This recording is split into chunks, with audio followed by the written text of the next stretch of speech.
Okay, so I'm just going to let you all settle. Dear speakers, dear audience, of course, those of you who are here with us in Wrocław.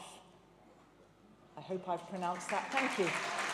Trust me, that's the easiest for me of what's coming in terms of Polish names. I will do my best. Here we are at the University of Science and Technology, which is absolutely fabulous, and a very warm welcome. And a very warm welcome, I think that's the camera, to those of you who are joining us online. Brilliant that you can be with us. So my name is Katrina Sickle.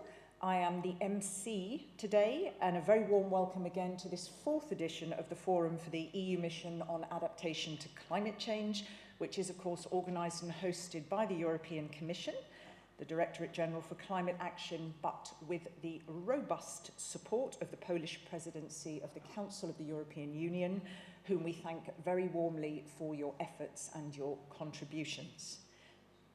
Now, as Master of Ceremony, I have the privilege of navigating us through this event. It closes just before 6 o'clock. Yes, there's lots of fabulous stuff to get through. Don't forget, I hope those of you that may need to have interpretation into Polish have your sets. It should be Channel 1. So we have a programme that's very, very packed. We've got 3 plenary sessions.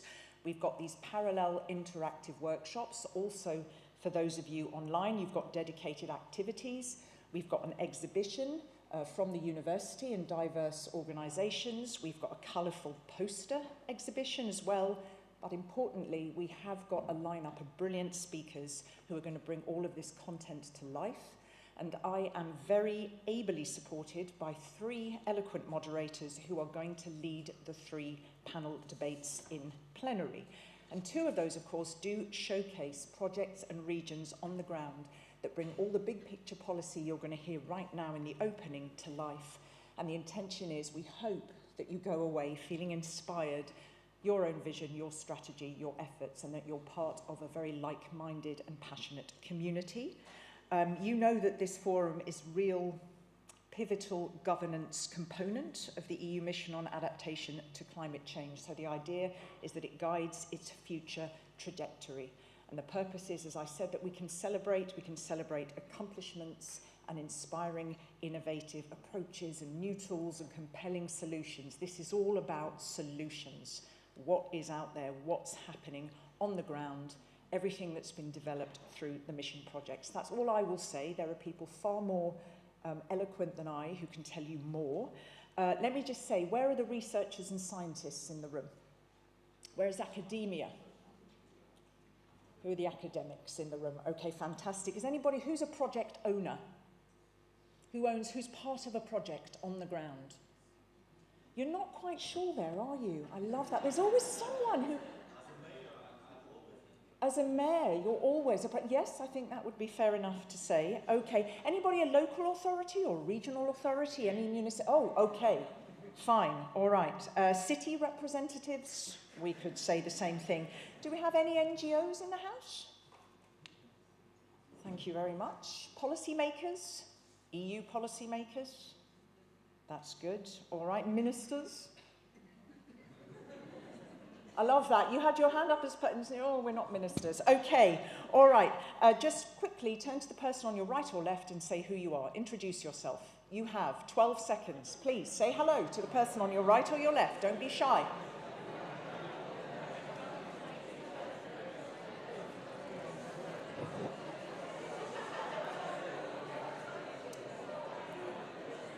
Fantastic. All right, so if I can, that's always an incredibly difficult box to close. Thank you. Now, before I introduce the first of our opening speakers, just a couple of instructions that are important for you. You can also share your thoughts, your voices. You can raise your voices throughout the day. You've got the workshops. They're very interactive that run from 11:30 to 1. More information on those later. You can also take part in word clouds and polls. Okay, so we're going to get set up now. You can see the Wi-Fi there. So hopefully, if you can make sure you're online, I'm taking a bit of time to do this now, so you won't have to do it later in your sessions. There's the Wi-Fi code.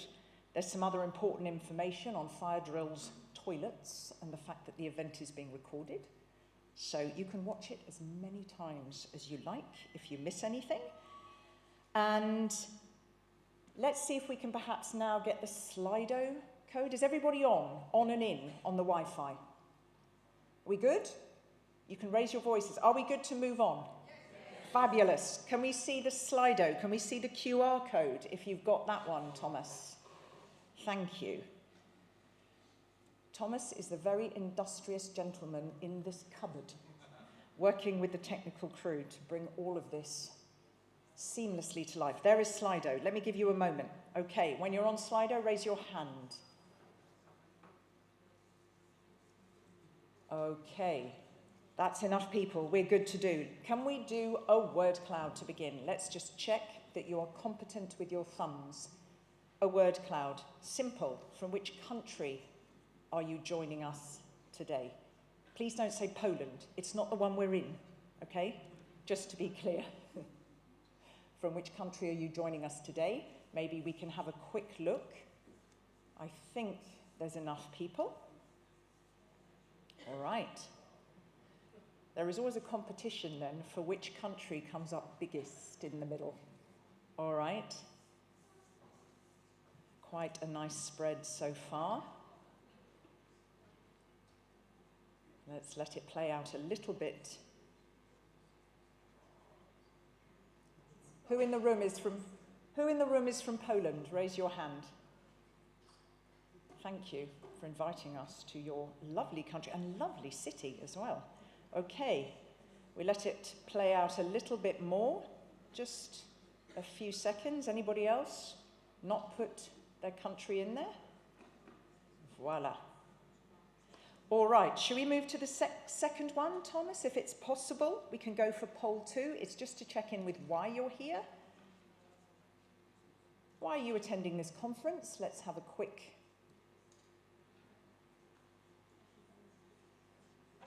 dash behind the scenes to see why. Why are you attending this conference? That's poll 2. Is it always your go-to event? Is it because it really is putting local and regional actors in the spotlight, which I have to say is my favourite bit of events? It's got a super high quality speaker lineup. Is it all about the networking? Or is it really to hear how the EU is supporting climate adaptation initiatives under the new mandate? So we'll let it settle just momentarily. Let me tell you now, in the interest of saving time while we let this settle, that the 3 moderators of the 3 panels will invite questions via Slido, but we don't have huge amounts of time. Please don't be frustrated if they can't take 20 and your question doesn't come up, okay? They will do their very best to take questions, but the golden rule is keep it 1 sentence long and please say to whom it is addressed. That is very, very important. Of course, on social media, in a moment, we can replace this poll with the social media. There you go. On social media, you can expound as much as you like. One last thing, you can't have missed this fabulous lady over here, okay? Now, I don't know whether we're cutting in, but her name is Teresa Aledo, and from time to time, we're going to check in with her. She is capturing the top lines and the messages for us. She's a whiz at combining infographics and fine arts. She's been doing this, what I consider a highly difficult job, for 10 years, very impressive, and this is one of her favourite topics, everything around sustainability. So, we can give her warm applause, I think, because that's a tough job. All right. I don't want to take up any more time. Let's dive into the content. We have 3 speakers who will officially open the event and set the scene. Of course, the first is the Commissioner for Climate Action at the European Commission, so a very warm welcome, please, to Wubka Hoekstra. Thank you. You moved seat.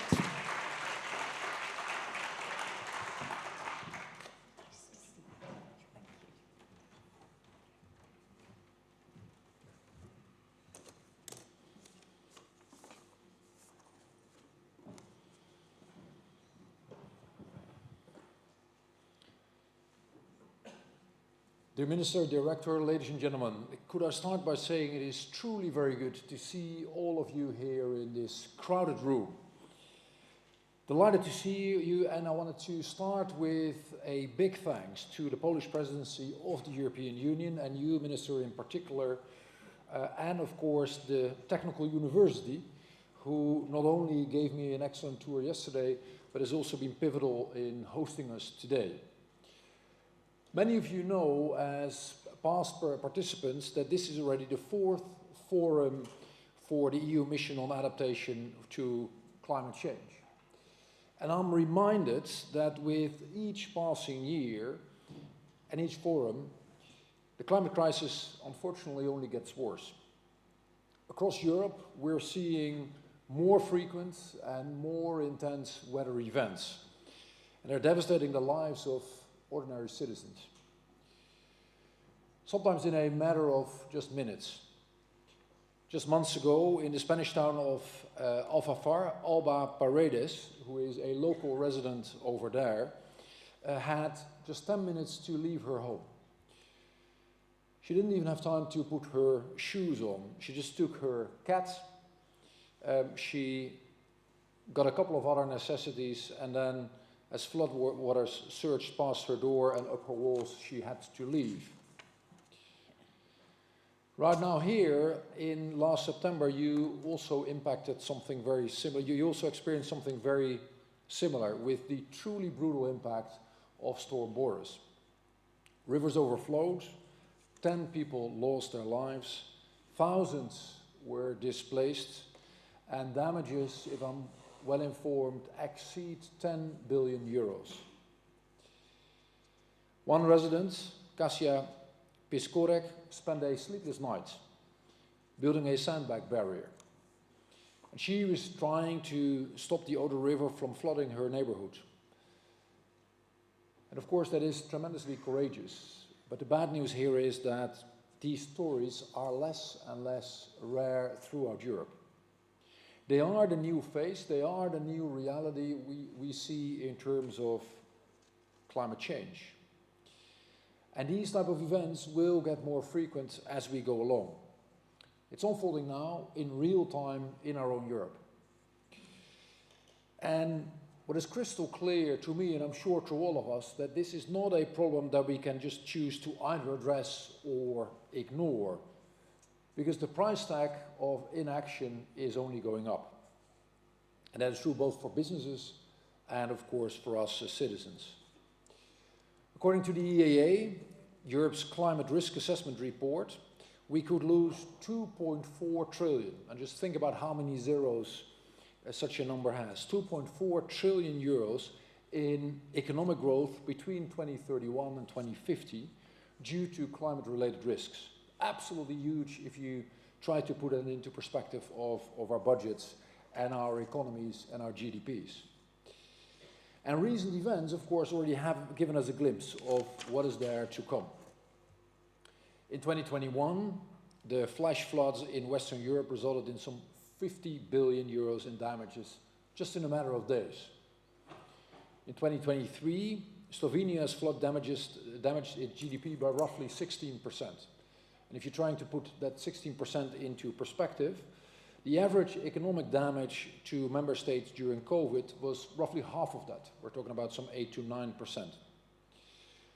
But of course, the human cost is clearly the most devastating consequence of all.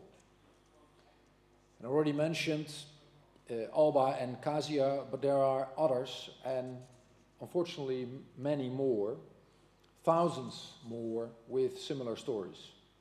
And of course some with worse outcomes than the two brave citizens I just mentioned. These are not just numbers. These are our families, our people, our friends, our neighborhoods. And it could be any of us. It could be any of us dealing with terrible loss and hardship going forward. So, ladies and gentlemen, that leaves us with no choice but to continue at full speed with our climate action efforts. We need to mitigate, yes, and we need to do more in terms of mitigation in Europe, but certainly beyond. But we have to bridge that. We have to make sure that in addition to that, we also adapt to our changing environment and be better prepared and more resilient. And the reality simply is that climate change has already gone so far that with mitigation alone, no matter how important it is, we simply will not save the day. And that is actually also why I'm so delighted that all of you are here. That you're here and that we're having this forum, and the EU mission on adaptation is so important. It truly is, from my perspective, a landmark initiative. And you're all here from across the Union. Some had the opportunity to meet with some of you literally from the north, the west, the south and the east, representatives of regions, of cities and local authorities working together on how to better prepare, how to better withstand and how to recover from dramatic climate impacts.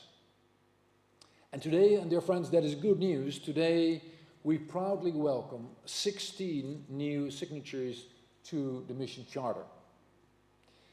And in my view, that is a clear sign of the momentum that we are building across Europe to strengthen climate resilience. Over 300 regions and local authorities have now signed up to the Mission Charter. And of course, that is for very good reason. The mission offers climate risk assessments tailored to local realities. And in the end, all these things are always local. What it does is that it helps regions map out resilience pathways and access solutions actually tested on the ground. It brings EU research and funding to the places that need it most. And in fact, later this month, it will be announcing new funding calls to the tune of 120 million euros. And another 21 million euros in subgrants will go to over 100 regions and communities across Europe. Now, crucially, the mission also implements real-world action, including here, where it has helped you upgrade your adaptation plan, unlocked funding for nature-based solutions, and actually mobilize citizens. So it's thanks to this mission and the many people who are involved in this, we've got a great foundation to build on. But given the size of the problem, dear friends, given the size of what we will meet in the future, we will need to step it up even further. We especially need greater cooperation, concerted and disciplined action to drive real efficiency, both at an EU level and at a national, regional and local level. And ladies and gentlemen, dear friends, that is why the Commission will prepare a European climate adaptation plan. And we're currently doing a thorough impact assessment and public consultations across the Union before we're finalizing our proposal at the end of next year. And this plan will be taking into account exactly the type of lessons, unfortunately, so many of us and so many of you have experienced. And we will be preparing legislation to truly make a step change. And that means, at the very core, turning risk awareness into truly practical strategies that build resilience and drawing on successful projects to shape truly lasting policies. It will promote preparedness and make sure that it is embedded in national planning, which unfortunately currently often is not or only to some degree the case. And in this way, in making sure that it lands in reality, in regions, in member states, in legislation, we will make sure that every country and every region in the Union has a robust adaptation system. Fundamentally, our approach must be one of resilience by design, if you will. We have to make sure that our policies are fit for the future and our funding and investments can actually withstand the challenges of more frequent and greater weather extremes. As a matter of fact, 26-year-old Patricia Rosmus, an IT recruiter, took days off work to fill sandbags with strangers. And Kamil Kapinski, a local social media producer, mobilized an online community of 600,000 followers. to coordinate relief efforts. And it is these type of stories that show the type of courage that Europe needs. It is these type of examples that should inspire us in a conference like today, but also in building the strategies at a European level to move forward. In my view, these type of stories showcase the best of Europe. Courage, community, and quick action. So I want to acknowledge all of them at a local level who just have to take an action themselves. I want to acknowledge all of you because of the important work you have been doing in shaping this future. Let's make sure we continue to move forward and tackle this problem that unfortunately will stay with us for years to come. Thank you for your efforts. Once again, thank you, Minister, and thanks to the university for bringing us all together. Thank you.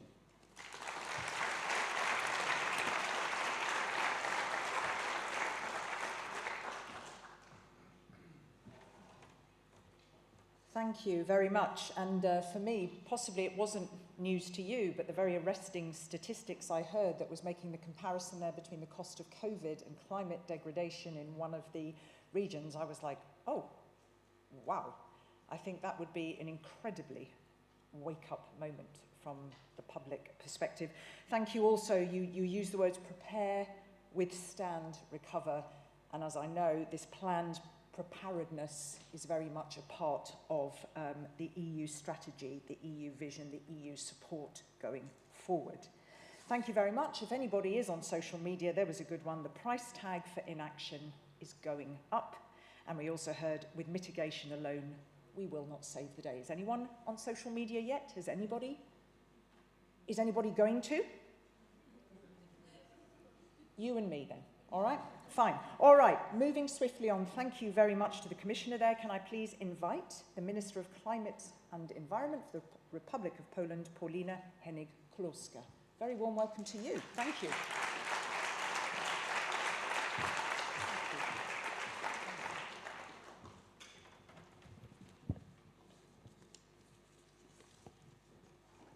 Thank you. Dear Commissioner, Excellencies, distinguished guests, ladies and gentlemen, it is a great honor to welcome you to Poland, to the city of Wrocław, for the fourth forum of the EU mission on adaptation to climate change. This forum is more than just a space for discussion. It is a demonstration of our shared commitment to addressing one of the greatest challenges of our time, strengthening climate resilience across Europe. The effects of climate change are not longer a distant threat. Droughts, floods, heat waves and ecosystem disruption have become part of our daily reality. While each region faces its own specific challenges, one truth unites us all.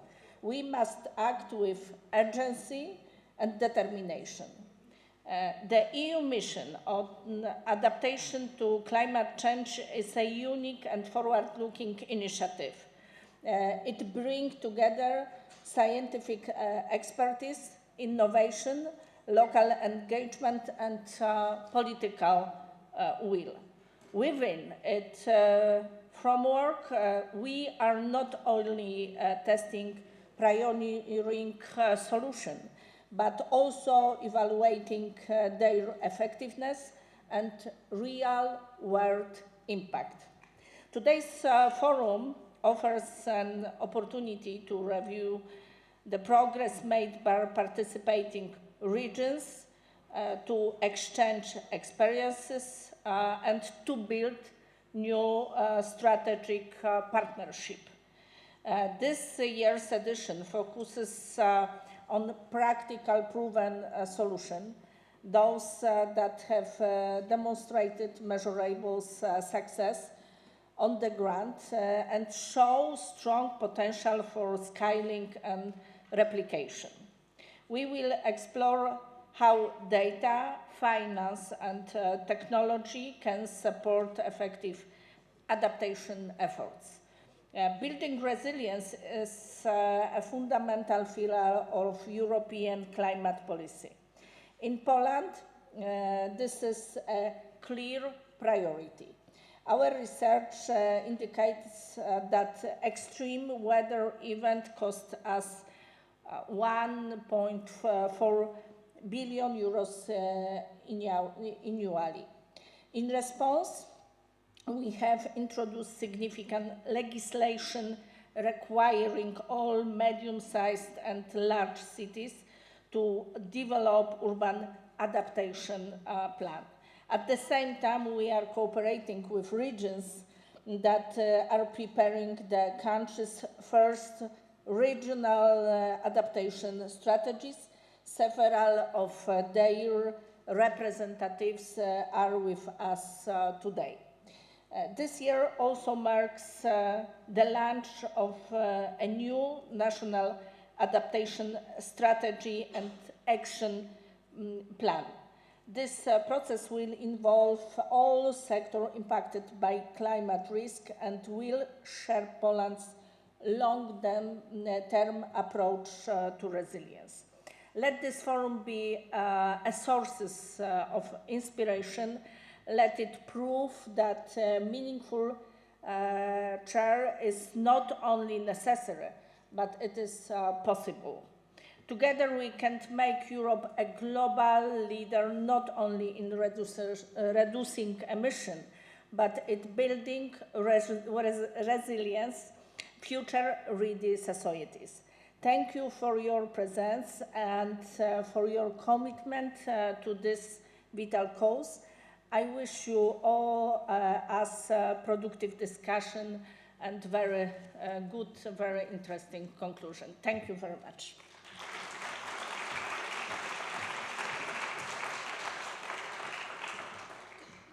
Thank you very much. Thank you. Also impressive for sharing there under the Polish presidency this drive, this push in terms of developing the urban adaptation plans and those also robust regional strategies. And what I like very much, I picked up that you said there, we're evaluating the effectiveness of solutions, because as the Commissioner said, if we've got resilience by design, you can't just have the solution, you've got to evaluate it and adjust along the way. Thank you very much for giving us a little bit of a peek there into your priorities and also what you're actually doing. So our final speaker in this opening session, because we move into what's called a lightning talk just afterwards, but the final of our sort of opening addresses comes from the Rector of Wrocław University of Science and Technology, and his name is Professor Arkadiusz Wojse. So, warm welcome. Yeah. How did I do with your pronunciation of your name? Arkadiusz Wojse. Oh, God, sorry. Voice, yes, it was Like voice, not voice, voice. For simplicity. I'm sorry. Thank you for running, though. That was fabulous. The floor is yours. Thank you. Dear guests, Mr. Commissioner, Lady Minister, Lady Voivod, Mr. Mayor, all the distinguished guests and friends and colleagues and all passionate people, it's a true privilege to welcome you and this conference with you at our university, at Wrocław Tech. Wrocław Tech is in Poland, in Wrocław, in Europe, and as any other major European university of technology. Of course, we do a lot of work on this subject. It's at our hearts and it's in our brains, and it's one of our priority research areas is the science of climate, climate change, and adaptation to climate change. So it's only fitting that we're meeting here. Among us are people who can make impact, who do make impact, who are policymakers or researchers or engineers, but also we just meet as citizens, as Europeans, citizens sharing this planet that's in danger.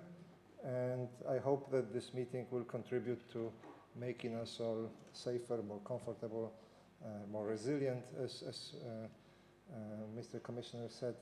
I wish you a great conference, and again, thank you for being here, and I'm very proud that this conference is at our university. Thank you very much.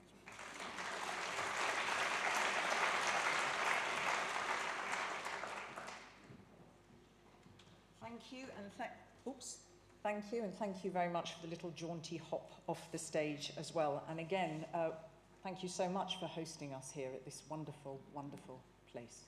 All right, and I'm just looking at the audience online in case the camera should come to me to say I haven't forgotten you. We are here.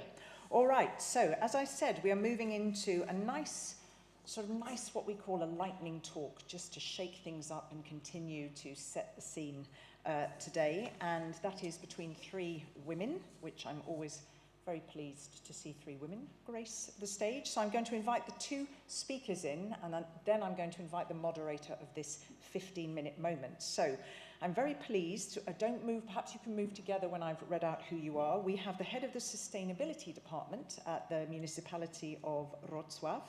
That is Katarzyna Szymczak-Pomianowska. And we also have the professor at Wrocław University here of Science and Technology, and we have Katarzyna Chojnacka. Voilà. So yes.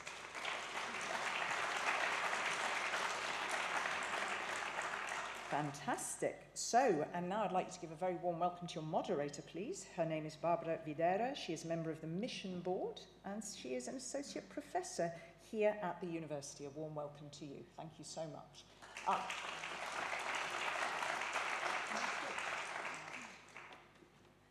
All right, I'm going to leave the stage, and I'm going to leave you to introduce and pop back shortly. Thank you.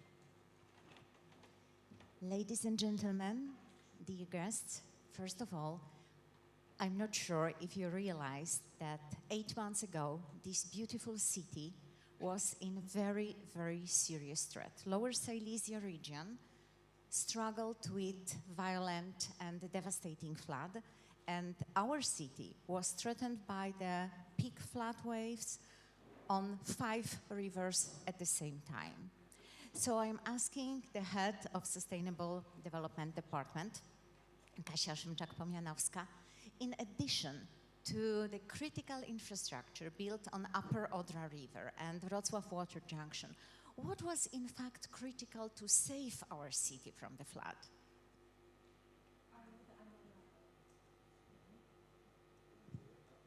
No? I will underline 2 things. First of all, solidarity of civilians and very close collaboration with uniformed services. Everybody arm by arm, all hands on board. You can observe it in the photos if anybody could change it. And the second one, even more important, local leaders with charisma, with very high soft skills to manage the social energy, to control the panic, not to let it, not to let it, but it doesn't work, oh? I don't know.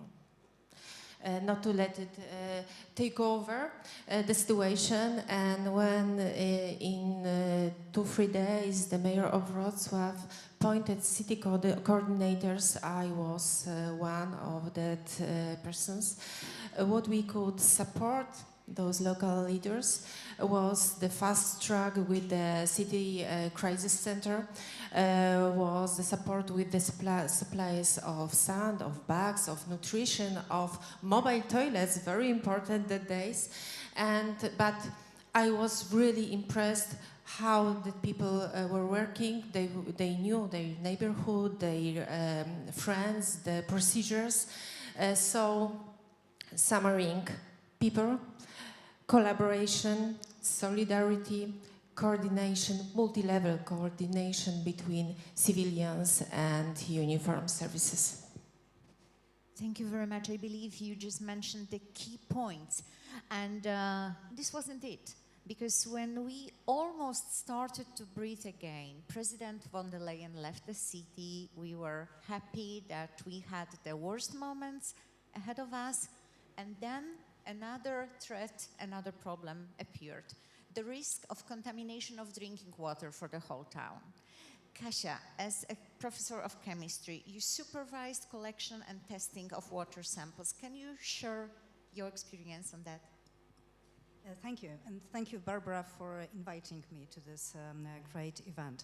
Well, Wrocław is the city of Oder River. Perhaps when you were walking around, you have seen that the river is actually everywhere, and people are walking everywhere together with their animals, dogs, and when the level of water was reduced, well, we observed a relief among people, but actually the real danger came as sanitary epidemiological problem.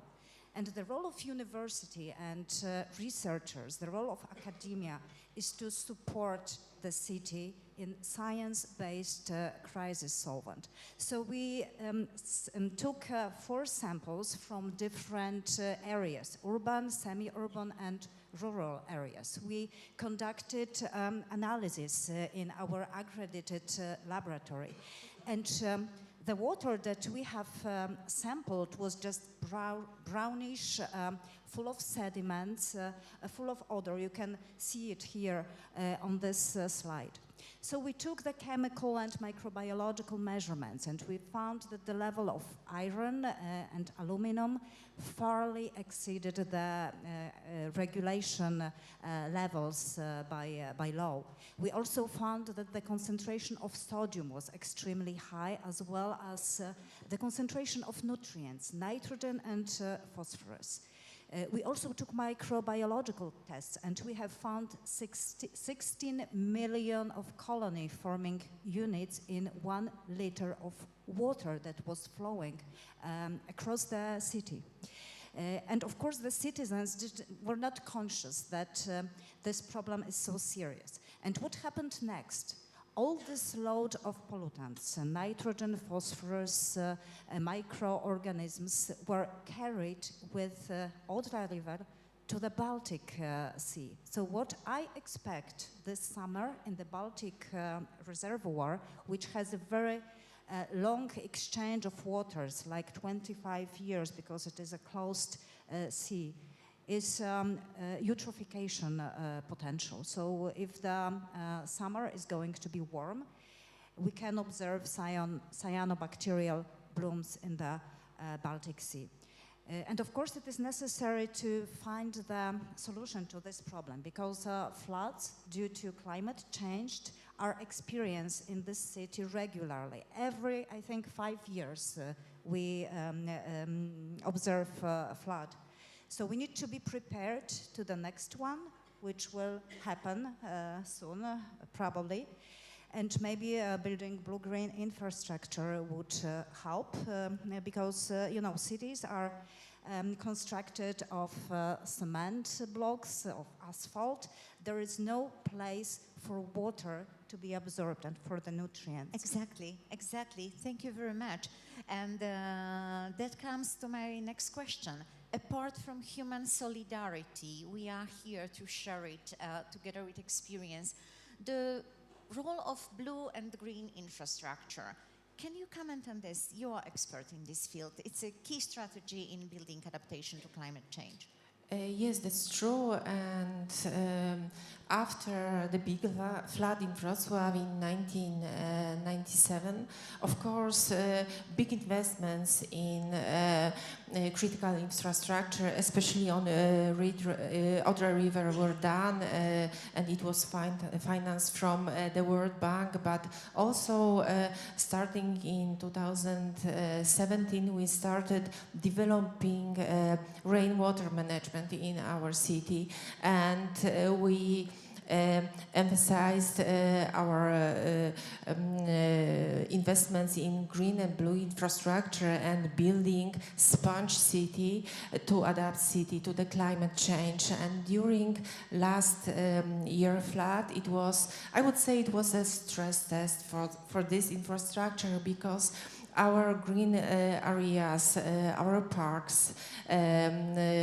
all green and blue infrastructure along the streets was great reservoir for rainwater and could take the precipitations that took place a few days before the main flood wave.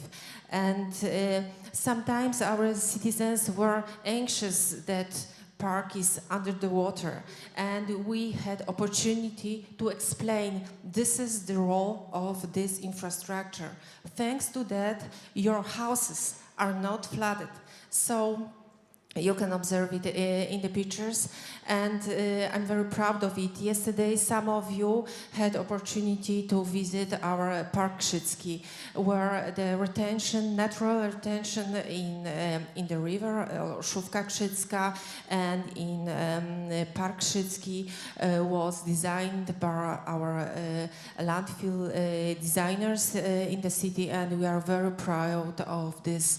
These solutions, very natural, nature-based solutions. So, yes, we developed this this green and blue infrastructure, and as you said, Barbara, this is one of the main directions in our green city, and I think that thanks this day sunshine, you will have opportunity to admire it even more than yesterday. That's super important and super beautiful as well. Kasia, yesterday we spoke to the representatives of the governments of the regions, and many people are asking, can researchers help supporting the resilience of blue and green infrastructures? Can you?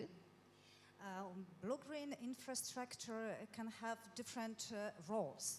During the regular time, citizens can enjoy, but during the flood time, we can use the fantastic capabilities and properties of plants to absorb different types of pollutants. Soil can act as a filter to sediments, and plants can take up nutrients and use it as fertilizer nutrients. But of course, those blue-green infrastructures should be designed in the proper way.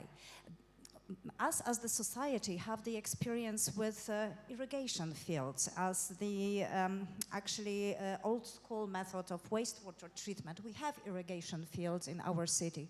So I think irrigation fields could take some of the responsibility for treatment of water, flood water that is flowing through the city, and of course researchers can support in such a design to select the proper plants that can survive under flood conditions and can take advantage of treatment of flood water. Thank you very much. So scientists are there to support the society, the policymakers are to support our goals, especially climate goals. And thank you very much. Katerina, over to you.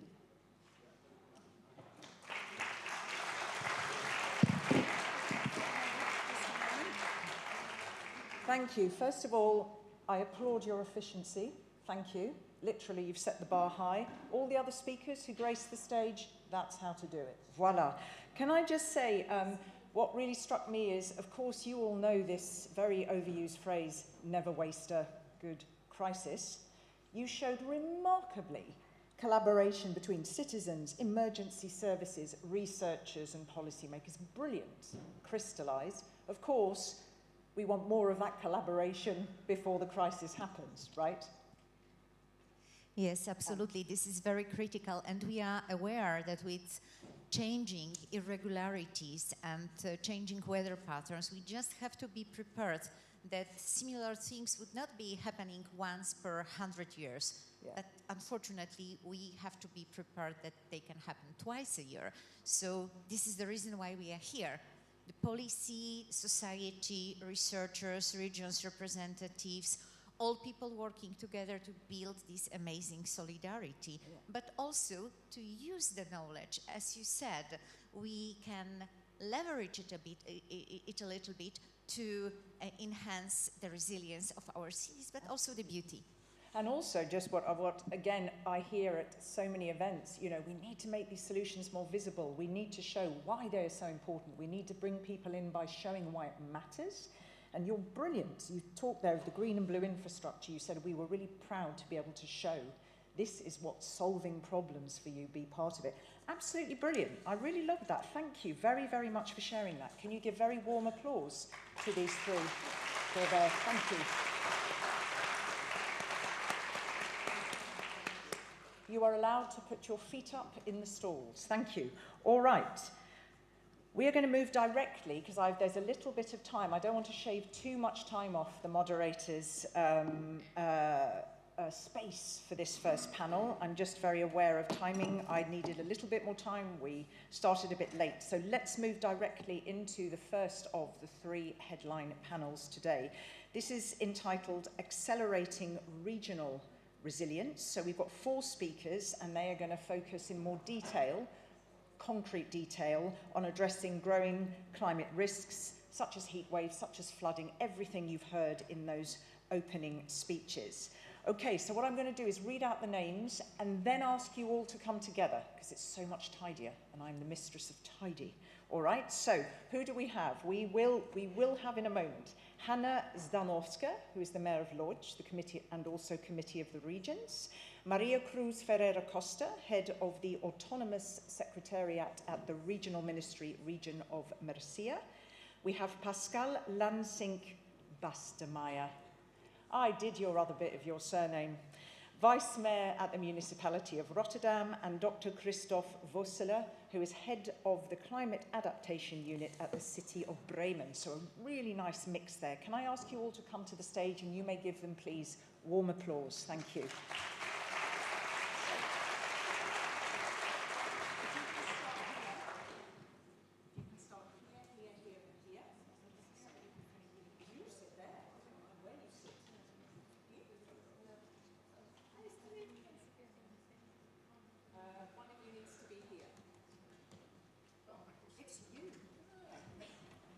Sorry, I'm speaking, and those of you online won't even hear what I'm speaking about. That's probably a good thing. If anybody doesn't mind, please will you remove your badges? Can you take your badge off? Because it's so much nicer for the photographers to have you non-labelled, so to speak.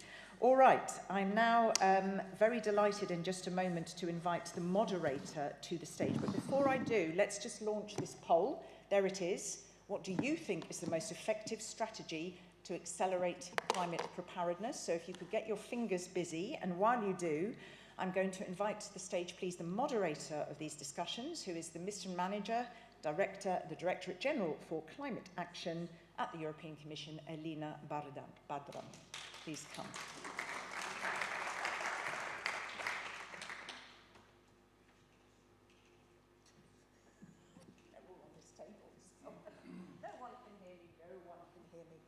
Okay, there we go. There we go. I'm just going to borrow that one moment if it works. If it doesn't work, we'll just wait. If you can make the mic work.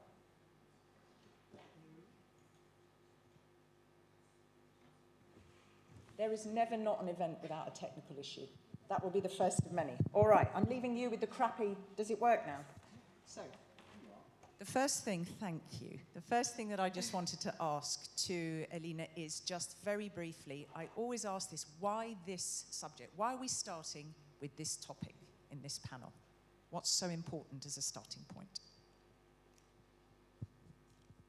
Thanks for the question, Kat. And I think it's important for us to note that when we do think about adaptation plans and strategies at national, even European level, it is not in Brussels that we have the solutions. It's in the local and regional levels that we often feel the power and understanding of the local context. We've heard very inspiring examples already now. What colleagues were telling about the Wrocław situation just 8 months ago, just amazing. And the Commissioner already picked on the kind of social media influences, mobilizing networks of 600,000 individuals to come together. I think those examples of courage, coordination and collaboration need to be taken up at European level. Nobody has a panacea, nobody has a silver bullet, but we can really learn from the experiences, from contexts such as the mission adaptation, and the local and regional understanding of solutions. Indeed. Should we just see the results of the poll, and then you can use that as your starting point? Let's have a look. What is the most effective strategy to accelerate climate preparedness, collaboration between all levels of governance? Is that a surprise for you? No, I think that actually does not surprise me, because that's one of the biggest solution spaces, collaboration between the different levels of governance, but it's one of our biggest challenges as well, because the vertical governance is not a given. The communications between different levels and the understanding of something very important, which is the risk ownership. Who has the agency to act and who has the mandate to act in certain situations? And of course, with the mandate, agency, and expectation, you need to have the budgets and the resources to do what you expect it to do. And I think that's something that I'd be very interested to unpack as we commence with today's discussions to celebrate the 4 years of mission adaptation. And may I just say that this is such a timely opportunity, because as you said, heard the Commissioner saying, we are just starting to follow up on Ursula von der Leyen's mandate, getting together a European adaptation plan that will step up our efforts in a quite significant way, be impactful, but also empowering. So we're not going to be in a business of restrictive regulations, but really to empower and enable citizens to take control of their own futures. So in that sense, I'm really looking forward to the conversation. Brilliant. What I will do is perhaps take a little bit of time off, but to say to you all, we'll go in a little bit later to the coffee break, okay? And for those of you who are joining us online, so it'll be a little bit later, but I will give you some useful time signals, so enjoy the chat. This mic is yours. Okay, let's then maybe get on with the panel immediately. And I think one of the things that I'd like to invite our panelists to do is to provide us with your ideas and inspiration for what the European Adaptation Plan should do, but also share with us your experiences of the mission adaptation, synergies, support, technical assistance, what you have all gotten. But I'd like to start with Barbara. As a mayor of Lodz, Hanna, sorry. Sorry, looking. I am so sorry. I was looking at Barbara in the audience and it kind of came across. Hanna, if I may. Okay, of course. Okay. So I'd like to hear from your experience with the mission adaptation in specific.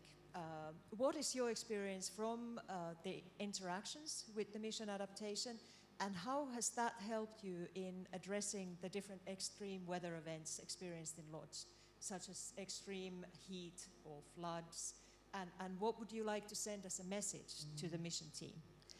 First, thank you for the possibility to be here among you. It is a little mistake because I know that it will translate, so it is possible to speak in Polish. For me, it's much comfortable. We have translate, so I will speak in Polish. Special that it is not easy time for us because we are under election time, so we still, our mind and our head is in another place in this moment. Because really, for us, it's very important because rights wings of our politicians don't understand that climate change. They not support, especially the local governments, which is responsibility for the adaptation to the climate and mitigation to the climate change. And they said that it is nothing's happened in the weather, in the climate, in the world. So what we are talking about. So for us, it's very important just now to support our candidates. Sorry that I said. Can I just jump in to make sure, because we weren't expecting interpretation the other way around. I just want to make sure everybody is set up for that, who needs it. So I think a lot of people aren't set up to hear the interpretation the other way around, so you need to just give it a moment. And while I give it a moment, can I remind people that Elina is going to take some questions at the end when you've let people lay out their stalls, super concise, say to whom is addressed, keep it one sentence short. So have we got enough people in the room who have the headsets? All righty, thank you very much. Okay, so sorry that I speak in Polish, but I want to speak very clear about what is for me, from my perspective, very important, not only for my city, not only for my region, which is really very hard touched by the dry. So it's important for whole citizens, I hope, that on our wonderful planet. Szanowni Państwo, czyli przechodząc na język polski, przede wszystkim to, co dla mnie jest bardzo istotne, Łódź zdecydowała się przystąpić i udało nam się przystąpić nie tylko do misji dotyczącej adaptacji zmian klimatu, ale przede wszystkim jako jedno z 5 polskich miast jesteśmy w misji miast neutralnych klimatycznie, inteligentnych miast, które chcą te zmiany wprowadzać kompleksowo.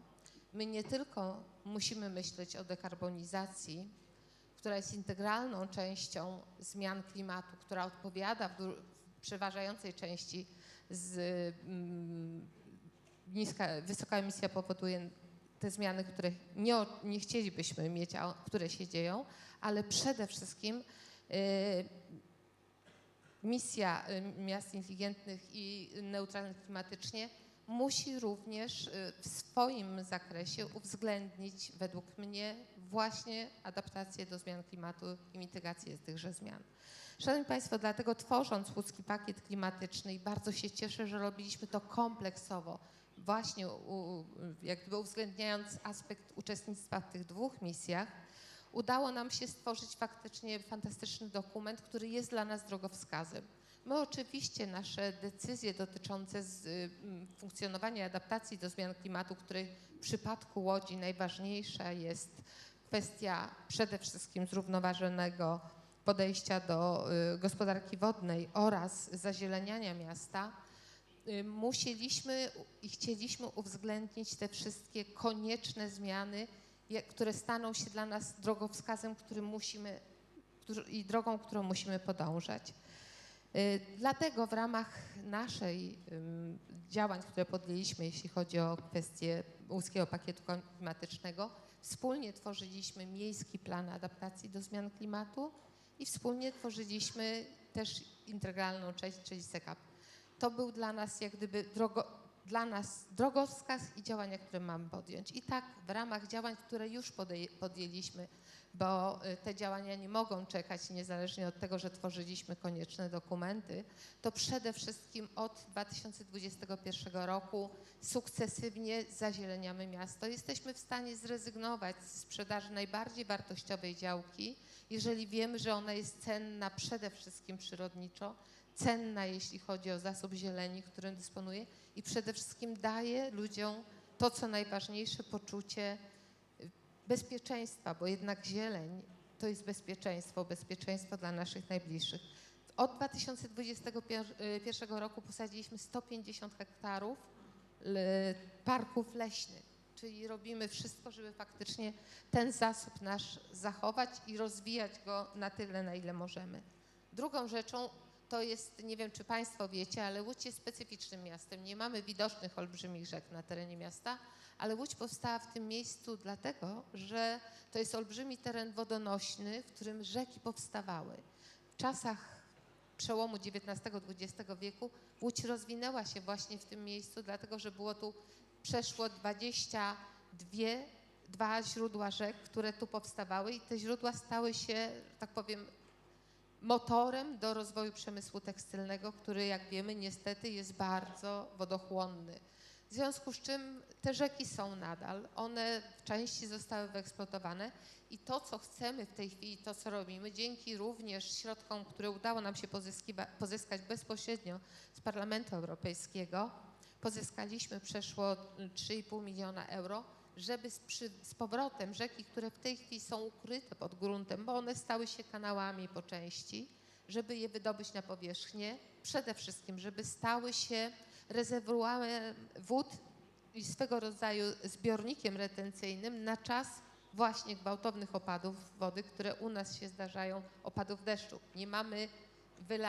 Nie mamy powodzi typowych, ponieważ nie mamy olbrzymich rzek i żadna z nich w takiej mierze nie ma możliwości. Natomiast mogą stać się wydobyte z powrotem na powierzchnię, te rzeki mogą stać się z powrotem olbrzymim rezerwuarem pomieszczenia jak gdyby i zgromadzenia na czas suszy chociażby wód opadowych i wód, które powstają z opadów deszczu, ale i te, które stopnienia śniegów, jeżeli takie się jeszcze zdarzają, aczkolwiek tego śniegu jest w Polsce już bardzo mało, szczególnie na terenie środkowej Polski, praktycznie to są szczątkowe, nieraz się zdarzają. Chcemy jak najdłużej zachować tą wilgoć i tą wodę na terenie.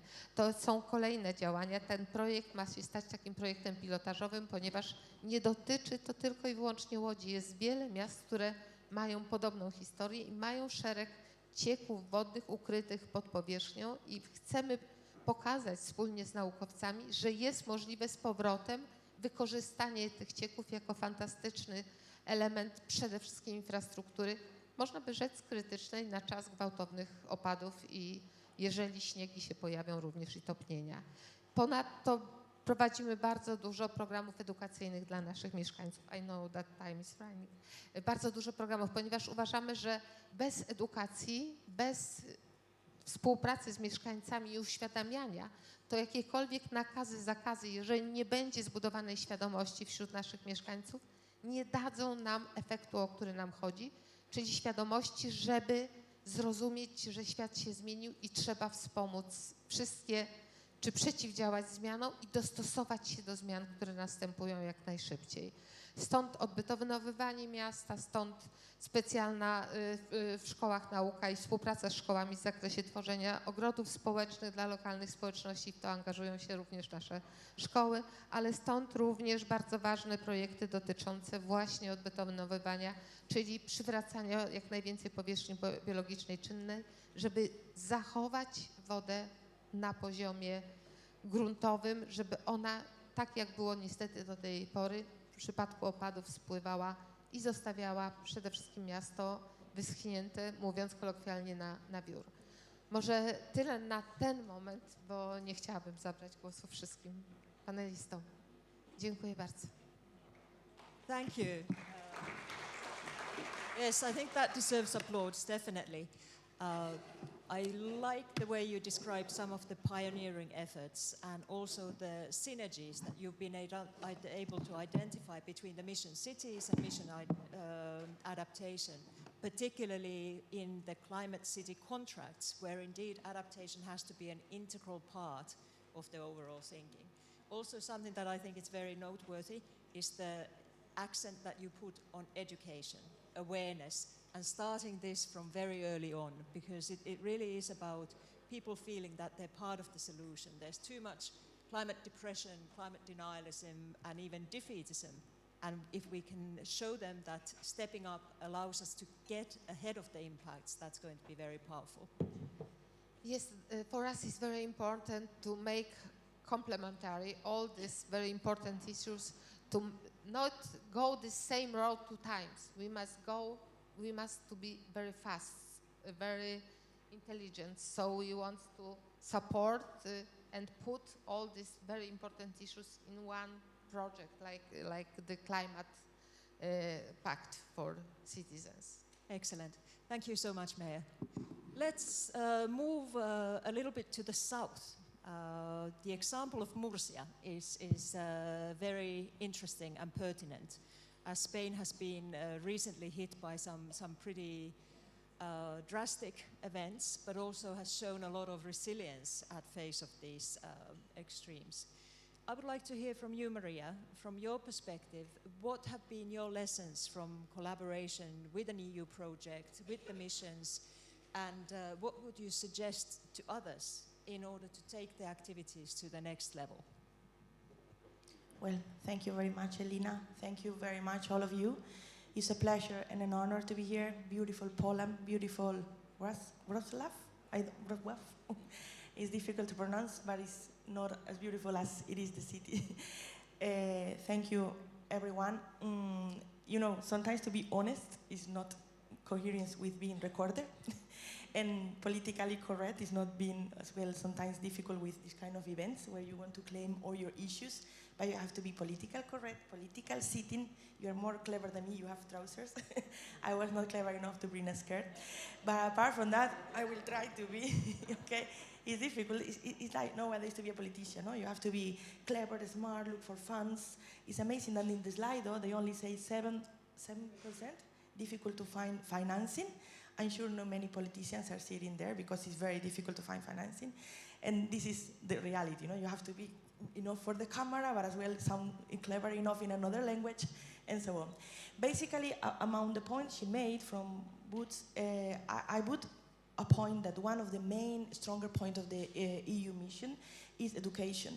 So thank you very much, because really the mission helped us, and I really invite all the regions that are not still in the mission or the cities to join the mission, because they help us a lot to train our staff. Because basically we do work in institutions, for instance, it could be like the mayor, in the municipalities, city councils or regions, where do we have a lot of people that have been training their skills, that have approved, could be either lawyers, engineers, I have like forest engineers or industrial engineers or biologists, whatever, but they have not been trained, you know, in the stage on climate issues. So basically I have to hunt, you know, around all my staff who would have interest on these climate issues, and I have to create a new team just dealing with the EU mission as such. As well, this is why I say it's very difficult to find finance. I'm surprised about this 7%, because honestly, it's like a rear of obstacles all the time. It's very nice that they say, okay, you have this budget allocated, but it's not, you know, like the cohesion funds or, you know, structural funds that are given to us. We have to hunt for the budget. And this is very difficult in a country, for instance, like Spain, and I talk about my region, because no many civil servants, they speak English. All of the grants are in English. So first of all, this is a great obstacle. Maybe other cities, they don't have the great obstacle. And as well, they have been trained on climate issues. So even though they're very clever on the material, the climate is important. So I really thank the mission, really thank you so much for the opportunity to train our staff. This, I would say, is the top on the agenda. Because now they are training, they feel much more secure, they feel more like coherence, you know, to just apply for other grants. I have to be here, I have to be honest. Here we have to show off a bit as well. Thanks to the mission, we had the courage to just apply for other funds. And within the Direction General I just managing right now, we get more funds than the whole region together. And basically we're one of the Direction General that we get more EU grants. Basically, it's like they say, you know, vulgarly talking, from a wedding, it comes out another wedding. So from a European project, most of the time, it comes out another European project. If you fill you know, all your timesheets, of course, and deliverables and so on, basically we succeed a lot, and I think the support of the mission was great on that as well. Thank you so much, Elena. I don't have time enough to say thank you all the time, but it's true. It's true. It's a nice mission, and I really appreciate it. So basically, we move around more than 47 million euros, which is a lot for a small region like us. I don't have slides to show you where we are. We are in the southeast of Spain. We're a corner. We're sandwiched. It's in English, say sandwiched. I really appreciate that word. Between Andalusia and Valencia. And basically, I ask you to notice most of the vegetables and fruit that you will eat at your place or your hometown, most probably they come from our region, because 1 out of 4 vegetables and fruits that we export in Spain, it comes from our region. So basically, we master the irrigation system, water management. We are the best on water management issues, so if someone have any question, we are. Sorry, maybe you are in Rotterdam, nice in your port. I'm not going to discuss on that. I mean, Cartagena port is nice, but you know, you are master. I'm not going to discuss on the port of Rotterdam. But on that, I mean, we are masters on water, because honestly, we never had water. Many times I say, people, listen to me, I come from the future. I have to tell you how you will be in some years' time. So it's like, not Back to the Future movie, but really we are in the future, unfortunately, on climate change. Many times we talk with European colleagues and say, let's do a living lab on climate change. And then, no, come to my house for a few days, and you don't need a living lab, because I will tell you how it's difficult to struggle. But the point is, like, we have to be stronger than our excuses, and there is really time to adapt and time to commit. It's very difficult to show off, you know, that you are battling for European Union on those times, but I'm more European than ever, and it's also difficult to fight for climate, but of course we have to be more resilient than ever and fight for that.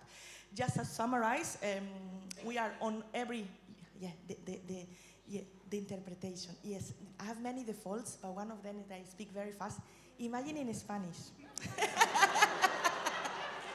Because in English, I also try to run, but yes, I have this. The politicians also, we need a coach on how to speak in public. So I have to be slower, and yeah, thank you so much. I invite you all just for three things. First of all, the regions and cities that they did not join the mission yet, do it. Because, I mean, this is for free. You have access to many, many, many documents, information. Basically, it's like the first line on top of the agenda. So the team are very nice. And really, I admire the work they are doing and really invite you. Because it's something, it doesn't cost money, just time management is true, but I mean, it's really worthy. And another thing I would say, I think some of you, they don't have the introduction of the climate criteria, I would say, on the environmental impact assessment reports. Most of you, they're doing environmental reports, of course, because mandatory, especially at the regional level, to do any kind of job. So please do introduce the climate criteria, because I'm sure you don't have yet, most of you, because we have been doing like kind of a benchmarking, which regions do and don't, and this is something which will be a must. Another question here, we are open to any other European project. We have a nice partner. We are now in climax, and as well, soon as well, I hope in Pathway to Resilience.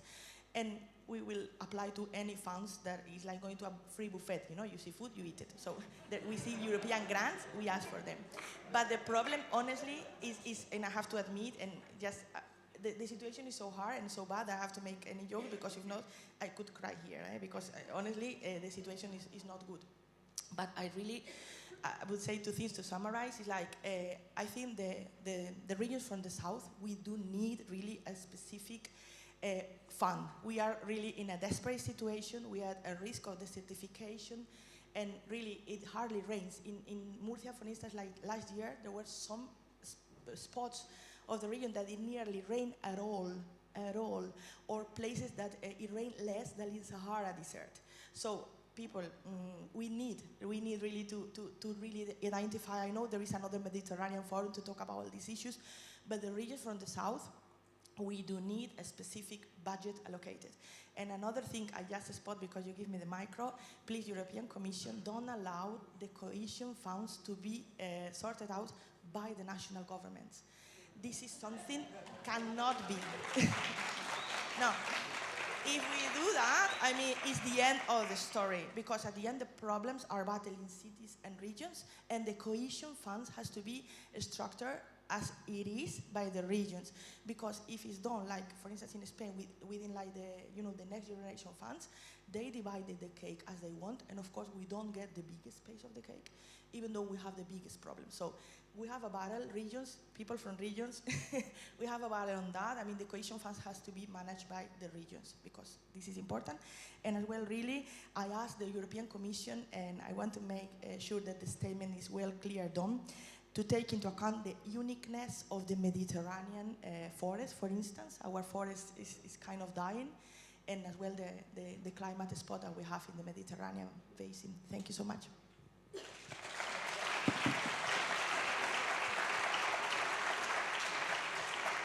Thanks very much for those reflections, Maria, and also the invitation to think about the cohesion funds. Unfortunately, that's beyond my pay grade, but I will be sure to transmit that message back to Brussels. And I do think that that's something that we have heard several times from regional and local authorities, that there should be some kind of reflection on how these funds get dispersed. So, and I also would like to say that it's not you only who needs to thank us in the mission, but we need to thank you for your energy and inspiration, and it is really about an attitude of let's do it, let's get it done. I'm not saying that the EU funds are a free buffet. I think that would be going a bit too far, but there are lots of different methods and ways, and lots of technical assistance to help tap into those resources as well. Now, seeing that you claim to be a master of water, I am tempted to jump to Rotterdam, where they do indeed master maybe another dimension of the water challenge. But it would be great to hear from you, Pascal, particularly on adaptation solutions such as water plazas and green roofs, the things that you've been deploying in Rotterdam. What would be the lessons you'd deliver to us from that perspective? And what's your experience of the mission adaptation? Thank you, Lina, and thank you for having us here, because climate adaptation is not only a necessary step we have to take in the European Union, but it's also fun. And we tend to forget it, that climate adaptation is really fun. We can see it here in this beautiful city, and we see it every day in our beautiful city, Rotterdam, which is, has a challenging position in Europe. 85% of our city is below sea level, 85%. So even our strong border, or strong harbor, is outside water protection dikes.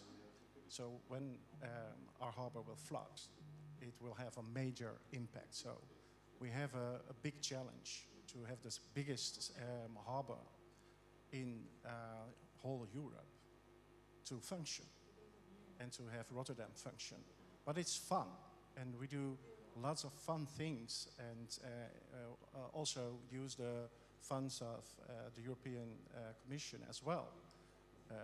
For example, we upgraded and upscaled our ambitions in having 50 projects every 4 years, in having water plazas, urban water buffers, where we take up on water and don't drain it to a sewer system, which eventually ends in our canals if it's have a heavy rain.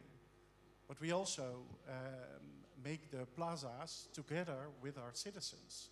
So in periods of drought, they can use it as a skating place or a theater. And when it's having heavy rain in our city, it will flood and it will retain water. And we filter the water and bring it back to the city as well. One of our football teams has used their parking space to have a water buffer under the ground. And when it's dry, they make the grass get some water via the urban water buffer. They prevent it. So we do a lot of things with European funds, especially experimenting in our city with water management and climate adaptation, just to do the right things for our citizens. And we do big ambitious plans, because sometimes someone said, what is the key success factor for climate adaptation? And I think bold choices is one of them. You should take bold choices in your city to be really resilient. And I wasn't allowed to have a projector, but I managed to work around that one, Alina. So this is our biggest, and I will pass it around for you. This is our biggest city roundabout in the city heart. And it's made for cars. It's really made for cars. 40,000 cars a day are processed in this roundabout. And in April, we started transforming this roundabout to this.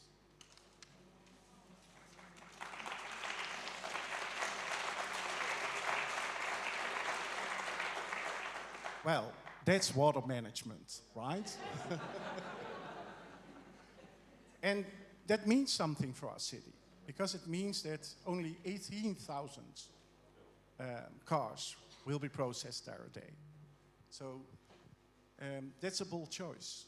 So more room for pedestrians and bicycles, more room for water, because this new roundabout will take upon 1 million liters of water when it's raining, 1 million of liters.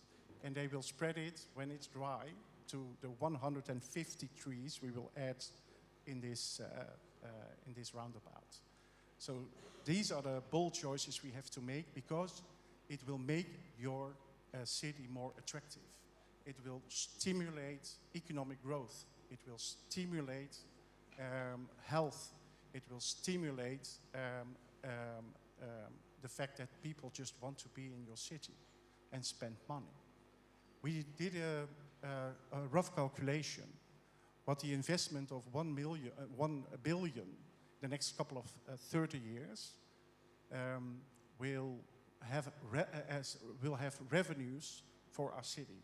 2.3 billion of revenues of prevented damage to our city. Because Rotterdam is a bathtub. So when it rains, it will stay in Rotterdam. And it will stay there for days, it will stay there even for weeks. And the damage and impact for our city, economically, on health side, will be enormous. So we have to invest. We are glad for the funds of the European Commission. And with that funds, with those funds, we greened our rooftops because we are a high-rise city. We are New York of Holland, so. And there are multifunctional rooftops, and it's thanks to the European Commission funds, we had acres of rooftops added to our city, where people can enjoy nature, and we can retain water as well. We green and blue new schoolyards to retain water, but also to promote nature to our future, to our scholars. So thank you very much for the ambition of the European Commission, because it's important, but it's fun. Well, thanks for that, and I certainly enjoyed your intervention.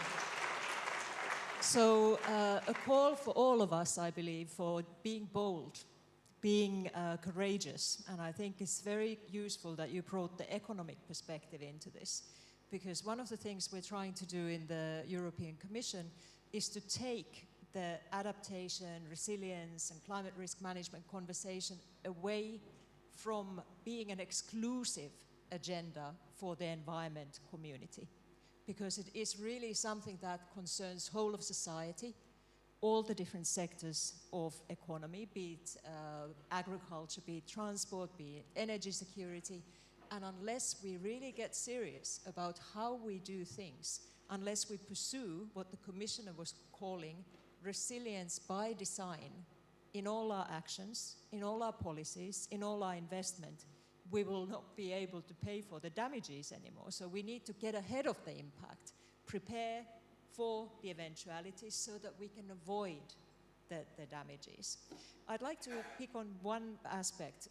You said that you've been accessing funds, making the case. What are your key arguments when you make the case, business case, economic case, for funding activities in this area? Because it's a simple positive business case. 1 million of investments in climate adaptation will prevent 2.3 billion in prevented damages and costs.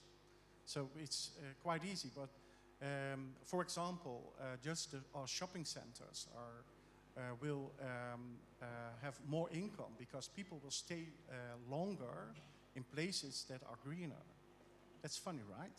So when you have a greener city center, people will spend more time in your city, spending more money. And our city center is the second economy of our city. So it's very important to have a green, healthy city center where people enjoy staying. And I really want to emphasize that. It's fun, and it's more than only the green agenda and Extinction Rebellion agenda. It's economic growth.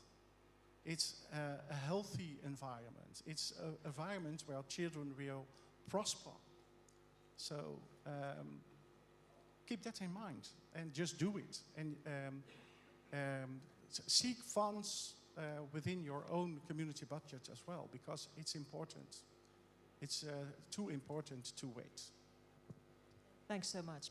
And no one source will be enough, so we really need to pool in our creativity, resources, and intelligence in all of this. Can I add that something? Because we expanded our stakeholders group not only to our citizens, but also housing corporations, private investors, to take part in this climate adaptation ambition and green ambition of our city, because 60% of our public space is not public at all. It's private.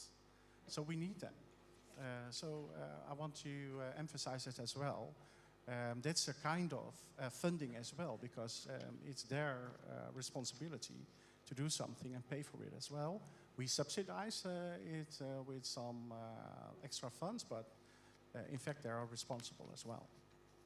Good, thank you. So we're moving from one future laboratory to another, and I would therefore now invite Bremen to come in. And here, Christoph, I think you have some interesting project examples to share from urban areas, and I've been told that particularly the mobile greenery may be something that provides us with another dimension of the future. Thanks very much. Thanks very much. I'm already very motivated by your speeches and inspired, actually. So I go home very happy. Yeah, you're probably referring to our Interact projects. We have got two Interact projects. One is called Green Dance Project, and the other one is called Biodiversities Project. So where do we focus on? We focus on redevelopment areas in Bremen. So these are areas which is socially disadvantaged, where the infrastructure is worse than in other areas. So the city decided to invest money there. So they invest anyway. Now we come and say, okay, but then invest it in a climate resilient way. So that's our call. We call it hook-a-puck. Let's say, you know, you hook on that decisions and the processes, and you don't create them by yourself because you don't have the money. So, but you go on that investment. So, and then comes in the question of greenery, mobile greenery. Okay, if we go into that areas, then with permanent solutions, you know that conflicts between car parking places and trees and all this stuff. If you put it there permanent, then you have a conflict and you have sometimes difficult discussions. So we started with help of that Interact project. We started with mobile greenery, discussing with people there, get them engaged or engage with the citizens, with the local people about greenery, about biodiversity in the city, about the use and the benefits of it. And then to discuss it, we did it last year, and we do it again this year. So it was very successful. We also got school classes there searching for insects and stuff, you know, like talking about biodiversity. And we got the local community being engaged in that topic. And then, of course, they share their vision. Some are, you know, like they want to have their car space there, but some of them, they also think. And we also provide them with information because we have highly subsidized subsidies for green roofs for private houses, for example, or for on pavement, their own areas. You know, 50% of our city is maybe public space and 50% is private space. So it makes a difference, you know, if there's something done on the private space. So, but many people don't know about that. So we get into contact and also maybe have some incentivized incentives to have also some change on the private areas. So. I have my own microphone. I was trying to steal yours. Can you maybe share with us how the activities that you're carrying out in Bremen, how do those link to the national level? And of course, Germany has a very advanced adaptation plan. There's been a lot of discussion on risk management. But I'd be very interested because one of the questions was on this multi-level governance and those challenges. Is it easy to get the attention of the national managing authorities? Is it good to find those avenues? How would you reflect on that? Well, I think these avenues are quite well established now. It really grew in the last 10, 15 years between the national bodies, the regional. You know, Bremen is a region and a city as well, so we have both governance level, which makes it sometimes easier for us. So communication in that, let's say, adaptation sector is really very well. Which is difficult is that between sectors, you know, that between coming to the transport sector, difficult. If let's say, they try very hard, and I see there's really also something happening. If you have on a national level a good cohesion between the transport sector and the environment sector or adaptation sector, then it's much easier on the city level to react on that and to realize projects. So that's why these cross-sectoral approaches are very important. We are still having our budgets in the sectors, which makes it very difficult. But on the other hand, if there is a current, let's say, policy on each level of governance, then it's much easier on the ground to realize projects and to come together. So it's working. It's going better and better.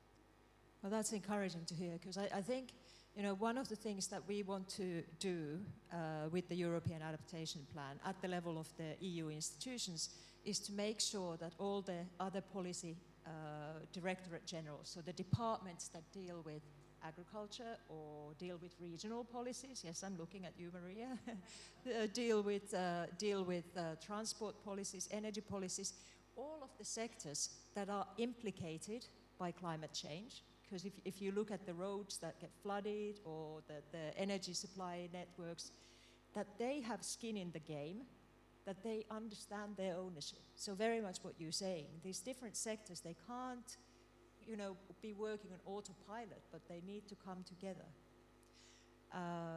I see Hannah nodding her head. Would you like to maybe share some thoughts on that? And have you found some magic formula in the case of Lodz, in your capacity as the mayor, to force that kind of conversation across sectors? Przede wszystkim, jeśli można, chciałabym się jeszcze odnieść, jeśli jest taka możliwość, do słów moich poprzedników, ponieważ tu padły bardzo ważne słowa. Przede wszystkim faktycznie nasz głos miast i regionów musi być bardzo silny. Niestety nie ma już z nami pana komisarza i nie ma pani minister, ale my apelujemy przede wszystkim o współpracę i tworzenie prawa wspólnie poprzez wszystkie poziomy.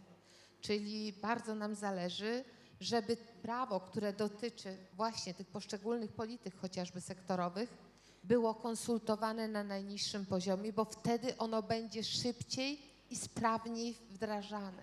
Jeżeli nie będzie ono przetłumaczone na język korzyści naszym obywatelom, a samorządy są najbliżej, to trudno będzie w jakiś sposób przyspieszyć konieczne zmiany, bo musimy mieć wsparcie naszych obywateli. Tu jest ta edukacja, ale tu jest ta współpraca na wszystkich poziomach.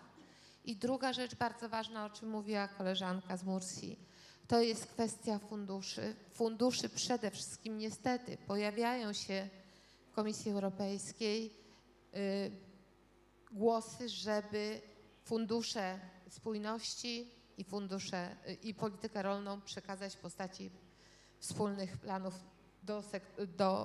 jako pieniądze narodowe bez bezpośrednio negocjowania kontraktów regionalnych, tak jak to było do tej pory, czyli przekazanie to władzom na szczeblu centralnym. Jeżeli tak się stanie, to obawiam się, że w krótkiej perspektywie czasu może się zadziać tak, że te samorządy, czy te regiony, czy te miasta, które nie będą mogły mieć dobrych relacji z rządami poszczególnych krajów, bo przecież różne opcje polityczne się pojawiają, różne w związku z czym problemy natury politycznej, nie będą miały szans na przede wszystkim wprowadzenie koniecznych zmian. W związku z czym ważne jest bardzo, żeby te środki nadal zostały jako Fundusz Spójności i Polityka Rolna jako osobne fundusze i żeby były jak gdyby jednak nie były włączone i przekazywane rządom narodowym. To jest, my o to apelujemy jako Komitet Regionów w Brukseli i mamy nadzieję, że jednak jeszcze tym razem w tej perspektywie nadal będą to środki dedykowane nam, regionom, miastom, samorządom, żebyśmy mogli równoważyć przede wszystkim tworzyć zrównoważony rozwój, ale przede wszystkim również przeciwdziałać i adaptować się do zmian klimatu. I kolejna rzecz to jest edukacja, która jest szalenie istotna. Tu kolega był uprzejmy wspomnieć o programie, który realizuje. Muszę Państwu powiedzieć rzecz, która zadziała się chociażby w Łodzi. Bez edukacji, mówię to nie bez kozery w tym miejscu, bo jest tu właśnie uczelnia, my zrobiliśmy identyczny projekt w Łodzi. Plac Wolności, centralny punkt miasta, centralny punkt komunikacyjny, olbrzymie rondo komunikacyjne. Postanowiliśmy zmienić przestrzeń dla mieszkańców, odbetonować, stworzyć tam przestrzeń zieloną, posadzić drzewa. Kto był przeciwny? Niestety przedstawiciele uczelni, profesorowie uczelni. Jakim prawem my zasłonimy budynki zabytkowe? Nie zasłoniliśmy ich. Drzewa tylko uzupełniły piękną kompozycję, stały się fantastycznym projektem, który zdobywa olbrzymie laury na arenie i polskiej, i międzynarodowej. Ale żeby zrozumieć istotę, to naprawdę, ja się bardzo cieszę tu widząc tyle młodych ludzi, że oni będą już inaczej patrzyli na przyszłość, bo zieleń i możliwość korzystania tej przestrzeni, wykorzystywania jej i pod względem zwyczajnym do fajnego życia, ale również ekonomicznym, bo to jest pełna zgoda. To przyciąga ludzi znowu do miasta. Znowu chcemy wejść do tego centrum, chcemy się nacieszyć z tym centrum, chcemy tu żyć. To są rzeczy bardzo ważne. I teraz wracając do Pani pytania. Przede wszystkim raz jeszcze powtórzę. Współpraca i tworzenie prawa przez wszystkie szczeble, czyli konsultowanie z władzami lokalnymi wszystkich polityk tworzonych przez Komisję i przez Parlament Europejski, ponieważ wtedy stworzymy prawo wdrażalne, akceptowalne przez społeczeństwo. To jest podstawa. I druga rzecz, my faktycznie staramy się, wszystkie te polityki, które są bardzo ważne, one się zazębiają o siebie, jedna wynika z drugiej. Nie ma możliwości myślenia o tym, że we właściwy sposób wdrożymy plan adaptacji do zmian klimatu, jeżeli ta polityka nie będzie spięta klamrą centralną. Klimat nie ma granic terytorialnych, nie ma żadnych granic. Jeżeli nawet my zrobimy bardzo wiele działań przeciwdziałającymi chociażby pustynnieniu miasta, bo tak się dzieje. Pustynnieje ta część Polski, czyli region łódzki, nie z przyczyn od nas niezależnych. Ona pustynnieje dlatego, że w sąsiedztwie Łodzi jest olbrzymia, największa kopalnia węgla brunatnego, która po prostu wydrenowała całą wodę, tworząc olbrzymi lej depresyjny, który wyssał tą wodę z miasta takiego jak Łódź, odległego o 60 kilometrów. Co byśmy nie zrobili bez działań globalnych, oddziaływania na poszczególne tereny, żeby tego typu działania się nie zadziały, żeby, że tak powiem, przywrócić dawno ład i przede wszystkim stany wodne, nie zrobimy tego z perspektywy Łodzi. My musimy to zrobić z perspektywy miejsca, gdzie te zmiany się spowodowane zostały. W związku z czym konieczna jest współpraca na wszystkich szczeblach. Wtedy i tak nam się udaje, tak tworzymy wspólne plany i wspólne projekty z miastami, chociażby emisyjnymi. Tu patrzę na kolegę z Wrocławia, pana wiceprezydenta, bo faktycznie udaje nam się tworzyć wspólne projekty, które później implementujemy i którymi chcemy podobne projekty, jako ci, którzy mają być swego rodzaju drogowskazem, implementować wśród naszych przyjaciół w innych, mniejszych miejscowościach, gminach, w innych miastach. Jeżeli to zrobimy wspólnie, to wtedy jesteśmy u celu, którym jest praktycznie zapobieżenie dalszym zmianom klimatu. Excellent, very, very good and extremely clear messages about the comprehensive strategies and the need for whole of the government action. So points all very well taken, and I think many of the panelists share some perspectives on that. I'm going to go back to Maria. I've got the proposed question for you to reflect on the specific project of resilience. But I also am tempted for you to kind of talk about, you know, what is your formula in getting people engaged? It's clear you have high energy levels and you have a lot of enthusiasm. But when you go to a grey eminence or a serious bureaucrat, how do you get them excited about the opportunities that exist? And at the local level in particular. And then I think we slowly need to move back to the questions, but I'd like to ask both the gentlemen also to think a little bit about what are our magic formulas to get people excited about our agenda? It being fun, bold, courageous, but yeah, you get to think while Maria responds. Thank you so much. Well, even though I haven't done the training to speak in public, I know to make any kind of joke, it helps, you know, to gain the audience. So apart of energetic on myself, I have to admit, and against your point of view, it's not fun. in Spain is pain. I mean, and it's not because of the reason that it's pain, but it's very difficult to deal with it. I mean, you have said before, we shouldn't, you, us, everyone work in silos, you know, like agriculture or cohesion funds or whoever. We have to work all together. And this is something we have to bear in mind. I come from a very agricultural region, and the people who have been working in environment, we have to double think or rethink what we have done wrongly to have all the agriculture sector or most of the agriculture sector against us, you know what I mean?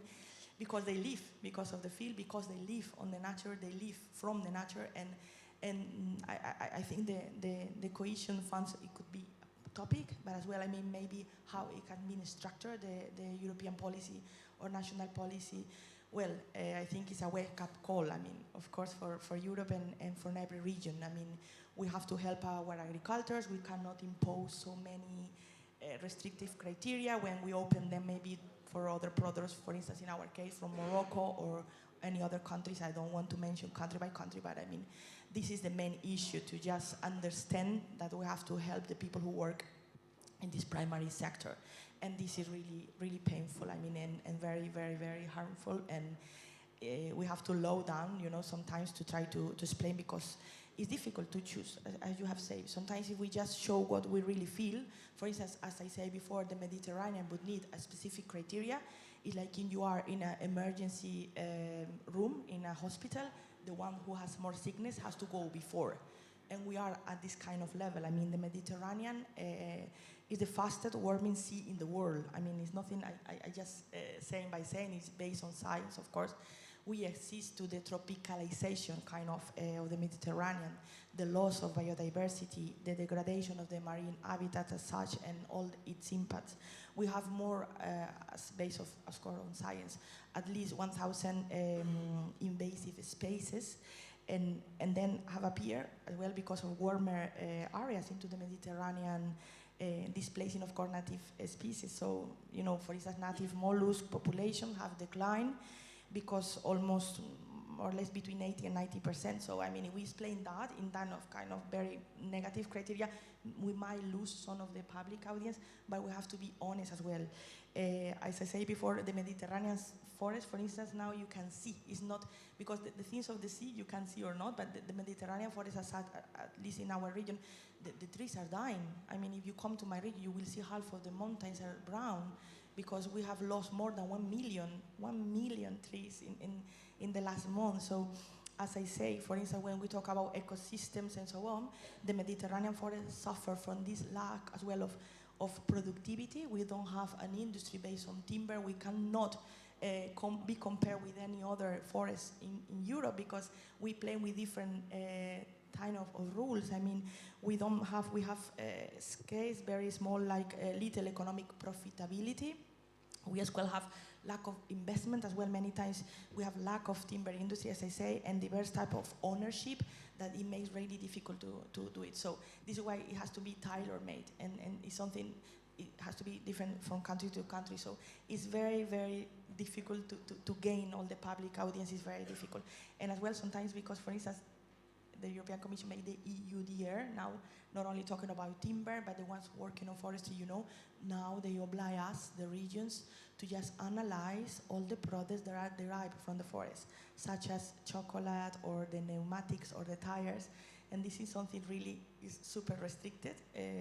Maybe it should be at national level, but it has to be done at least in Spain at regional level, with no more people, with no more funds, so they're struggling us. So it's difficult to gain more people when you really suffer from having this.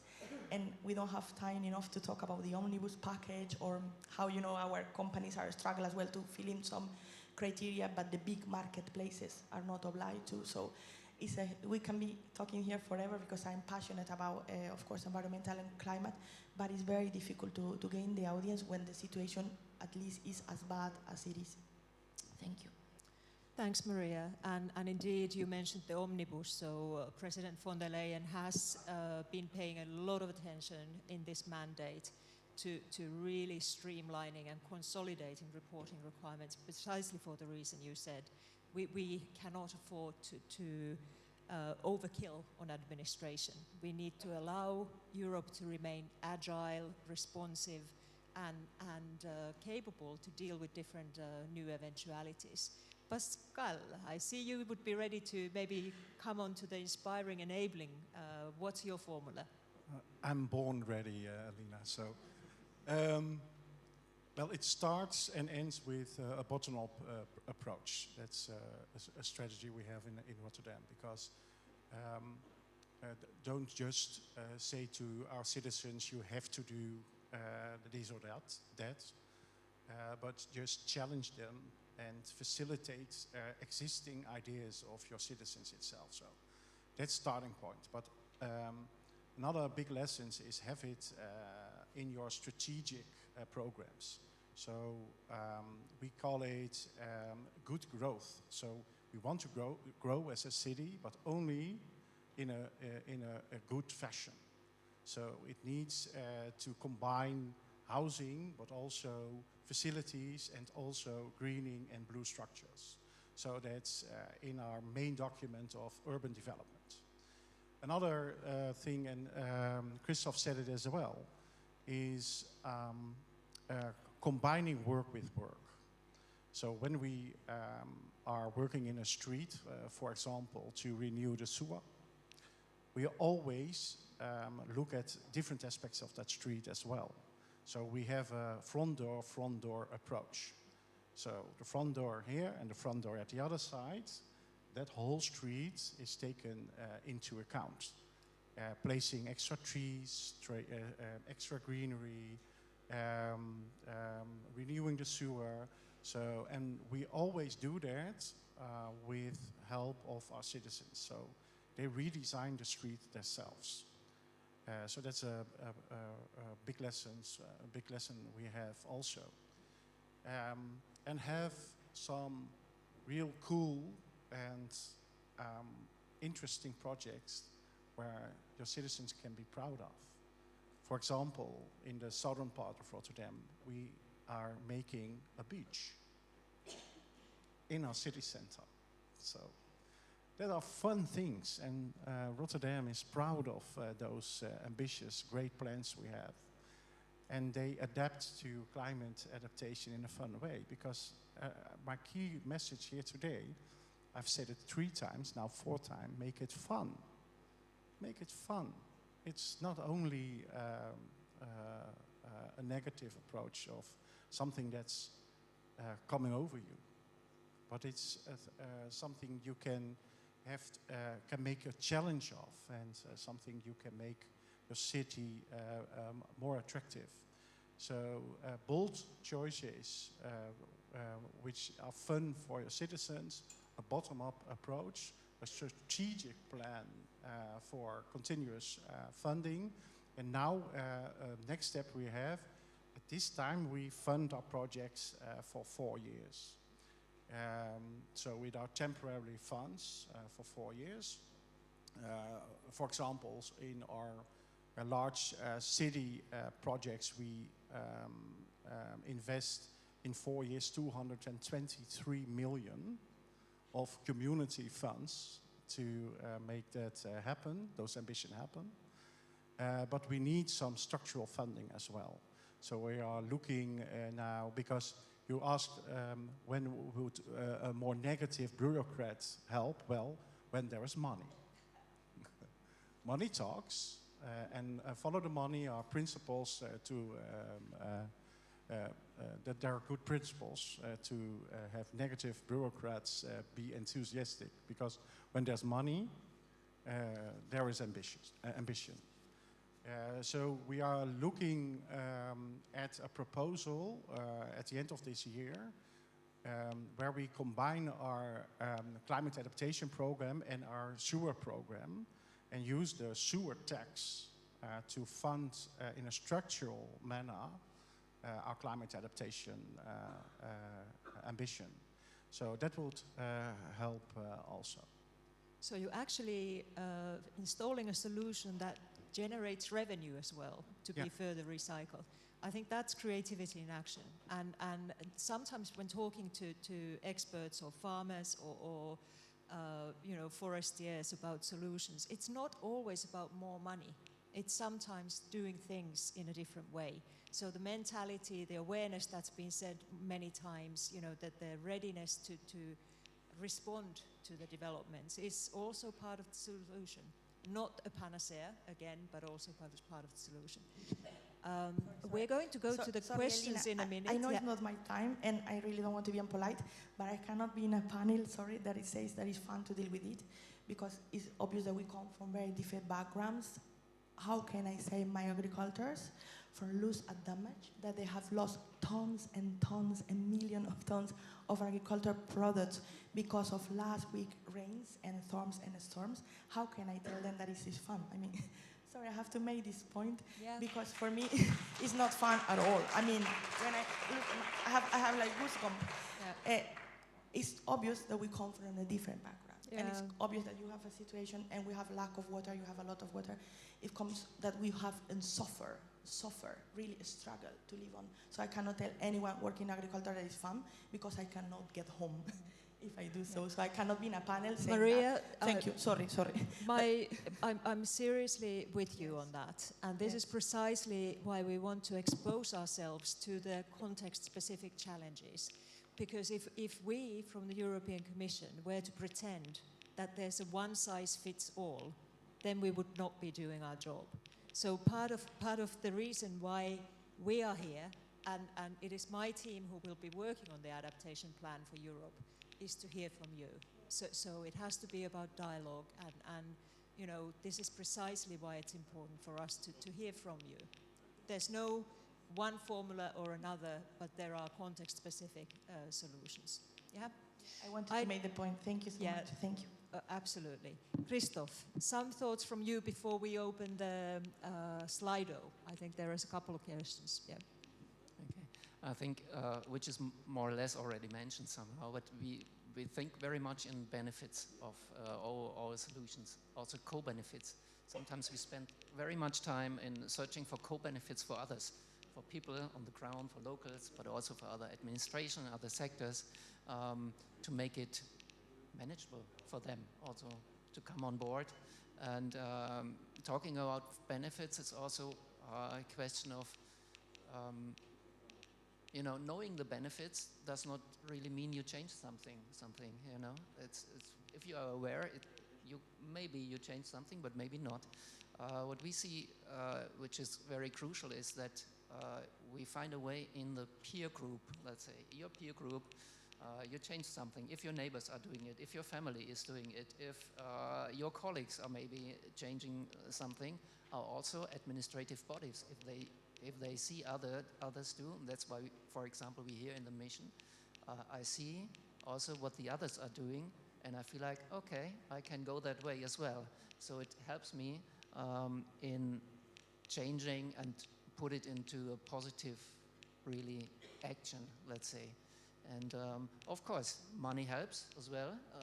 And we got also, we are part of the Pathways to Resilience project, which I really can recommend, which perfect, get some funds and very easy accessible advice and support on different levels. Or we got also technical advice by the mission, where we were reflecting our adaptation strategy and, let's say, thought out of the box a bit, which helped very much. And if we come to concrete measures in the city, I mean, we are focusing on the urban areas, and we see that it's difficult to finance, so we come with our funding line, because we established in that budgetary period within the ERDF fund, a local fund for climate adaptation. So every government or every official entity can ask for money for climate resilience. So if we talk to the people developing an industrial district and we say, okay, you should do this and that, and they say, yeah, but we don't have money. And then we say, yeah, you can apply. We got the money from the EU, so it's not much, but it's a start. So, and then it helps also. So some incentives on that case. Thanks, Christoph, and thanks for mentioning the Pathways for Resilience. That's been one of the most popular programs that we have, and I think we can maybe look at that in the workshop as well. I am looking at Kat, who's my disciplinarian, in addition to being the master of ceremony. Can we take some questions from Slido, or?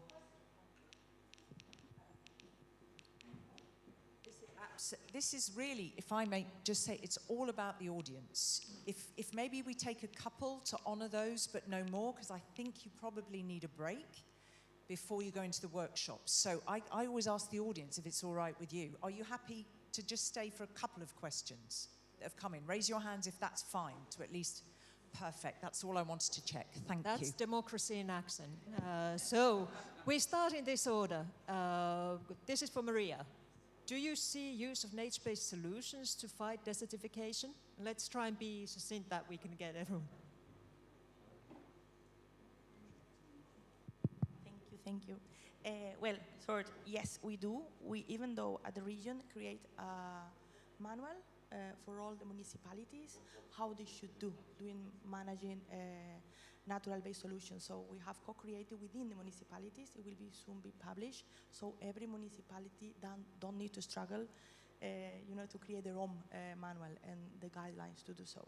And as well, our engineers, yes, we do. We try to improve. We have a lot of EU projects on forest management and natural-based solutions to improve what's called the skills, the training of forestry professional, local municipal level, local gardeners, sustainable garden and forest management, adapted to the Mediterranean and the lack of water, and encourage as well and avoiding, the administrative burdens. I would say to ensure as well that our policies are adequately recognized by what is really natural-based solutions. But even though when you have a super mega event, like event that happened unfortunately a few months ago in Spain, you can have a lot of natural-based solutions, but if you have, 4 times the amount of water of Ebro River, one of the biggest rivers in Spain, you could do whatever, a natural-based solution. This is a tsunami, and it's good for small rains or for medium rains, but for these huge events, we talk about other kind of issues. So as well, we work on genetic diversity, and we monitor on the context of climate change. We are a specialized unity only for genetic and regarding as well, as I say, parks and gardens with municipal level and regional levels, working with many stakeholders that are involved all in the forestry or gardening sector to manage it. Thank you. Yeah. Thanks so much, Maria.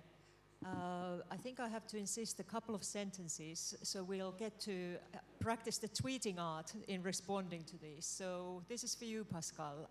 How did you convince citizens to cut more than half of the cars to cross the roundabout? Any opposition? Of course, retailers in the city centers are quite critical, but I have them at my office at a regular pace. So we have a talk about how we can face their challenges, for example, in their logistics, and we have good conversations about that. But also, 25% of the cars in the Rotterdam city center doesn't have any destination in our city. They just use the city center as a highway.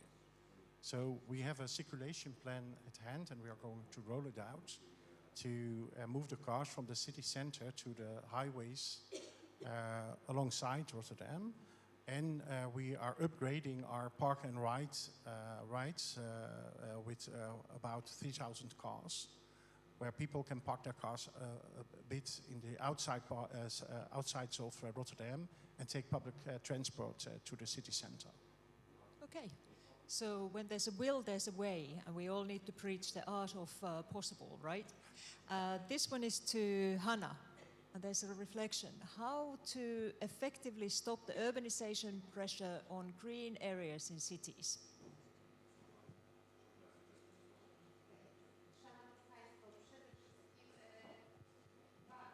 I think you need a mic.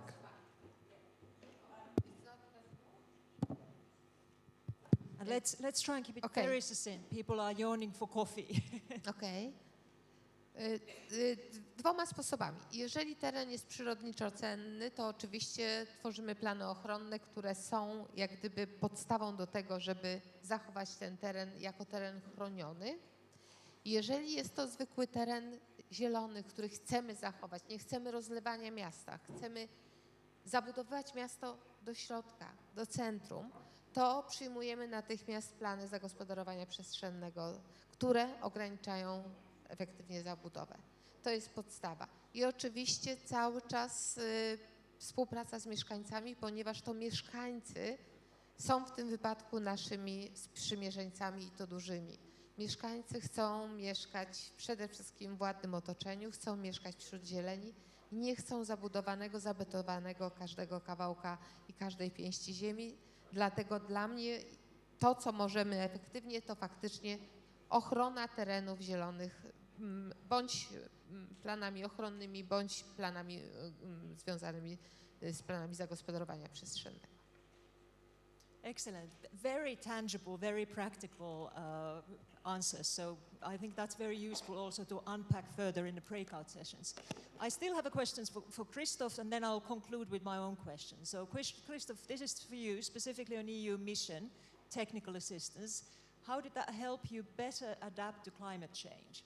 And you already spoke of the pathways to resilience, but can you give some other examples? Yeah, I can do it very quickly, actually. Technical assistant, how does it work? You start in the first session and they ask you, what do you need? And then you can come up with your ideas and then you discuss about what kind of support you can get. So it's just very flexible to help us. In our case, we discussed our adaptation strategies. We had now a process of almost 2 years on updating our adaptation strategy for the two cities, Bremen and Bremerhaven, and the region of Bremen. And which was a really huge process, participatory process with many people involved. And what we used the technical assistance for was to reflect all our measures, our risk analysis, ask them, you know, are there other examples in Europe? What do you think about that? Then they came back and having read the measures, and then they said, why didn't you do it like this, or why did you do it? So we had a discussion, and it helped to shape us, shape our measures and also our targets in adaptation. Absolutely. So I can also recommend that, actually, that mission initiative. Thank you. Very good, Christoph. So before I thank all the panelists, I'll try and answer the last question, which is of course a super pertinent one, and it also links back to the first Slido, where many of your participants said that their interest here is to hear more about the European Union's plans in the area of adaptation during this mandate. So adaptation, or rather climate resilience, proactive risk management, is definitely a central priority for this mandate. And why is it? It's not because we're going to upgrade environmental policies or struggle to maintain green. It is because it is necessity. At the same time, we will be staying the course on the net zero transition, but we will seriously be stepping up our efforts to build that resilience, to make sure that Europe is fit for the future that lies ahead of us. I can't reveal too much about the adaptation plan yet. We are carrying out the impact assessment, but we are looking at legislation. We are looking at temperature reference scenarios. We're looking at availing tools, and we're very much looking at a concept called resilience by design, which was mentioned by our commissioner. So it's not climate policy that needs to be fit for future. It's the agriculture policy, it's the energy policy, it's the health policies that are all policies where impact and effectiveness is being hampered unless we factor in the already changed climatic conditions. Because 1.5 degrees globally, which we have already surpassed by some statistics, and hopefully it's temporary overshoot, but we can't afford not to prepare for the future so that we can help our farmers, that we can help our citizens whose schools get flooded, etc. This is very dramatic, but we cannot give in to despair. So in 2026, with the inputs from all of this community, we will hope to develop an impactful and meaningful plan that will not necessarily be super prescriptive, but will send a real message of awareness and stepping up in a systemic way across the different sectors. We won't be able to live in these silos anymore in terms of budgeting or in terms of policies. And the mission will be fully nested as a core example of inspiration and practical examples that we have learned. So some of our impact assessment work will be looking at specific case studies and from mission signatories to see what has worked, what are the obstacles on the level, and how can we together best develop the models and the formulas, the protocols, without trying to enter into the national competence or local best practices, but building from those. So that's what I can say so far, and today has already been very educational for me, inspirational, and I hope to all the others as well. And the breakout sessions will give us a fantastic opportunity to unpack further, and I look forward to the rest of the day's deliberations. I'd like to very much thank the panelists. It's been great. Thanks for sharing your hearts.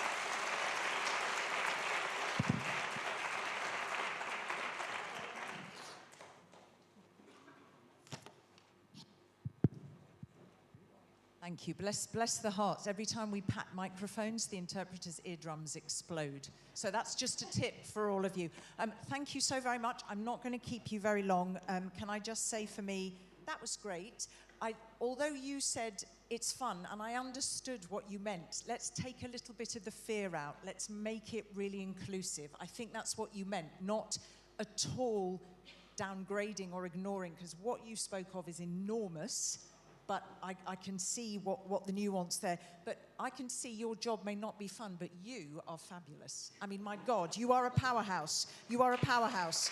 I really picked up on the business case. Your words were making a city more attractive. We heard the same from you, stimulates economic growth. People want to be in your green city. And I had this vision, you know, when you always look at future cities, they're often very futuristic and grey and sort of alien. But I saw something very different. I thought the future and futuristic really is green. And I thought you brilliantly, thank you, brought that to life. And I loved your example of collaboration. You said, look, the researchers were all against all of those possible trees in front of buildings, but you spoke to them and you got it done. So I'm sure you don't not expect conflict. How do you unpack it and deal with it? So thank you so very much. Apologies to those of you online. The only reason we said, please, can future speakers speak in English, because there isn't interpretation online from Polish into English. That's the only reason. Thank you. Can I just keep you with me for speed, because I'm going to take people into a coffee break, and I'm going to invite you here in the room, instead of cutting away now to the graphic recorder, I'm going to invite you to have a look over coffee, because Teresa has been super productive there. So, well, if you want to cut in, I won't stop you. Hang on a minute. We might see some pictures, but if not, please do take the time, because that's a hell of a lot of work. Do you mind if I just give some instructions for the workshops, and then I can release this all? There it is, our greatest achievements. So these are the workshops when you can learn all about the actions and the experiences of the mission participants and all sorts of different measures that have been implemented by cities and regions. So hang on. Online, I'm going first, because you have different instructions. We're going to sort of lose you now until after lunch at 2:15. Don't close the browser, because what you're going to find is you have facilitators. I think I'm looking here now, because there's green there. You've got facilitators online who are going to find you for your dedicated activities. And the discussions that you do online will also feed back into a plenary session at 2:15, in which we look at the top lines of those discussions. So don't close the browser. People will join you. We'll see you back in plenary at 2:15. Grab some lunch before. For those of you here, okay, I think we've got some information there on screen. That's very important. You've got all sorts of different areas. One takes place here. Now, there are 3 thematic sessions, because 2 are dedicated to risks and planning. There was so much interest, all right? And then, of course, we have water management and we have heat management, information, is going to come to the screen, but is also on your badge, okay? On the corner of your badge. So that reflects the choice that you made when registering. There are loads of people to help you. You will get instructions, you will get some presentations, some pitches, and then there will be guided conversations. So they will be much more interactive. And just to let you know, please do make your voices heard, because the top lines of those workshops come into that very short feedback session in plenary at 2:15 after lunch. That's it. Take your 90 minutes now after you've taken 20 minutes for coffee. Take your workshop time. Then we move into lunch, and then I see everybody here back in this room at 2:15 and all of you online. Thank you for waiting with me. Thank you so very much to all of you.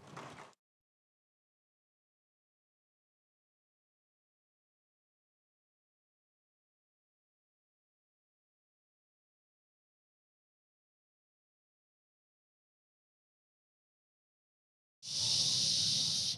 Can I kindly ask you to stand and fill some, can you fill some gaps here? There are little bit gaps. Do you mind moving in just for now? I will give you time to move afterwards, I promise. Just fill the gaps, fill the gaps. Move along, just for now. You can disappear to the edges afterwards. That's what everybody likes to do, to work. All right. You must be loaded with so much sugar. Who ate the salted caramel brownie? It was divine, but it's gone there. It's very heavy. So, thank you. Just if you can move from the edge in. Okay. Look at the paparazzi for you. Right, are we ready? I don't mind what we say. Cheese, wistiti, what else? Whatever you say in your own language. What do we say in Polish when we smile? Huh? Marmolada. Marmalade. Very long. Okay. Should we all stand up and say marmolada? So first of all, stand. Make sure you're seen.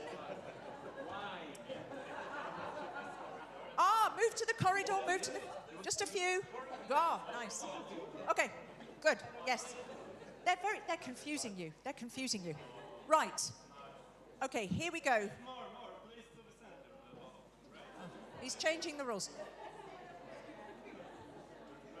Okay, listen carefully. We don't say marmalada on one, we say it after one.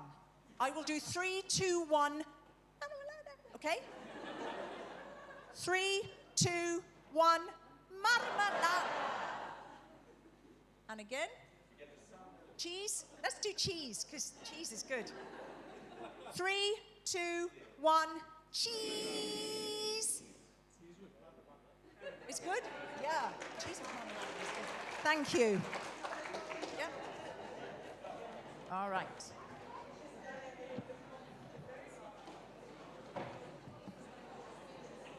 All right.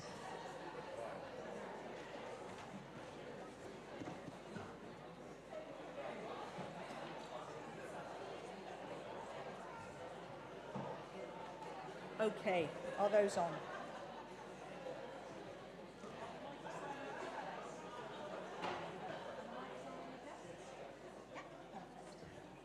All right, thank you. Thank you so very much. Welcome back. Who had more than one dessert? See, Barbara, you're proud of that fact, and I like the fact that you're proud of that fact, because I would be proud of that fact. Okay, very delicious food. Thank you very much. The group photo was to honour the requests of quite a few people, and also I think very useful if you've got to, what did we call them in that first panel? Some of the grey suits, some of the policymakers that you need to show evidence of a very passionate community, then you have a photo right there. So thank you, and for anyone, I don't know which camera I'm looking at, who may be joining us now online, a warm welcome to you to this 4th edition of the Forum for the EU Mission for Adaptation to Climate Change.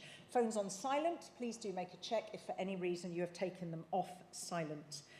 All right, first of all, because I promised it and we didn't do it, if the camera is ready, could we do a check-in and see it on the screen of that incredibly industrious graphic recorder, the brilliant Teresa? Maybe we can see a little bit. You're supposed to read it sort of from the top, as you see, the top left, coming down, and you see where the blue face is in the eye, and that's where she was kind of following the evolution of the conversation in the first panel. So a tremendous amount going on there. I think the importance of education, we heard that from Marcia. Cohesion is progress. There were lots of conversations around cohesion funding that came up. The economic growth, the business case, the economic cost and the human cost for this also came out. The importance of cross-sectoral communication, but listen, all of that is your daily bread and butter, and you know the challenges therein. But I feel, can we give, because I don't know how her brain works to do that, can we please give warm applause thus far for this?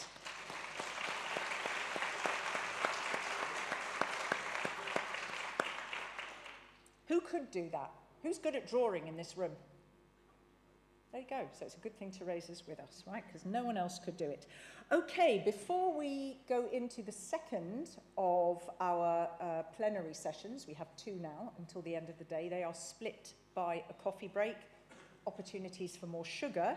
I'm going to invite somebody else, more eloquent than I on the subject, to just give you some of the top lines from those thematic workshops. Remember, we had two, and then we had heat management and water management, and we had risks and planning. So we're going to combine the two on the same topic into one output of feedback, and then the other two topics. So a warm invitation to push me off the podium to Martina Alvarez Portas from MIP for Adapt, and you can also give her warm applause to make her feel comfortable.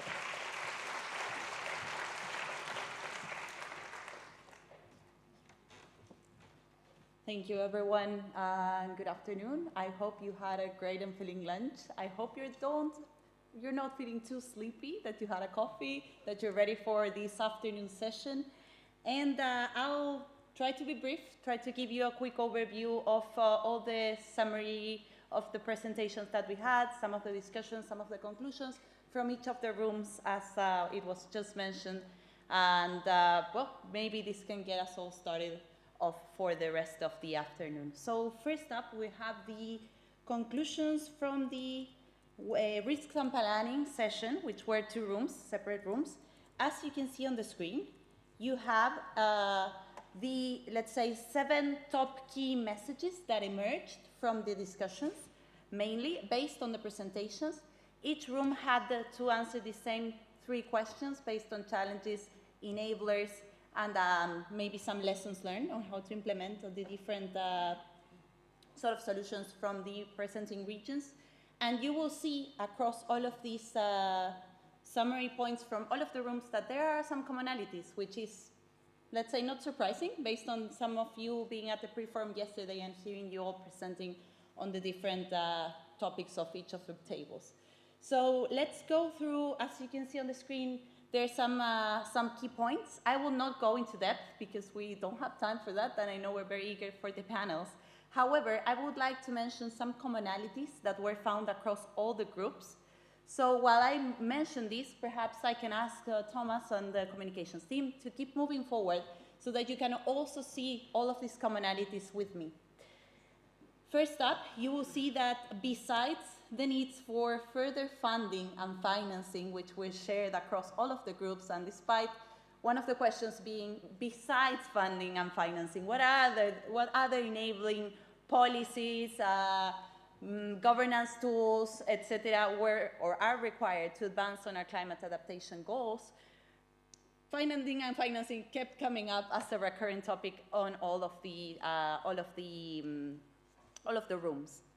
Besides that, we found out that communications, the way we communicate our success stories, the tools, how we showcase what we achieved, the use of data, of actually using data to showcase our achievements, also came across in all of the rooms. You will see it as a point in each of these slides. And the thing is, we should be doing so in a digestible way. Sometimes when we communicate complex solutions, we need to do it in an easy, user-friendly, formal way so that others can also take those and apply them on their own adaptation journeys. Besides that, you also find in the slides that technical capacities and human resources available to implement all of these adaptation plans are key and are a typical challenge found across all of the topics and the thematics. I will not keep you. These key bullet points, also more in-depth analysis on them, will be found in the proceeding reports that will follow the workshop, so worry not. If there's something you want to find out in more depth, you'll be able to do so later on. And as a final key message that also emerged across all of the rooms is the fact that we need to prioritize climate adaptation by assuring political sustainability, so that even though political cycles change, we need to find ways to ensure and encourage that the adaptation actions that we are taking forward are also considered in the future political plans. Further to that, and this is a message to all of you today here, start even if you don't have all the tools. It's better to kick it off and then find other people, make connections that will help you along the way, rather than just wait for the adaptation solution to come up. So I would like to thank you all for listening, for participating in today's workshop. And I hope you have a very productive session later today with the panels. So thank you very much.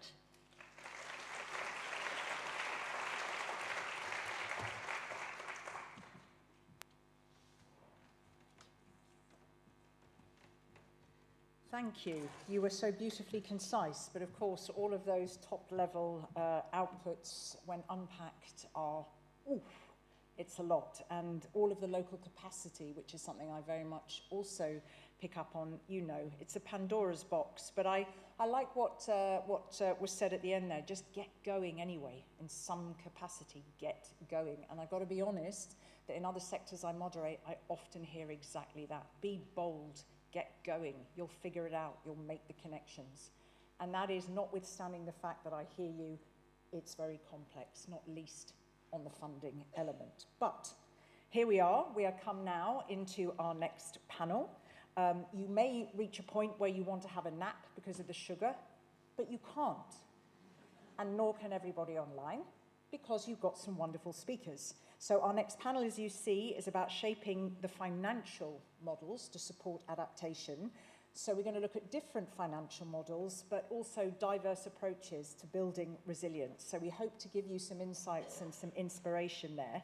This is being delivered in sets of presentations by speakers together. They will decide, and I will let our wonderful moderator, who I won't invite quite yet, but momentarily, to orchestrate that. But each pair presenting comprises a financial institution, so that's all about the funding approach, and then a project or a region, basically demonstrating exactly how that all played out on the ground. So if I can just attempt, without mistakes, to introduce all the speakers, including Polish speakers, trying to do that well, and then you come to the stage.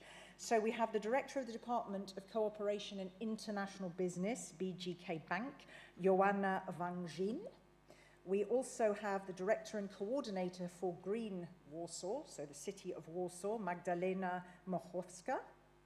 We have the European Investment Bank, represented by Michael Finucane, the Climate Office, so the Operations Directorate. He's well into the Climate Bank, the EIB, the Climate Bank part. We also have a project coordinator from the City of Leuven, who is Nell Janssen. From the French Institute for Sustainable Finance, we have its Managing Director, Cécile Goubet. And the project manager of Adaptation to Climate Change in the City of Strasbourg, we have Emmerich Noel. So a really brilliant panoply there of figures who work together to make all this happen on the ground. So, as you come to the stage, we're going to run that poll so that we can have a look at it when you're here. And I'm going to ask you to be seated in the order I read it out, starting here. So please tell me you were paying attention. Joanna starts here, Magdalena, Michael, Nell, Cecile, and Emrik. And then I'll bring the moderator at the end. Please come to the stage.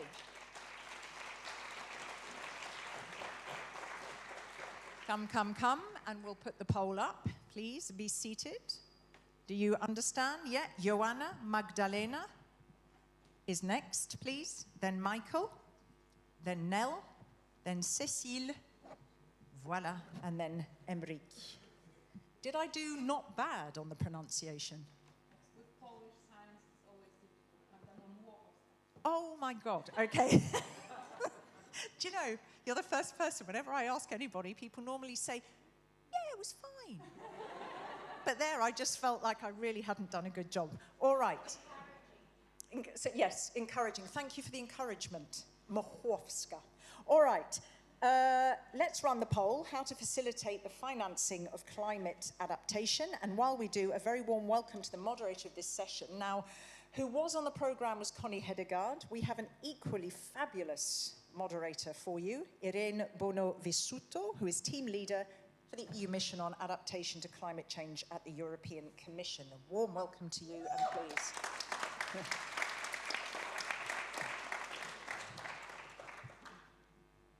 Welcome. Thank you. Pleasure. I will ask you in a minute to remove your lanyard, but only when you sit down.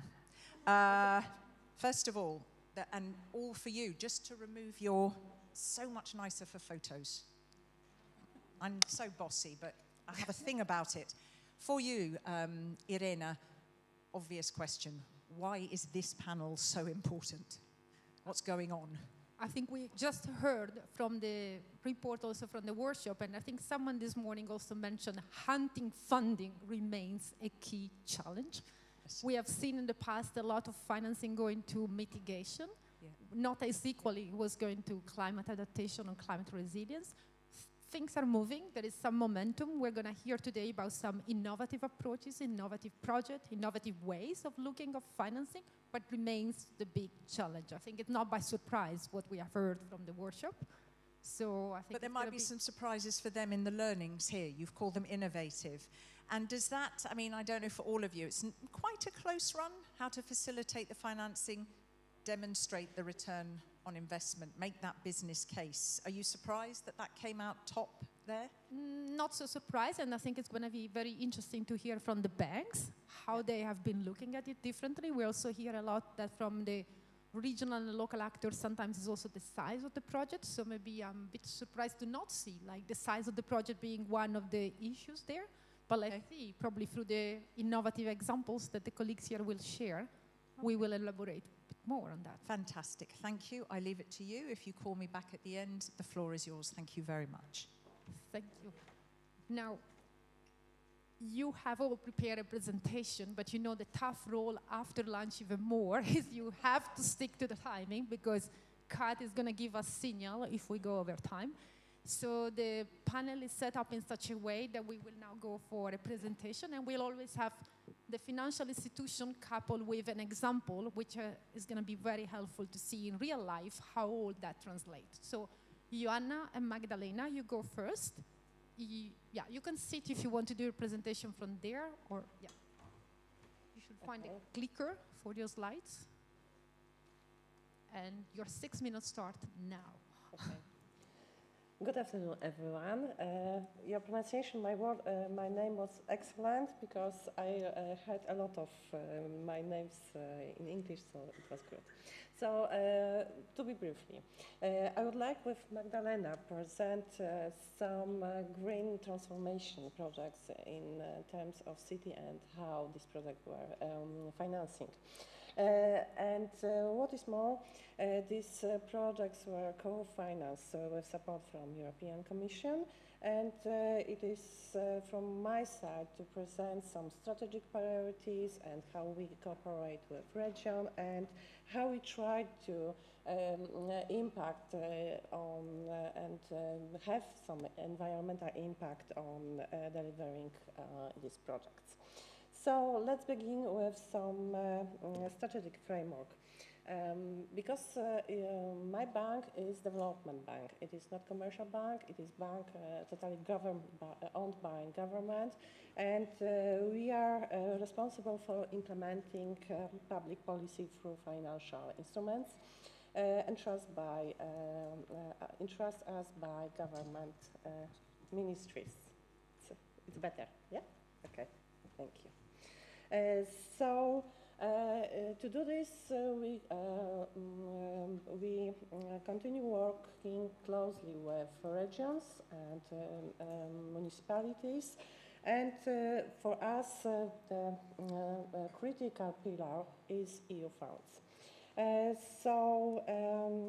We also, because we implement new strategy, it was in heart of our strategy to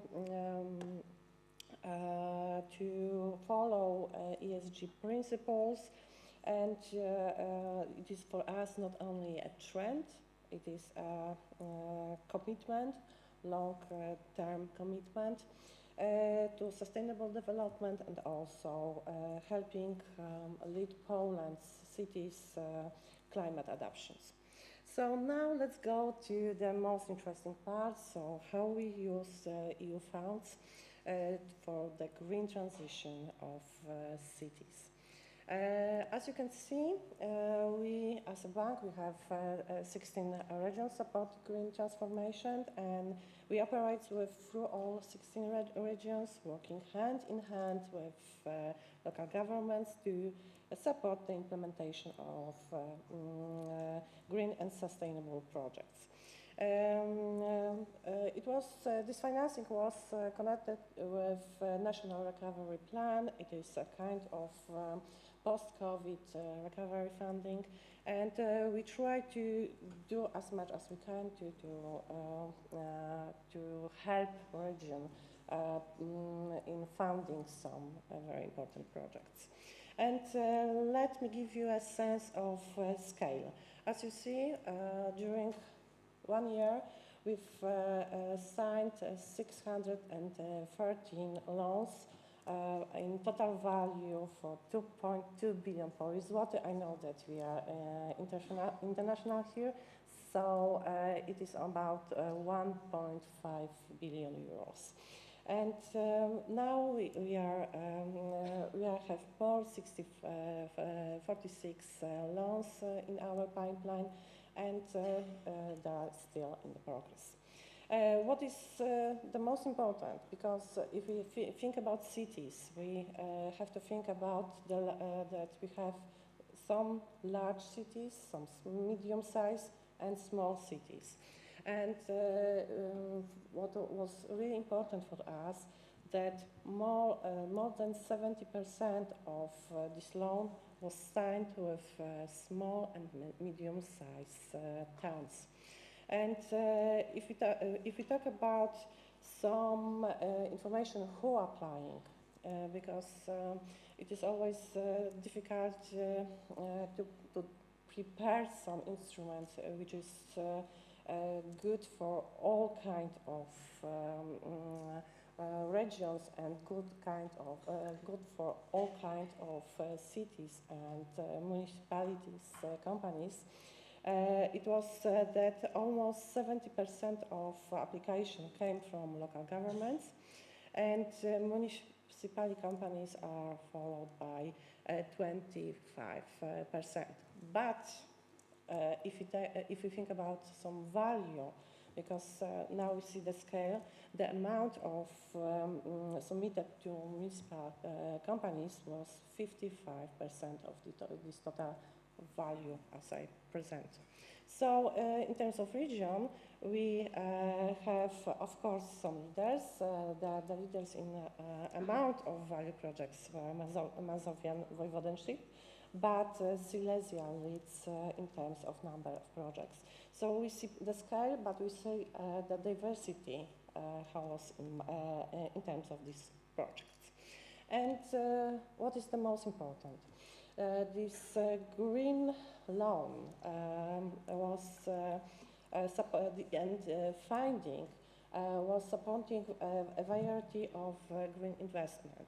As you can see, there is green urban areas, some construction, pedestrian and bicycle infrastructure, renewable energy sources, efficient energy, outdoor lighting. One of the good examples near here in Jelenia Góra. Improving energy efficiency of buildings and also zero emission transport and infrastructure, and water supply and sewerage system. So also here in Warsaw, in Wrocław, I'm sorry, we have some projects which are already financed, but by using these financial instruments, it is more at least 13 projects. Let's go to the main criteria. Because it Joanna, can you try to speed up so we can it is hear last, from Magdalena? It is last. So my, I'm sorry. So the main criteria, of course, it is that we have to deal with European Green Deal and very difficult, do not significant harm principle, and also to everything need to support this neutrality and help reduce harmful effects of the environment. So if you have any questions, I will explain later. Thank you, perfect. And sorry for pushing you, but that's my role as well. So, yeah, Magdalena, we're going to now hear from you how this works in practice in your context. I will try to be quick. As Warsaw City, we have been built the green and resilient city for years, and this is reflected in our strategic documents such as City Development Strategy, Warsaw Green City and Climate Adaptation Plan, and of course, Climate Change Adaptation Plan. We take advantage of the opportunity to exchange knowledge and experience. That's why we are part of this EU mission, but also the second one, climate neutral and smart cities. I would like to have my presentation. I don't know if it's possible.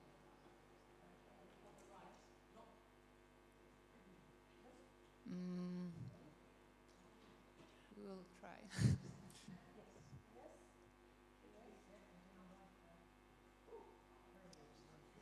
Okay, I will use this help and I will try to Bear with us a moment. Thomas, do we have the presentation for Warsaw? I hope so. Just for a moment, chat amongst yourselves. Nice presentation. Any question? It was just to remind you, because I rudely didn't, that Irena will have questions after each presentation, but you're taking some right at the end from the audience. So remember, through the Slido, the usual way. So if you're still on Slido, please go there. This is panel 2, right? Absolutely. I think we will put the QR code in a bit as well, but... Okay, I'm trying to say without presentation, and I hope that it happens. We have learned a lot thanks to support this kind of organization like C40, Cleaner Fund, but of course knowledge and experience not enough, and we need funds to rely to meet these ambitious goals. This is why the city is seeking investment funds from various sources and financial instruments, and Bank Gospodarstwa Krajowego is one of examples. So far, Warsaw City Hall has obtained funds from Poland's Recovery and Resilience Plan in the amount of 95 million euro in loan, and additionally 60 million euro from a subsidy. And I still hope that we get more. I would like to show you 3 examples of how we use these funds. And I believe that the first example is most spectacular one.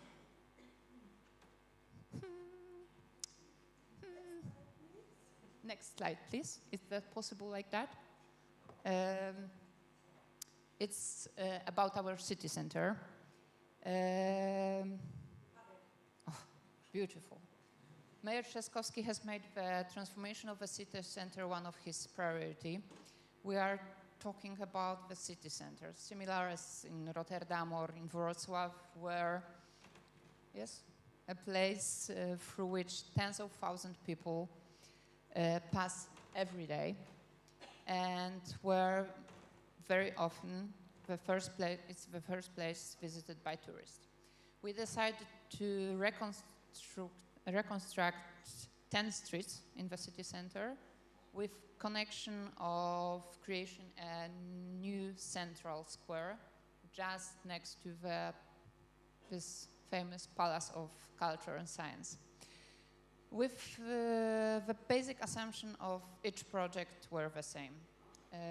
As much greenery as possible,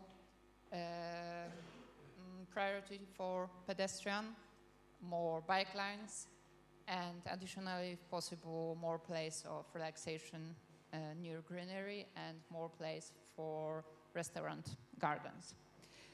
On this slide, luckily, you have some examples of these actions, and you have a list of investment for which we got funds. So we have here Chmielna Street, Złote Zgody Street, Trzech Krzyży Square, and this main Parada Square, this new investment new to the Palace of Culture. However, I think that this is worth showing the full scale of investment on this next slide. Next slide, please. Because as I told you, we had 11 different investment, and what was wonderful, all of them were really together, so we can see wonderful, how huge was this change in the city center. In the case of the second project, we have followed the same philosophy of walkable city. In March 2024, we opened first pedestrian bridge in Warsaw. I understand that in Wrocław or Rotterdam, maybe it sounds weird, but for us, it was first pedestrian bridge through the Vistula River. It was an investment that was sorely lacked in Warsaw. We assume that the bridge will be also important boost for one of the districts on right bank of Vistula River, because most of the tourists till now spend time in left bank of Vistula River, where we have Old Town, renovated boulevards, Łazienki, Park, Ujazdowski Park. And thanks to this bridge, a lot of people reach this second part of our city, Praga Północ district, which thanks to the revitalization program started to be every year more and more beautiful, and it's waiting for the tourists. And the last example is the action that has been taken in many cities in Poland or in Europe, I think. But I think that it's still worth to talk about it. Give next slide, please. Warsaw is modernizing, and next, this is this beautiful bridge. And next slide, Warsaw is modernizing street lighting on a massive scale, from old sodium one to more environmental friendly and energy efficient LED fixtures. The new fixtures use significantly less electricity, and it's better quality. We got loan for that. It was about 15 million euros, and thanks to the replacement program, the amount of energy used annually will drop by as much as 56%. So we really can see the effects, because we will save annually 8.4 million euro. Thank you very much. Thank you. I'm glad we could see the pictures. They are really worth many, many words. So thank you for bringing also those examples. Maybe just a quick question to the two of you, because you, Joanna, presented a long list. I mean, you mentioned 600 and more projects and so many more coming. And you also presented there are a lot of projects in the list. So how do you make the priority choices? I mean, how you do that as a bank, or how you do that in collaboration with the local authorities? I mean, Maybe just a quick reaction on that before we move to other examples.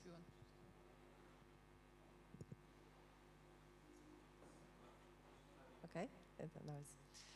Okay, the first of all, the most priority is that we need follow the rules connected with the specification. So it should be green, it should be do not significant harm, and follow all regulations. So this is the most important part. And also we try to find the most important and finance the most important projects, which are for the small regions and also for cities. I think that we spent really a lot of time to create all the strategic documents which show us which projects are really important, which projects are crucial, what kind of effects they gave us. So of course this is the most important for us, but we also trying to hear our residents, because some projects are much more wanted, and of course it's also important for us. Thank you. We will come back with more questions from the audience, but let's move now to the next pair. Michael, you're coming from the EIB, so clearly big scale. We heard from the colleagues before that they work a lot on small and medium projects, but the EIB institutionally normally works on bigger examples. Anyhow, today you and a colleague from Leuven will present something that also helps at regional and local level. So the game is the same, 6 minutes for your quick presentation or your presentation, and then we go to some round of questions. Michael? Super, thank you. Hey Siri, change the slide.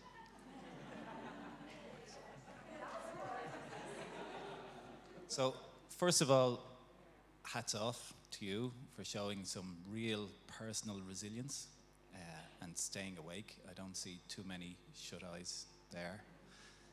This is death row, the time straight after lunchtime. So you're in the right business, resilience, adaptation, and you're really good examples of it yourselves today. I'm very happy to have the opportunity to come and talk today and tell you a little bit about EIB. We're not just hidden in a forest in Luxembourg. I want to demystify the bank for you and really to let you know how we can help you fulfill your adaptation plans. So before I start, if there is one key message that I have, it's please do reach out to us. There's my colleague Esther. I'm not sure if Esther is in the room. Esther might be outside manning the stand. But please do come and talk to us today. I think people in grey suits took a bit of a reputational bashing earlier.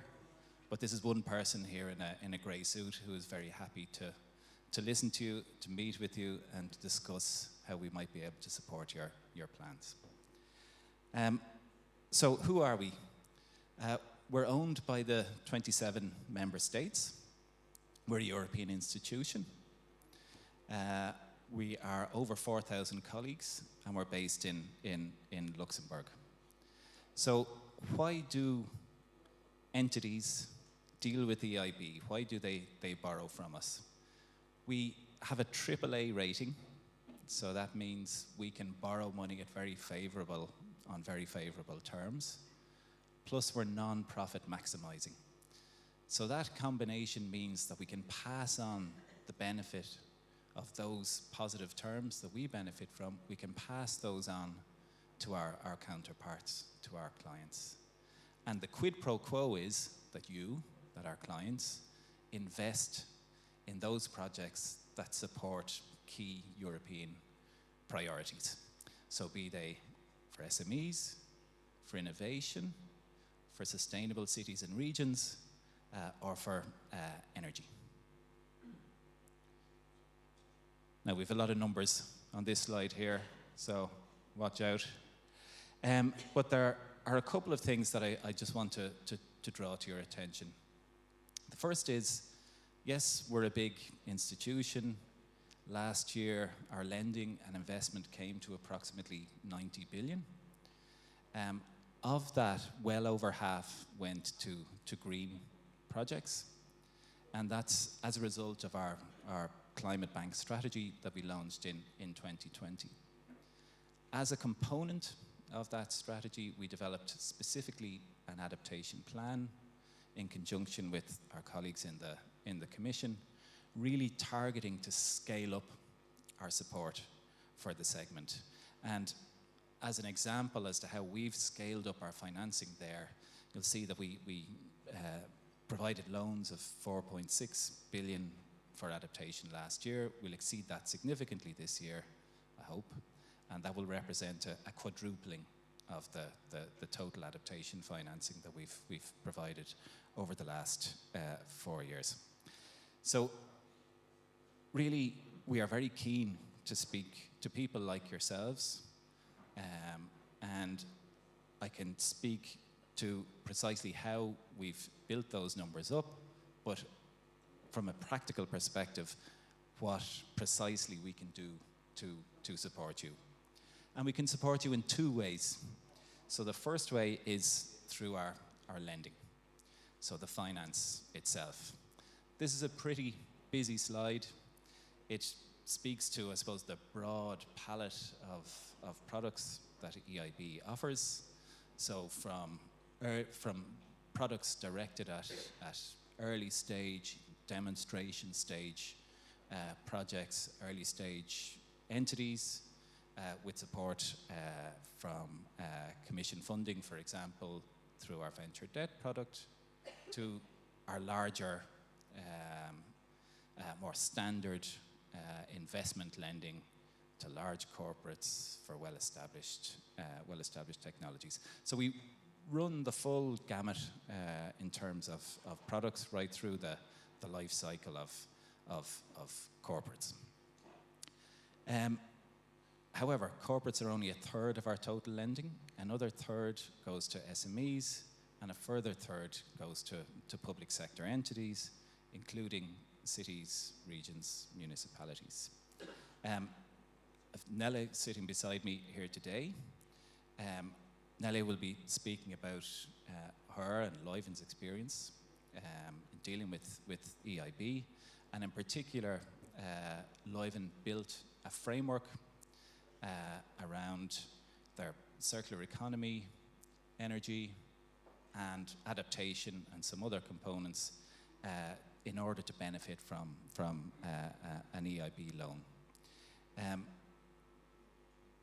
The framework loan that Leuven have benefited from, in essence, it is structured in such a way that EIB will appraise a framework at a high level, and for all sub-projects up to 25 million euros, there's a pre-agreement that those loans can be accessed and drawn down, and those projects supported. For sub-projects that go over the 25 million within the overall envelope, there is a separate appraisal step, but hopefully nothing too painful. So that's the lending side. The second way that we can support cities and regions, oh, my time's gone. I'll be quick, so. Thank you. It's through our advisory. And in essence, what we want to do is to try to help you increase your potential access to finance, and really to further enable you to ensure that your projects materialize. And in particular, through our ADAPT advisory program, with the support of our colleagues in the Commission. And in particular, what we can do here is help you with your CRVA to identify the risks and vulnerabilities, to define the adaptation actions that will address those, and to help to make those initiatives bankable, and then more broadly help you with your internal capacity building and external awareness raising. And for public sector entities, for public entities, this advisory service is free. So I think I've overstayed my welcome. I'll move on very quickly. There are some examples. I think the slides will be shared. You'll be able to see them. I'll pass over to Nelly now. Thank you, Michael. And I think Nell will actually complement that nicely because you did present big billions figure, but I think Nell will actually show us some example of real project happening in the city of Leuven. And thank you very much, Nell, also to stepping in for your colleague who broke his leg and couldn't be with us today. But the floor is yours, and explain us a bit. Thank you. I'm Nele Jansen.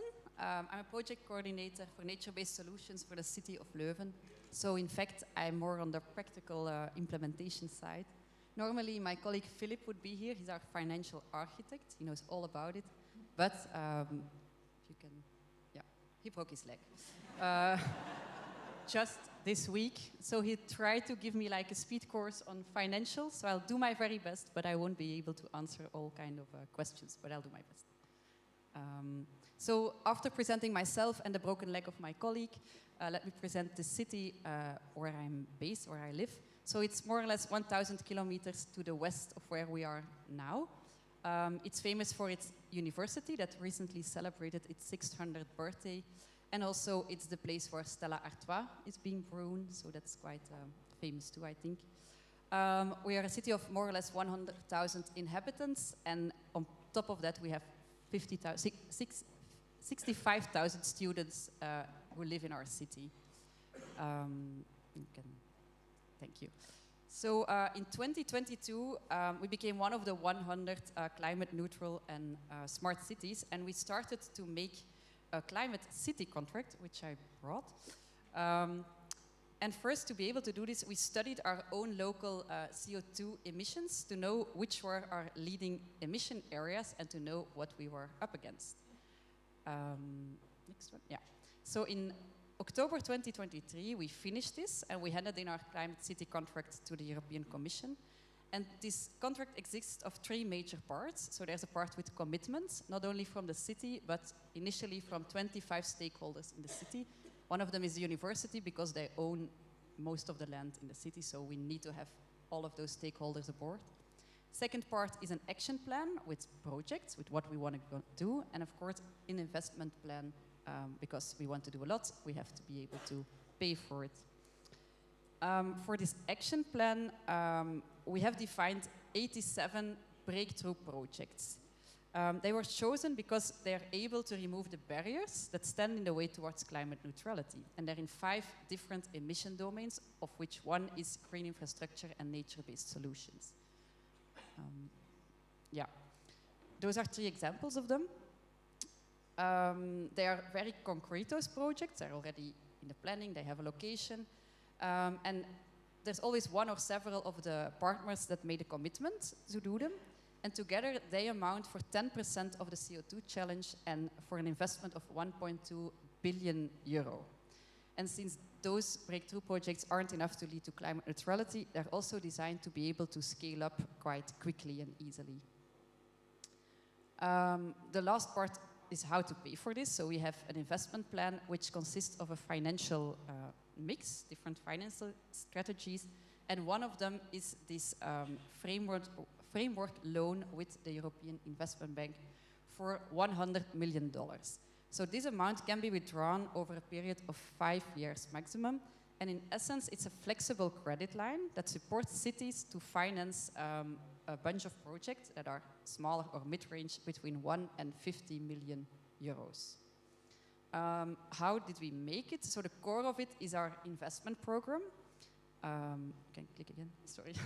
Okay, so it's based on, on those breakthrough projects in the Climate City contract, but we have limited it to, you can push again, thank you, to only the projects of the city, not of the other stakeholders, just to make it not too complex. So that's for a total of 400 million. And then the investment program, in total, the loan we can get is for 100 million euros. So as you already explained, for small projects, it goes quite fast. For the bigger ones, there's the need of an extra governance step. And the investment domains had to be agreed upon upfront. So it's nature-based solutions, water infrastructure, social housing, etc. Also important is that I'll give you like a quick practical guide to such a loan. The projects cannot be finished more than 50% on the moment of the framework agreement.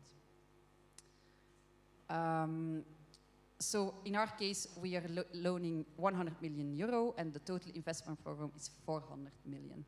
An important one as well is that the underlying interest, it's not fixed when we have the framework contract, but at the moment of the request of the money. So basically, we're always free to scan the market and to talk with other banks to get the best interest loan. And then the loan term, it's the average asset life of your project deliverable. For instance, if it's like a street, implementing nature-based solutions when you renovate a street, and it can be up to 30 years. And last but not least, yearly reporting is expected. Uh-oh. We'll need Siri again. Help. No. Is there anybody else that can go to Coming the to next an end slide? of the presentation? Next slide, please. Yeah. I won't go into detail of this slide, but it wasn't that easy. Our first conversations were in 2022, and I think the closure should be this month, I hope. Still? Yeah? Okay. Just checking. So it takes quite a lot of time in our case, which was our fault. We had to prepare for it. Next slide, please. So what are the advantages for us as a city? First of all, it's a good financial robustness test. Also, we're the first Belgian city to have this kind of loan. So it builds out our reputation. We're secured of 100 million euros, and it's a flexible loan. You can withdraw money when you need it for a project that you can choose from your investment program. So that's all advantages. And then the last one. So to conclude, I would like to share some recommendations based on our own experience. Well, basically it's prepare yourself, because you'll have to prove payback capability. You'll also have to convince the European Investment Bank that your projects have a good quality and that they're very thought through, that you know what you're about to do. And also your internal organization has to be prepared for the administrative part of it and to be able to report. So thank you very much. Thank you both for your presentation.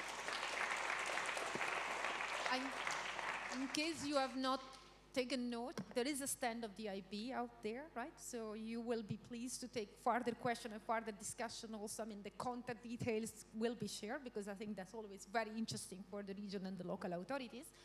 And maybe just a quick question again. We will take question at the end through Slido, but maybe just a quick question. You mentioned, Nel, there are 87 projects in that long list.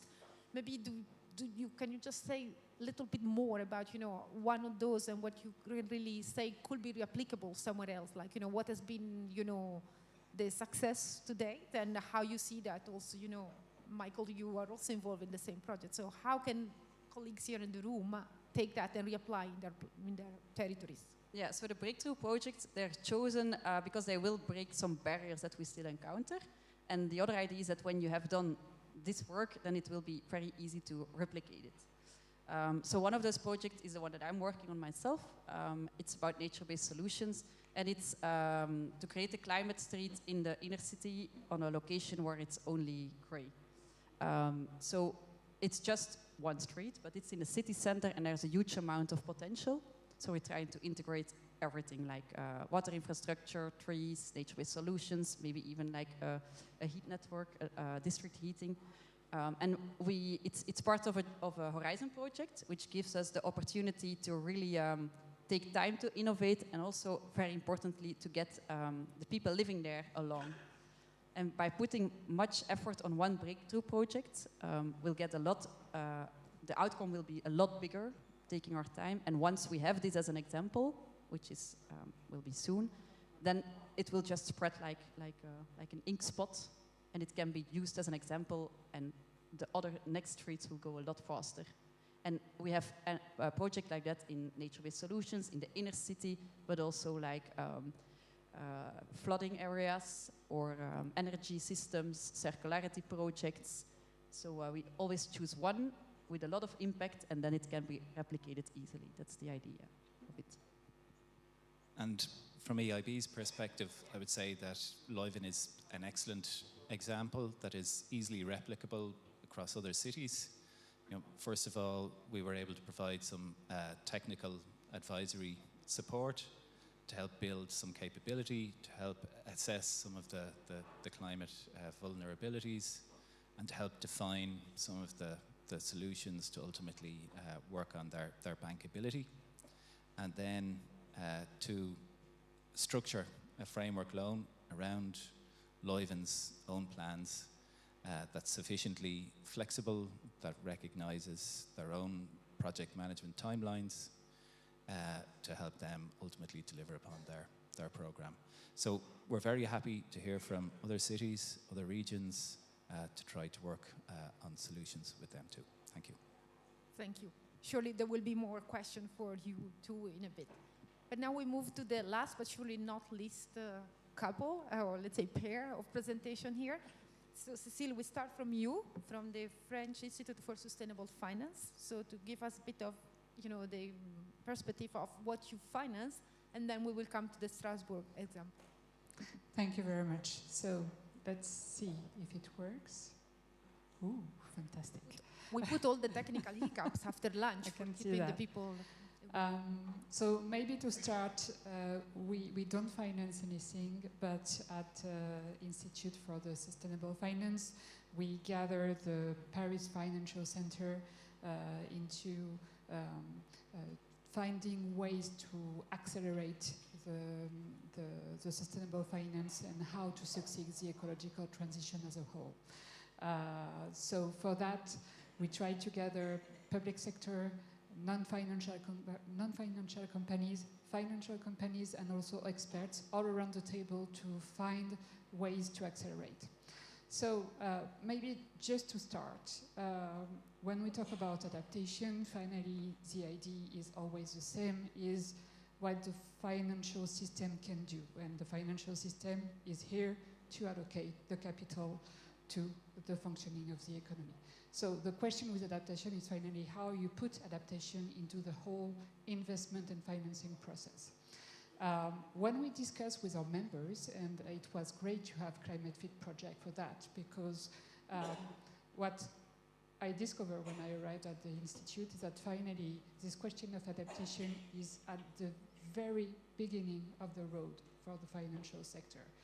We have a lot of things to do. What they were explaining us is that finally there is a lack of knowledge and awareness of what is adaptation for the financial sector. There is also a perceived lack of regulatory and policy framework for adaptation, and there is a perceived lack of projects directly linked to adaptation, and there is also a lack of adaptation within all the projects. Because finally, regarding adaptation, the question is how we are going to adapt the existing infrastructure and how we are going to adapt the future infrastructures. So to answer these questions, we are very lucky in France because I think that we are one of the most advanced countries, at least on planning adaptation in Europe, because the first strategy on adaptation has been created in 2006. We have now our third national adaptation plan, and it has a very important new tool, which is what we call TRACK, which is a referent warming trajectory for adapting to climate change. This is absolutely essential for all the sector, financial, non-financial, and local authorities too, because with that we are going to be able to answer one of the biggest challenges that the financial sectors told us that they would need to find way to deal with, is that with this trajectory we can update the guidelines for risk. We can support adaptation by local authorities because they know where they are going by the end of the centuries, and we also can start to think of how we are going to adapt the economic activities. So how did we started to think of adaptation internally? Is that finally we took the 3 pillars of the National Adaptation Plan, which is protecting the population, ensure the resilience of territories, and adapting human activities. For all those 3 pillars, we work on it, and we try to find ways to have extra financial analysis, which would be ready. We also work with Climate Fit on how, how to create the bridge between financial institutions and the local authorities to have a mapping of the different financial actors which can be in charge of a part of the financing at the local level. And this is pretty much what we do. On the right side, you have the mapping that we did with Climate Fit regarding the philanthropy, public bank, private banks, and all the different tools that we can have. And I think that I have finished. Thank you. I think you do show a very crowded picture there of how many different people or different stakeholders and role have in there. Hey, Mirik, you're coming. You want to start? Go. Maybe it will be easier. You come from representing one of those local authorities, and I think Cecile mentioned that they are bridging towards, indeed, the local authorities. So you are also involved in Climate Fit. So can you present us? Yeah, sure. Do you hear me? Okay, perfect. So thanks the EU mission, and sorry for my accent today, but I fell sick on the site visit yesterday. I'm also French, so it will be maybe an explosive cocktail. But just to bring you some context about our territory. So in Strasbourg, it's in the northeast of France. It gathers around 33 municipalities and over 500,000 inhabitants. We're mainly exposed to rising temperatures and floods and mudslides. And when dealing with adaptation to climate change in Strasbourg, we often use the following definition. So the climate exposure, which is now defined at the national level, as Cecile just explained it, with a reference pathway. Then the sensitivity, meaning our vulnerability of the populations, the ecosystems, and our activities to these climate impacts. And then at a whole, our adaptation capacity, meaning how we can transform our society to reduce our vulnerability to climate change. And of course, we believe that each adaptation project must have at its heart three multi-sectoral stakes, being social justice, solidarity, and inhabitants' participation. That's why we decided to get involved in the Climate Fit project, starting from this and from the fact that we understood that climate adaptation requires large-scale finance that the public sector cannot bring on its own. And that's why the ambition of this Climate Fit project, which is a Horizon European project, is to grow a network of investors and both public and private stakeholders to bridge the climate adaptation finance gap. And for the past months, we've been working mainly on these two projects you can see at the bottom of the slide. So basically an investment strategy which aims at assessing the cash flows related to adaptation to climate change over the territory. And then a local resilience task force, an LRT, which objective is to gather those adaptation related from local, institutional and private actors to identify and create innovative financial tools, again, to bridge the climate adaptation finance gap. So the first thing we wanted to do was to have a territorial diagnosis regarding climate adaptation finance. So on the top left of the slide, you can see that for us, it was really important to understand where does the money come from and where it goes when we talk about adaptation to climate change. So basically, for now in Strasbourg, it's overwhelmingly self-financed, unfortunately, and with helps from different levels, mainly from the state. And when we look at where it goes, we can see that, unfortunately, adaptation for now in Strasbourg, at least, is too often considered as co-benefits of either climate mitigation projects, for example, buildings renovation, or biodiversity actions, for example, green and blue corridors or renaturation of waterways. And that's what you can see on the bottom left of the slide, that we invest a lot in nature-based solutions, but we still lack investments in the adaptation of networks and infrastructures, and in the adaptation of our economy, of our local economy, and of our industries, and of our energetical activities. So starting from this first diagnosis, and also from a strengths and weaknesses analysis, we went further and we tried to deploy an investment strategy, which basically is a cost-benefit analysis applied to the 20 or so adaptation options that we had identified. For example, here, agriculture changes. And we used the methodology of the Institute for Climate Economics, which distinguishes three kinds of costs when dealing with adaptation: anticipation cost, reaction cost, and losses. And thanks to the MIP for Adapt technical assistance, we're now able to face the three main challenges that we have encountered in the past months. So the time horizon of investment, the distribution of the financial effort among stakeholders, so who among the states, the public authority of Strasbourg, private sector and inhabitants will have to pay for adapting the territory, and then the proper economic methodology that we want to deploy to make this analysis. Do we put a price on biodiversity? Do we put a price on human health? And all these questions that we have to deal with. And last slide, what we wanted was to work together, as Cecile said, to try to find new ways to fund and finance adaptation.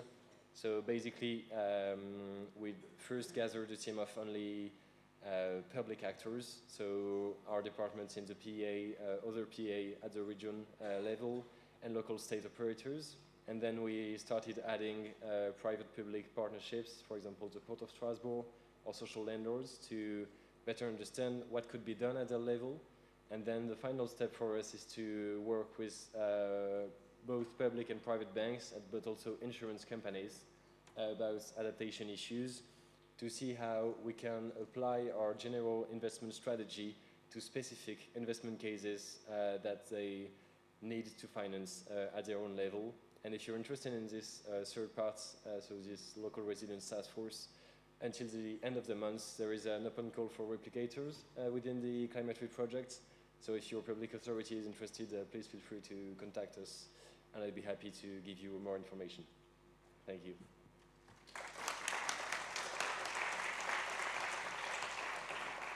Thank you. As we will collect more questions, as I said, through Slido, I still have a very, let's say, first quick question for the two of you, because, I mean, Cecile, you did show a very crowded slide. That was my comment on your last slide. But Aymeric, you also mentioned that the large-scale finance challenge is such a big one that the public sector cannot afford it by itself. So it's clear that you need to have a lot of convening power to get all those actors around the table. So can you just share maybe some insights on what, in your view, have been maybe the key factors or the key enabling conditions to get all those people around the table? Because you have a long list of private and public that actually you convene. Well, I think that finally, because I didn't mention that, but we're also working on how we can enable financing the transition in emerging countries. And we talk a lot about blended finance, but it's not just for emerging countries. Blended finance could also perfectly apply to that kind of project. And what Aymeric was mentioning, and I think it's one of the, for us, one of the biggest interests of the Climate Fit project is that finally when you have all the financial actors around the table, including the public one, you can start to discuss finally how you are going to share the risk, how you are going to share the benefits, and it's already a very good start because you start to discuss what is very practical to make the project succeed. And just to add something maybe, I think what helps is that we try to define a proper framework to work with both public and private actors at the beginning of the process, and we made clear that for us adaptation to climate change is a public service, and that of course we want to find new ways to fund and finance adaptation, but that we will not give up, what we want for the citizens and the inhabitants of Strasbourg just to meet financial interests, and that we really have to keep in mind this when we're dealing with financing adaptation to climate change, I think. Thank you. I think this is a very interesting dimension when we also have banks around the table. So I think indeed it's going to be, it seems to me that this is one of the key elements to be brought together with the number of stakeholders. If there are questions from Slido, we will be happy to take them. I'm sure there are. I mean, but again, here is the QR code. Please point out also to whom. Oh, voila. People have been very clear already. So point out to whom the questions are for. So should we start from the IB? I mean, it's not by surprise. I mean, Michael, you did show big pictures of big money available. So yeah, I think that starts with a question for you. Could you give us a concrete example of what kind of project you have financed with a positive return on investment? Because I think, again, this is a recurring question as well, how you calculate the impact and how you make the calculation to show that there is a positive return on the investment. Do you want to take that question? Okay. Sure, thank you. I'd say there are probably a couple of dimensions here. So the first is our adaptation lending to the private sector. So obviously they have the need to generate a profit, to generate a return themselves. We have done quite a number of adaptation projects with private entity sectors, sector entities. We obviously assess those from a credit risk perspective as we would any usual non-adaptation project, to ensure that there's a level of bankability in the project itself, and that the counterparty can ultimately repay the loan. So I'd say in the case of private sector entities, it's just a normal credit risk assessment would apply. For private sector entities, and to get back to the idea of adaptation as a public good, we still need to, as we are a lender, we still need to demonstrate that there's a level of repayment capacity. So we inbuild into our assessment the costs, future costs that would be avoided, that would be foregone, which is an integral part of the assessment. So not return on investment as we would traditionally understand it, but taking that view on future cost avoidance. And if I can add, maybe just because Aymeric mentioned something about importance of the distribution scale, how you distribute also, you know, the roles and who pays for which part. So when you do talk about avoided damages, are those something that will end up being paid by the same pocket of who makes the investment? So how do you distribute, you know, who invests and who avoid damages? Yeah, I suppose that there are a couple of ways of looking at it. So, for example, we would finance a lot of early stage innovators. These are necessarily high risk. EIB is an institution that has a AAA credit rating. It's important that it maintains that credit rating so that it can pass on the pricing benefit, the structural benefits to its clients. So to enable us to lend to these higher risk private entities, for example, we need to rely upon mandates or support from the Commission and other institutions. So it gives us a level of risk-bearing capacity that we otherwise wouldn't have. Thank you. I see a next question there for Leuven, but I don't think it's only for Leuven, to be honest, because I think this question about where is the money coming from when you need to reimburse the loan, probably you also can give some example, Magdalena and Joanna, also from, you know, the many projects that were on your table. You had 600 and more projects, so you must have developed an experience on from where the money comes from, and probably it's also true for the case of Strasbourg City. But maybe you want to get it started now. As I already mentioned, I don't know the details about this financing mix.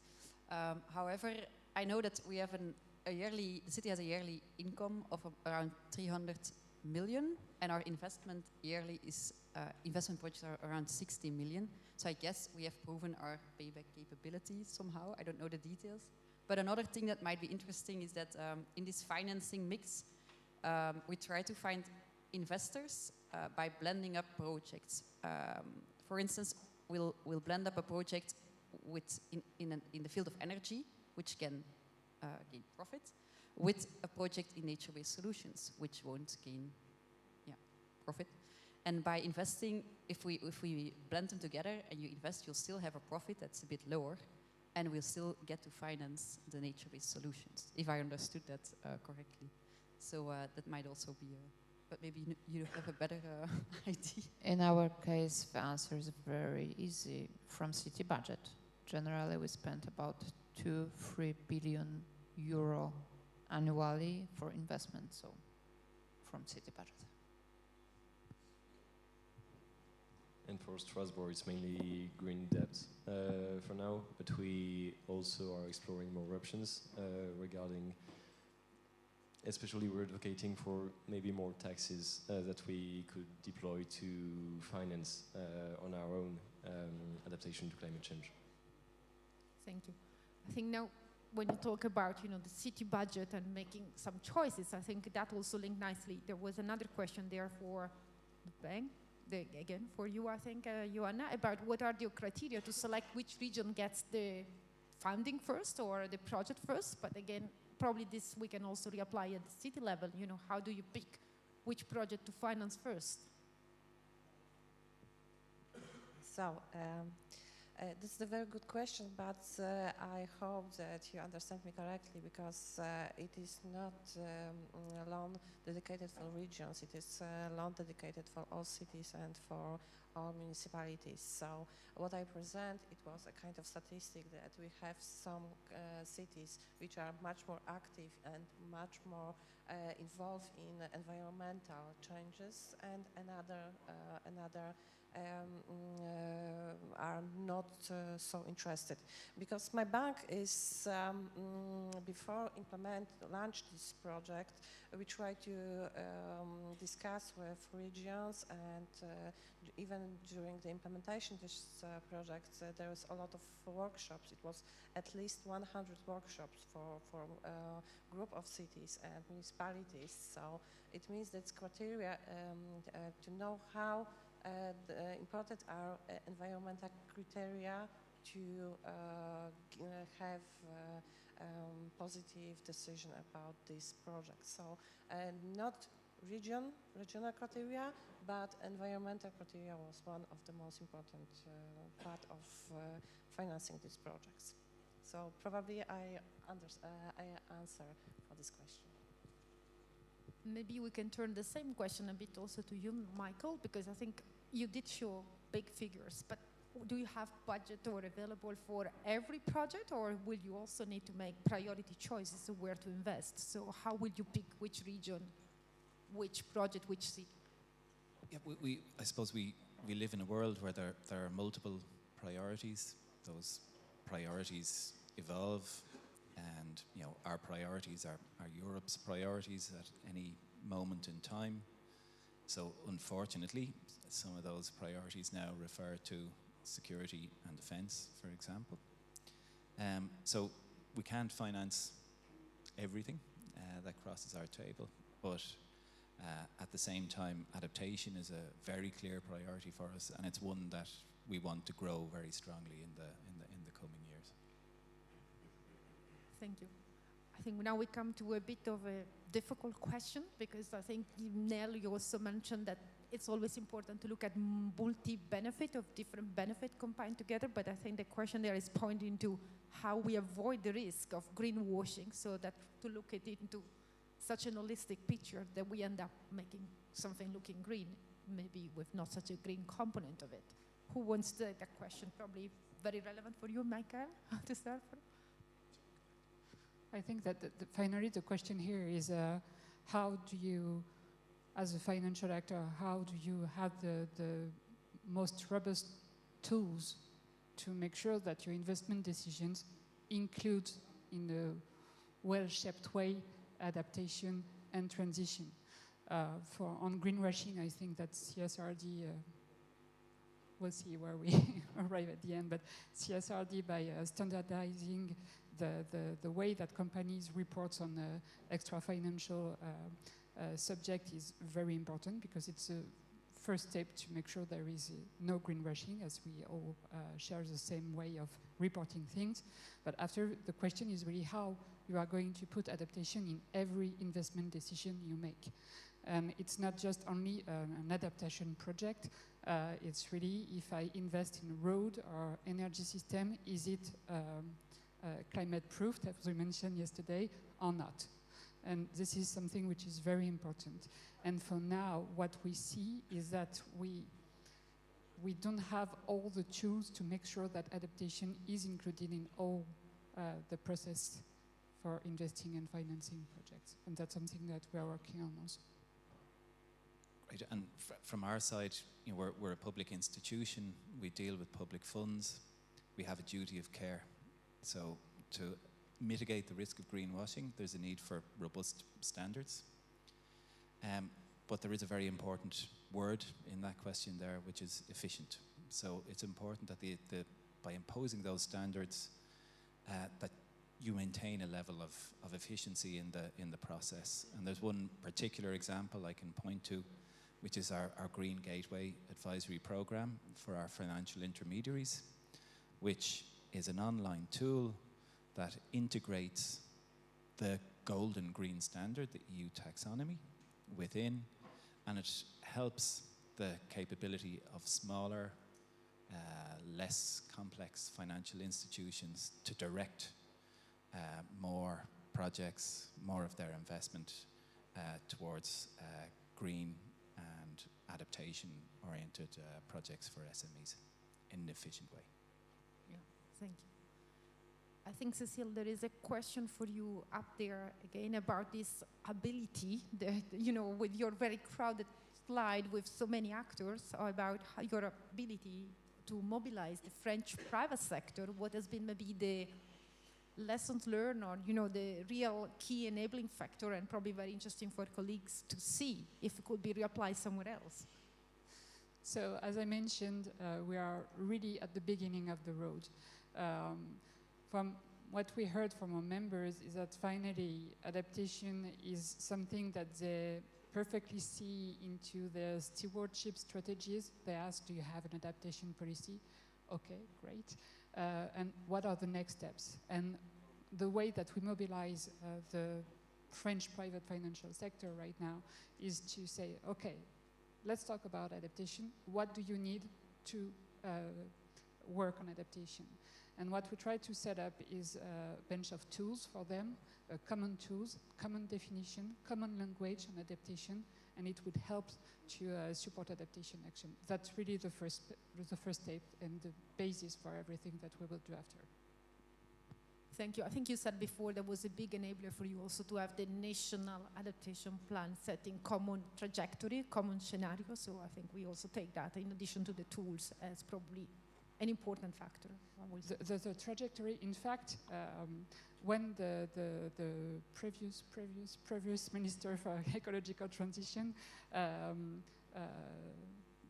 went publicly saying, okay, at the end of the century, with the current policy scenario in France, it will be 4 degrees increase in the temperature. It has been kind of a shock for everybody, but I think it was really a wake-up call because it was very tangible and very practical for all the economic sectors and also for all the citizens. And that's one of the tools which is going to help to shape. It also helps to put that into the investment decisions. It's going to be very practical, very accountable, but it's absolutely essential if you want to succeed that. Thank you. Probably we need such a wake-up call across Europe, or let's see. But I think probably with the mission we can help also to show the way. Is there any last-minute thought that any of the panelists would like to share, or should we conclude? Because I see Kat asking for. There is a very, very last question again for you, Cecile and Aymeric, about, you know, there is also a national adaptation mission in France now starting. So is there something interesting to learn on how we take this adaptation mission effort from the EU level down into the national? So just as a reminder, the French adaptation mission is like one of the measures of the national adaptation plan Cecile just introduced. and it gathers 100 public authorities, 100 territories, which are involved in like national huge adaptation programs. For now, it is still a bit unclear, honestly, on our side, what will come out of this, but we also think it's a good opportunity for Strasbourg to stand for the main key points for us when talking about adaptation. So mainly that we will have to choose at a time, that we can't invest in all at once, and that we'll have to give away some stuff, that we'll have to accept that we will not be able to have the same kind of investments and the same kind of public policies than before, and also that to us adaptation is deeply about vulnerability and about how we help people, and I think it's also often when we talk about adaptation we tend to think that people don't understand, or that we have to explain more the stakes and what can be done. I think, and it's something we try to do in Strasbourg, that people already understood a lot of what is happening, and sometimes they do not agree with our public policies, because as I said, this is mostly about vulnerability, and sometimes they don't need what we do as, like, you know, bourgeois, let's say, but they need some of the basic stuff, food, shelter when it's hot, and even maybe just a house. And so I think it's where we have to go and to be clear that it is not always about explaining more, because there are people on the side that just need the basic stuff, the social threshold from the donors theory, and other people on the other side who just will lose stuff with the transition. And if we want to put in place the just transition that Europe stands for, I think we'll also have to make clear choices that cannot benefit from the wealthiest people, to be honest. Thank you. We understand it's quite a new initiative. It is a French mission, but it's very interesting to see that the effort that we have taken at the EU level with some pioneer regional and local authorities now going to be multiplied at the national level, bringing many more along the same objective. So it's going to be interesting to see how it develops in the coming years. Not just in France, there are many others developing the same. I would say with that, we should wrap up probably this panel. Okay, we're back to in your hands. Did you have any closing, just 1 minute? Did you want to say anything sort of from that's particularly struck you, or? I was asking my panelists here if there is a last minute announcement. Oh, well, I was more asking you, actually. I think it's always very interesting discussion. I think it comes back again and again that finance is the big challenge, let's say, but I do hope that through the 600 and more project, 87 project in the pipeline, you know, of Leuven, and the development that are happening with the innovative approaches of climate fit, there is also hope that there are innovative approaches and some solutions coming. Like, you know, this, happy to see that there is indeed things moving. I mean, momentum is there, so good to reapply. Thank you. First of all, just before I make a couple of points, can you please thank these fabulous speakers? They have the toughest slot, hard slot. I can feel, is this working? I can feel in the room that you need a break, because you've kind of gone doof after lunch, and I know you need a break. What I just thought right at the beginning when I heard, and then it was reinforced after all of you, cities really are living communications campaigns, right?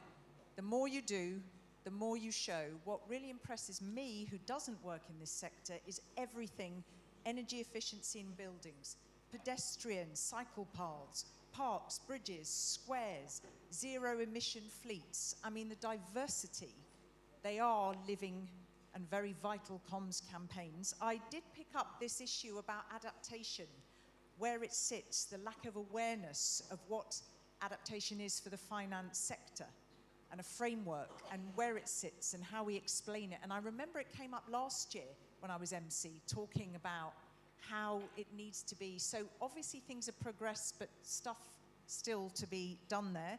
I think that the EIB shows that, you know, if you ever feel like complaining when you have to put forward your case, well, it is public money, and impact is important. But one of the last things I would say, it was fascinating how you all go about figuring out the hotspots, the problems in your city. You called it, I think, a territorial diagnosis, I heard from you, and a mapping in Leuven of the problem areas. Absolutely fascinating. And how all your different approaches in Leuven, you pick up one of the criteria is social justice. And you just spoke about why it's so complex and why it's so important to get it right. So all brilliant, thank you so much. Can I ask you, instead of checking in with the camera with Teresa, I will ask you to please go by. We've got time now, and have a look at her brilliant capturing of some of the top lines.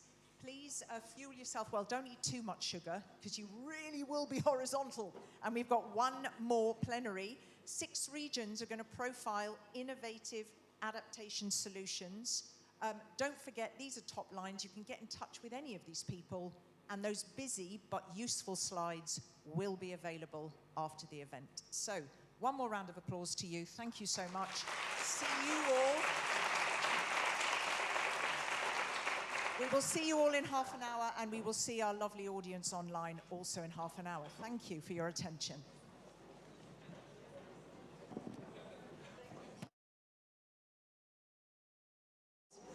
Anybody who is sitting on the fringes, I know I'm such a pain in the arse. Oh, sorry. I know I'm a pain. If you see fit to move in, I'm just saying that for those people, and it's hard, they would like seeing faces in the middle of the room. So if you can be generous enough to move in, it's the last panel. I know I'm eyeballing you. It's just generous for them, and if you were here on this stage, you'd want to see lots of faces here, because it helps.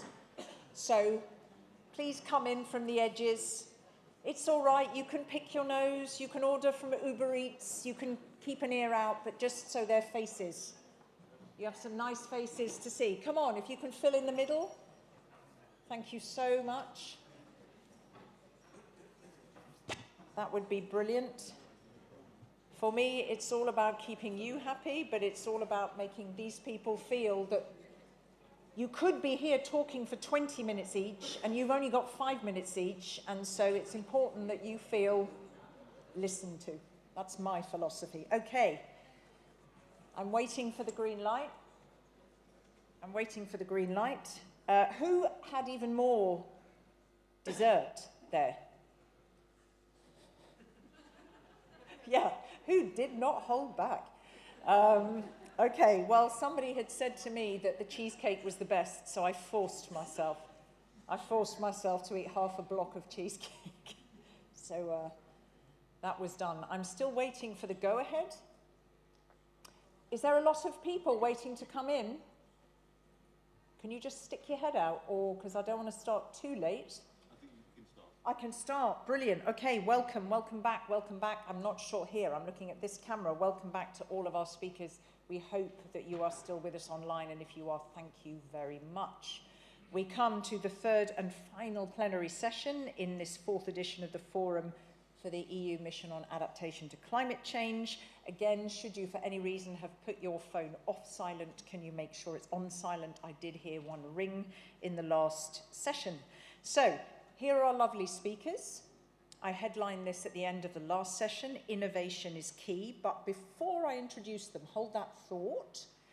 Can we get the camera onto just perhaps the top lines of what were caught by Teresa from the previous panel? Because you've got a nice bit in the center at the top. Has anybody gone to have a look at that, apart from me? Who has gone by and had a look at this fine artist's work? For those who have not, who will commit to doing that before they leave this event? Come on. She's not here for the good of her health. Great. All right, so here we go. That's the panel there, shaping financial models. Oh, they've gone again. They were there, but they've gone off. Maybe they can come back. If not, don't worry. Let's have a look. There we go.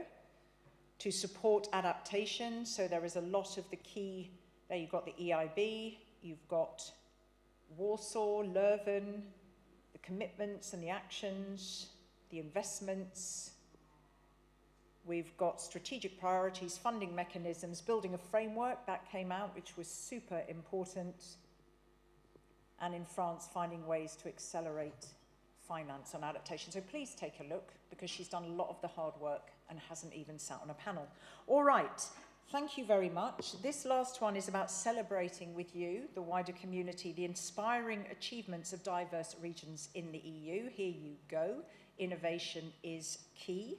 We have with us, starting from this end, you may show your fine dental work as you smile and wave to the crowd. We have Silvia Giretti, who is Project and Policy Manager for the European Regions Research and Innovation Network, ERIN, in Belgium, based in Belgium. We have on her left Raitis Majoulis, who is Project Manager, Zemgale Planning Region, so historical Latvian lands. And the territory is split between Latvia and Lithuania, is that correct, or I'm misinformed? Bordering Lithuania. Here we have Minna Kivimaki, who is the Resist project manager from the city of Turku. That is, I believe, a 5-year project, is that correct, that emerged from the need to make regions more resilient to climate change, so in case you don't know about it. Alessandro Attolico, Resilience Hub Coordinator, the province of Potenza. We also have on his left Joanna Cabaret, who is Embracer Project Regional Coordinator for the Région Nouvelle-Aquitaine. So, you can correct me if I'm wrong, Embracer unites different demonstrating regions and replicating regions along the Atlantic biographical area. Is that correct? With unique characteristics in physical and social landscapes with nature-based solutions at its heart. Yes, perfect. So your website has done the job. And here we go. I'm taking a deep breath. Zagorz Sinowiec and Monika Petschwałcicka. So, from Life Cool City, the municipality of Wrocław. Okay, good, I made it. As before, I'm going to, in a moment, hand over to a fellow moderator, the fabulous Philip Tulkens, who is Deputy Mission Manager, all right, Head of Unit, but DG RTD, DG Research and Innovation at the European Commission, and as he makes his way gracefully to the stage, can I invite you to take part in a penultimate poll, please, on how to stimulate innovation in climate preparedness. So if you could get on with that, and then I can just, I might stay here because there's lots of people and I can still eyeball you from here. So just before we see the results, which when you feel you've got some results in, you're welcome to show the results on screen for that poll. The obvious one I've asked everybody, and I think you've got a nice robust answer for this, haven't you, is why this session? Because you've been with this pre-mission. You've been here since time immemorial on this mission, haven't you? So you have a lot of experience. So tell us a little bit more why you're happy to be moderating this session in particular. Yeah, I look really old, but indeed, I've been working on the mission since the very beginning, before it was launched. And I wish to report that it's really impressive what has been achieved over these years. I've been working in the DG Research and Innovation on the research program since many years, and a lot has been expected from the mission. And I think it's fair to say that we see now the results, but those need to be better known. You see the title of the session is not on the screen anymore, but it's probably the most frequently asked question in Brussels. Does the mission deliver? So I'm sure that you're all convinced here that the answer is yes. But often in Brussels, I hear no, or we don't see the evidence. This I would like to pass as a message, because we should not take the mission for granted. The mission is an experiment. We will succeed in some parts. We will have failure. But overall, it's without any doubt that we managed to create a community, vibrant, enthusiastic, taking the bull by the horn on a very, very difficult issue. And I wish to congratulate for your efforts in your respective regions and local entities for bringing up this topic that is so difficult to talk about even with the citizens. So therefore, what I would say to conclude this brief introduction is, if you think that this mission is really adding value to your policies at the local level, please make sure that the relevant policymakers in Brussels, in the permanent representation of your country, in amongst the European parliamentarians, the MEPs, are aware. Because you all know that we'll have tough discussions on the EU budget in the coming months and years. And there are other priorities, as we heard from several of the speakers today. And adaptation should not be forgotten. And for the moment, one of the most active community on adaptation to climate change in Europe is the community behind this mission. So really, don't take it for granted. Continue to work on your projects. We'll hear wonderful results that will be reported on. And please inform your authorities that they should relay the messages towards Brussels. Thank you. So there we go. On top of all your other work, but I'm jesting, spread the word, make it visible. And that's a whole conversation about how to do that indeed. But you are right. And there you go. Were you surprised at the outcome? There was a little bit of a moment between the promoting of cross-border collaboration and the involvement of local actors, but the involving local actors came out on top. Does that seem like a reasonable outcome to you of the poll? Yeah? All right. Yeah, and I'm really pleased that, you know, this mission, I also discuss and work with people working on other missions, but this one, the fact that it's really anchored with the local communities and the regions is a great strength. We really try to keep it as bottom-up as possible. We will further improve on this part, and we want a tailored approach to your needs, and we know how diverse the climate is and how diverse climate change you are experiencing in your respective regions. So we keep listening. That's really what we try to do on a daily basis. Indeed, which is what you will be doing shortly. So I will leave you to orchestrate the same principles as before. I believe that you have just a question after each presentation and then taking questions from all of you at the end. Same deal, beautifully short, say to whom they are addressed. Thank you so much. So let's start with Sylvia. Yes. Okay, so let me just check. Okay, perfect. So good afternoon, everybody. I'm Sylvia, and I'm working at ERIN, so the European Regions Research and Innovation Network. We are a Brussels-based network of more than 120 members. So our members are regional and local authorities, but also local universities, and we are covering the whole research and innovation ecosystem on the ground, and covering more than 20 countries. One of our mission is really to bring the voice of the local and regional communities, authorities and stakeholders to the EU policies and policymakers around research and innovation. So we work really in this ecosystem approach, so really covering the whole value chain of research and innovation. We collaborate a lot with the Brussels-based offices of the regional and local authorities.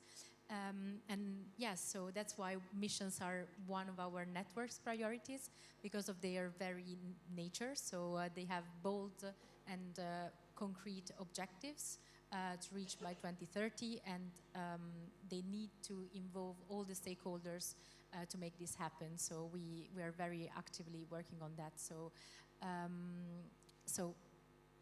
Yes, so we are organized in different working groups led by our members. So our regional and local authorities are leading on a voluntary basis the different working groups.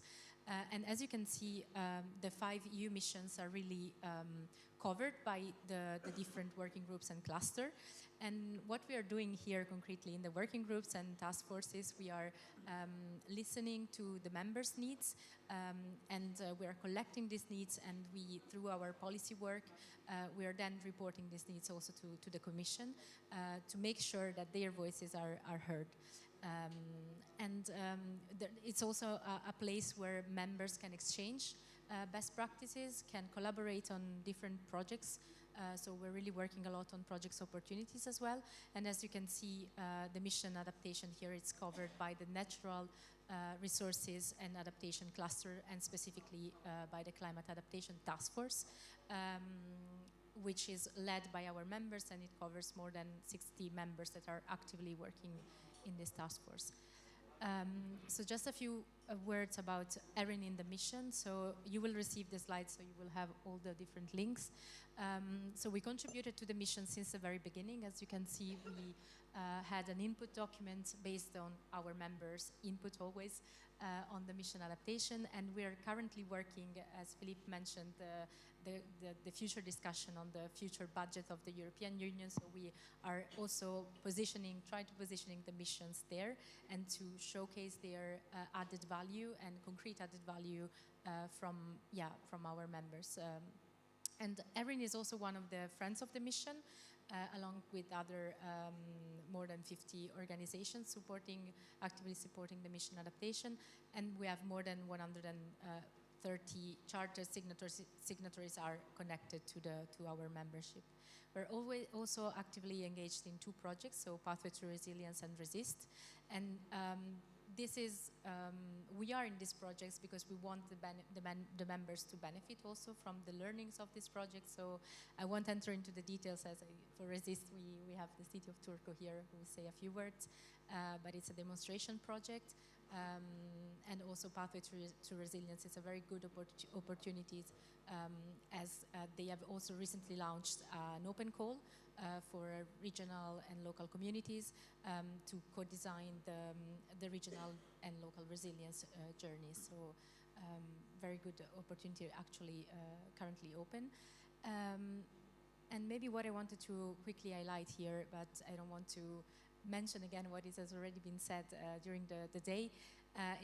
We think that it's important to highlight what the mission brought so far to the local and regional communities. We saw it in the different panels, in the workshops also this morning, and but we believe that, for example, the local and regional authorities were already actively working on the topic of adaptation and resilience, but the mission put even higher to the political agenda the issue of the adaptation and resilience. So, and it's also a way to integrate also research and innovation policy into sectoral policies. So to break these silos that we can find at local, regional level, but also at European level, we saw really the integration of the different policies and a greater collaboration of different stakeholders. So it also provides this long-term vision, long-term approach, which we received really positive feedback from the members, and also the way that it creates a community, creates also for also maybe less advanced region or local authorities in adaptation. It's also an inspiration to learn from the others, and we can see it through different projects and so on. And maybe final point from my side, it's how to unlock the full potential of the mission moving forward. These are like some of the policy messages that we are working with our members and also informing the EU institutions, so not only the European Commissions, but also the European Parliament and other stakeholders in Brussels and also at national level. So we believe that to fully unlock the potential of the mission and achieve the goals by 2030, we need a stronger and political leadership at all cross level of governance. We need also to improve the funding synergies, because only Horizon Europe funding won't be enough. So what we believe it's important is also how we can better mobilize the ERDF fund, cohesion funds, or other EU funding programs, the regional innovation valleys, and so on. So it's all, so this greater collaborations among different funding schemes, it will be very, very important, and also the national fundings, how they can better be linked to the mission. Address the capacity gaps at local level, and this is something that has already been mentioned in some panels, and I think some of the European projects are managing in doing that. So for example, Resist, we heard some positive feedback from our members in how it helped to form and provide some skills to the workforce and people working in the region. So to continue this work in even other European funded programs, I think it will be very, very important. build also national support structures. So here I think it's something that we will do in the future, because a new European Horizon Europe project will soon start soon about that. So it's really about structuring a bit the national structures, national support structure around mission adaptation in the different member states. And also I think it's important to have the political ownership from the government, so not only the agencies, but also the political support. Again, improve the engagement of the private sector and financial institutions. So we mentioned in the other panel, and something maybe that I wanted to stress here today is also to reinforce the cross-mission synergies, because adaptation is, of course, interlinked with mitigation. So with the city's mission, so the 112 smart and cities. And also with the soil erosion, soil pollution, and so on. So this is the mission soil. And ocean as well, all water management, and the cancer mission regarding the health issues related to adaptation and resilience. So that's it from my side, and you will receive the slides, so you will have all the different links. Very good, thank you. And I want to praise really the role, and you have been instrumental, as Erin, in setting up all these in difficult times at the beginning, because the beginning was slow, let's be clear. You highlighted the key challenge. I would take one and ask you a question on one, on the mobilization of different funding sources. What can you do concretely for the regions in this regard? And can you quote an example where your intervention really made a real difference, so that they can come back home and say, we have to do this? And also, there is a sub-question, because I didn't see in your list of cross-mission synergies, I didn't see a reference to the new European Bauhaus, which is a mystery to some. That's true. And this is relevant. If you could just quickly address both. Yes, thanks a lot. Yes, of course. So to reply to your first question, yeah, indeed. So through our climate adaptation task force, the members, like, we are organizing several meetings and gathering all the different members from our network and providing them support to also navigate the different funding schemes. We organized such a meeting, for example, last year in November, but also more recently this year.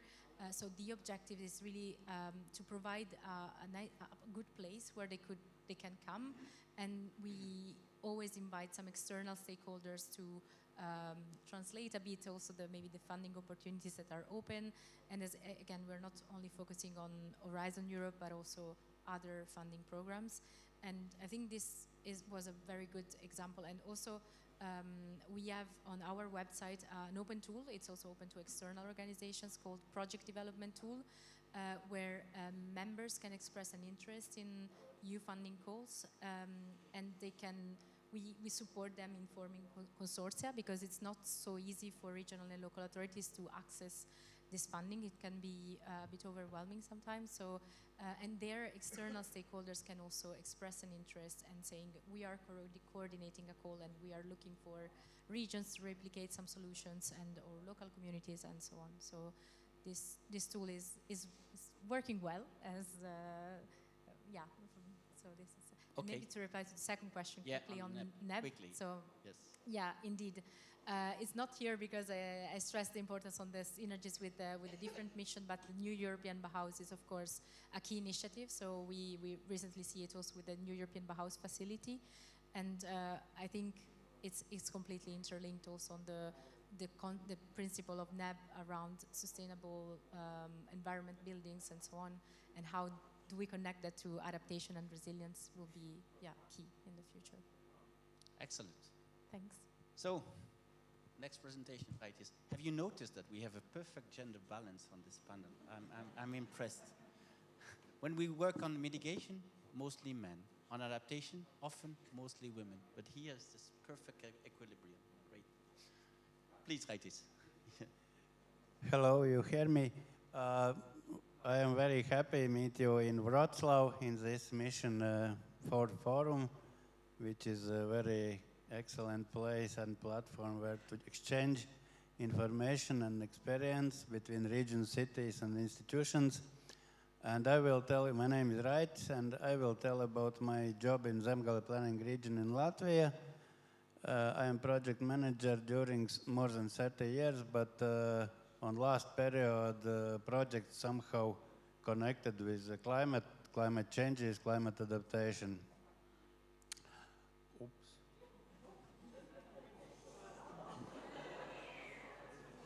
You see, Okay, we are done. well done.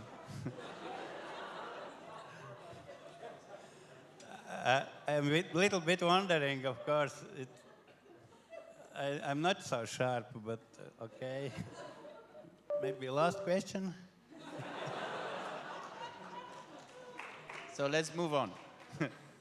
Okay, I will start. It doesn't work, I think. Can you get back to your slides? Okay. Yeah, here we are. Oh, so you see what you'll one. get after. Be prepared.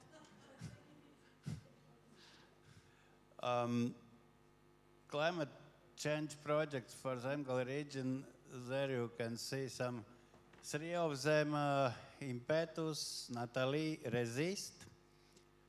But our region main problem is flood. And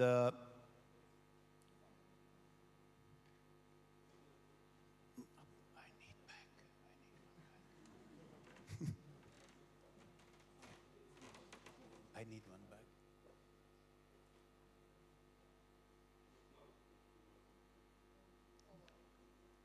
Okay, then forward. Okay, but on last years, of course, a lot of because climate changes, a lot of other problems come. Some last year it was a storm with last and before last 2 years from Lithuania side came storm with very big ice pieces and damaged cars and roofs and such things happened. Zemgale planning region in map you can see this yellow one. It is a very long region bordering with Lithuania and only region which bordering with other 4 regions in Latvia. Our main task is by legislation regional planning, and there we can see 2 points. One is planning of documents, and second one is implement these documents with projects. And our document is a development program. For now, it is what we have now from 21 to 27. Of course, this period very synchron with EU funding periods. But our long-term planning document is strategy. Now it's until 2030, and on next years we will start to plan again. And what is the main task in this planning process? We are like coordinators in the region. We are like mediator between national level programs and municipal needs. And therefore, in each project, what we're implementing, it is, you asked about challenges. Actually, for us, it is very challenging to, in action part, because document consists from strategical part and action part, point action as regional or local or municipal. Because for planning region, we don't have property, we don't have inhabitants, but all of them are municipal inhabitants, municipal property. And if we invest something, only inhabitants, and we can educate and inform them. Okay, Impetus, I will be very shortly. Impetus project, it is the first one project which started on 2021, and in frame of this project, we elaborate now our first climate adaptation plan. What I need to add to this, because this plan we apply to emission adaptation mission this year, questionnaire concerning technical assistance, and we got technical assistants, and one of technical assistants type is to look through, evaluate our plan and draft of plan, and we will have this help. And in this project we have other case. Our plan is one case, but other case in Jelgava city, which is biggest city in region. They, together with national level institutions, elaborate early warning system against floods.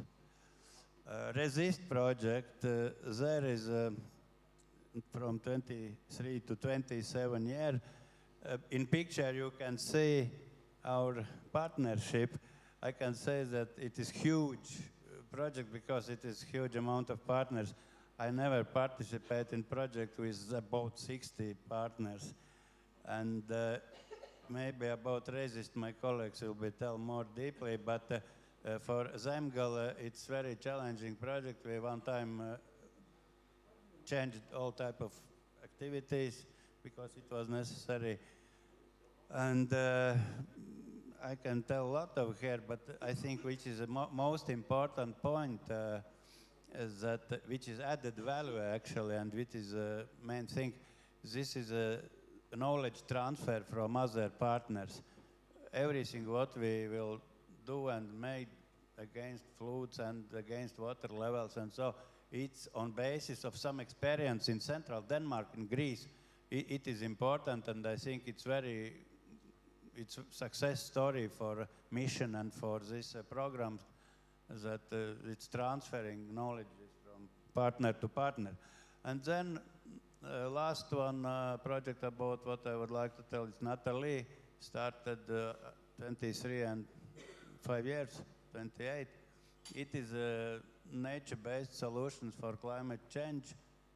And in Zemgale region, there is the opposite situation. If in Resist we taking a transfer from central Denmark and Greece, there we have nature-based solution to clean wastewaters with artificial wetlands. And this knowledge about artificial wetlands we will give to our border colleagues from Lithuania, neighboring region, Biržai, and therefore it's again, I think, working this good success story of mission adaptation programs that regions and countries giving knowledge transfer each other. I think it is main what I would like to tell you now. Thank you very much. I have one question for you. We have been investing in nature-based solutions in Horizon Europe and even in previous program since almost a decade. We have invested more than 500 million in those, and we see plenty of projects now delivering results. So it's clear, it's a good case, it works. What would be required in your view to really mainstream NBS in policies and to make sure that from the cohort of projects we get to a real new and updated policy practice? What would be required? Training or better financing? Or what is, in your view, the key to a better deployment of NBS? It's maybe a combination. In our case, it helps that we have in the region our university, and it is very helps because university have experience in such direction. Other thing is a political wish, of course. In our case, in Zemgale, we can realize this nature-based solution because it's full financing from EU, from mission program, but from Horizon, I mean. But if it's some co-financing could be asked, it's some could be problem. But other is understanding that it is economical efficient solution. Nature-based solution actually it's maintain themselves. You not need invest some energy, invest some costs, and it's understanding. I think one of requests is to understanding to people who are taking decisions about it. Thank you. Now, Minna, resist. Let's continue. Thank you. Yeah, my name is Minna Kivimäki. I will check. Okay, the first slide has been deleted. But yeah, I will tell you shortly how we in Resist work with the researchers, and working with researchers is leading to more sustainable stormwater management in our city. So in the Resist project, Southwest Finland is one of the lead regions, and our regional consortium includes 5 partners, which 3 are the research organizations, so the University of Turku, Turku University of Applied Science, and the Natural Resources Institute Finland. And 2 practical actors, we as a city, and then the Regional Council of Southwest Finland, which also coordinates the regional consortium. In Turku, we face climate risks because the city is built on clay soil, it's quite dense, and we are right on the coast of the Baltic Sea. That makes us exposed to rains, storms, and flooding. And that's why our approach in Resist aims for systemic change, so managing waters by the catchment areas and using nature-based solutions more widely.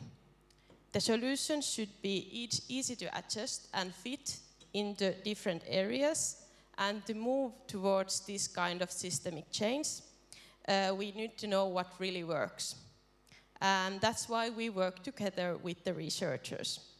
And I will now share a few examples how we do it. So, first, the benchmarking study on stormwater regulations was done by the University of Turku and Turku University of Applied Science. It was completed at the end of the year 2023. And the goal of the study was to bring us, the city, the new insights into how the new tools, for example, the blue-green factor tool, works, and what still needs to be improved. One key finding was that the stormwaters in our city are still managed mostly underground. And that's why in Resist, we now have to think about how to improve the blue-green factor tool so that it motivates people to use more NBS for water management. We also have concrete pilot areas where we test and implement these solutions. And our partner, Turku University of Applied Science, so TUOS, is developing a real-time monitoring system to track stormwater flows and water levels. And this provides us, as the city, with extremely valuable data for planning actions in the pilot area. On one of the pilot sites, we are developing the area with the cooperation with companies. So TUOS is also providing imported data and expertise to support their work. And to sum up, TUOS is sharing its expertise with both companies and the city to support the development of climate-adapted water management and monitoring in these pilot sites. And a few words about citizen participation. So in order to achieve the multiple benefits of the NBS, in one of the pilot sites, it was important to start involving the citizens early on. And that's why the Natural Resource Institute and the University of Turku prepared this map-based questionnaire, which was sent to the residents of the area. We got more than 500 responses to this questionnaire, and the key findings were that the people want water management to be based on NBS, and they are willing to even invest their money and time to do so. So the question is now, how do we get more people to take actions in their own plot, since they are willing to use money and then the time? And one way to address this challenge is through practical tools. And so again, TUOS and the University of Turku are currently implementing this rain garden catalog to support the residents in implementing NBS in their own plots. So the catalog will offer plot owners an easy turnkey solution, and by simplifying the process, we hope to encourage more residents to adopt NBS in their own yards and plots. And I would like to conclude with these words. So broad expertise and cooperations are key to success. Excellent, very clear.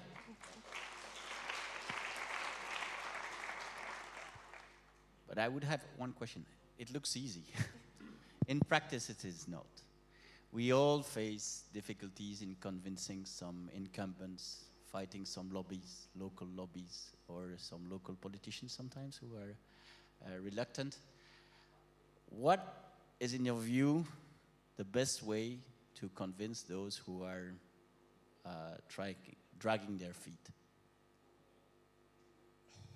Well, that's a bit difficult questions to answer, but our own approach is that we first have to start by listening what are really the needs and what are the willingness, and then when we know what they want and what are the problems, then we can actually develop some solutions to it. So I would just simplifying just to listen what they have to say. Yeah, that's what we're here in Brussels. The Commission should listen. We try to do that. Alessandro, let's go south. Yes. In Potenza. Okay, thank you for inviting me to show our experience. I come from the south of Italy. I represent a province, so a regional authority, let's say, that these are the main numbers. We have 100 municipalities, small cities, secondary cities, inner areas, so you can imagine all the problems that are located not only from the territorial, from the geographical point of view, but also for the socio-economical aspect. Before any action, before any project, we have to think about planning. So we invested a lot of resources to plan what the action that we are going to perform over the territory. So after many years of collecting data, we started in the beginning of 2000 with the civil protection, so in risk assessment. The main milestone that we reached was in 2013, where we participated to the consultation that were engaged in also the local government into the main global agenda process. And so in a certain way, we convert all these global objectives. We put these objectives in our strategic plan. We built this plan, we adopted this plan in 2013, the first edition. Now this plan is going to be updated regularly. But this plan, this regional plan, is the way to perform our regional action through the action of the regional level, but also to the municipal level. So we can go very deep over the territory, provide a sort of a coordination of actions all over the territory, having the outlook of the regional outlook of the action in which we are going to perform. So after this assessment, we start working a lot in assessing which was the main problems that we had, many challenges. And one of the main challenges was the governance. To improve governance, both vertically and horizontally, so we started putting together governments, stakeholders, citizens in this big improvement process. We started working with establishing two main platforms of discussion. One platform is main institutional, working with the municipalities, but also with the other regional government, the national government, that was a platform that collects all the 100 municipalities that we have.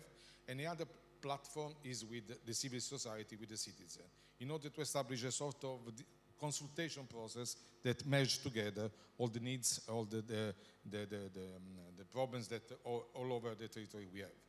In 2000, after a long process, we became also Resilience Hub into Making City Resilient initiative under the United Nations, because of this expertise that we reverted to them, to the global platform, in order to improve, because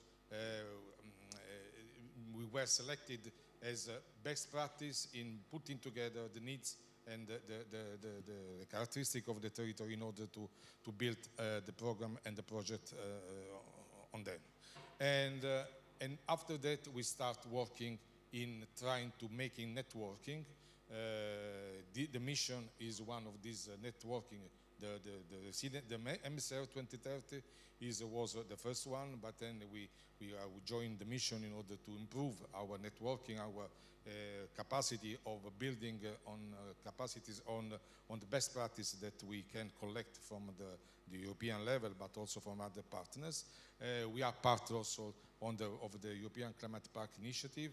We are part of the Covenant of Mayors, so we are regional coordinator of Covenant of Mayors. So we built our strategy by joining all the initiatives that could provide innovation to our small territory.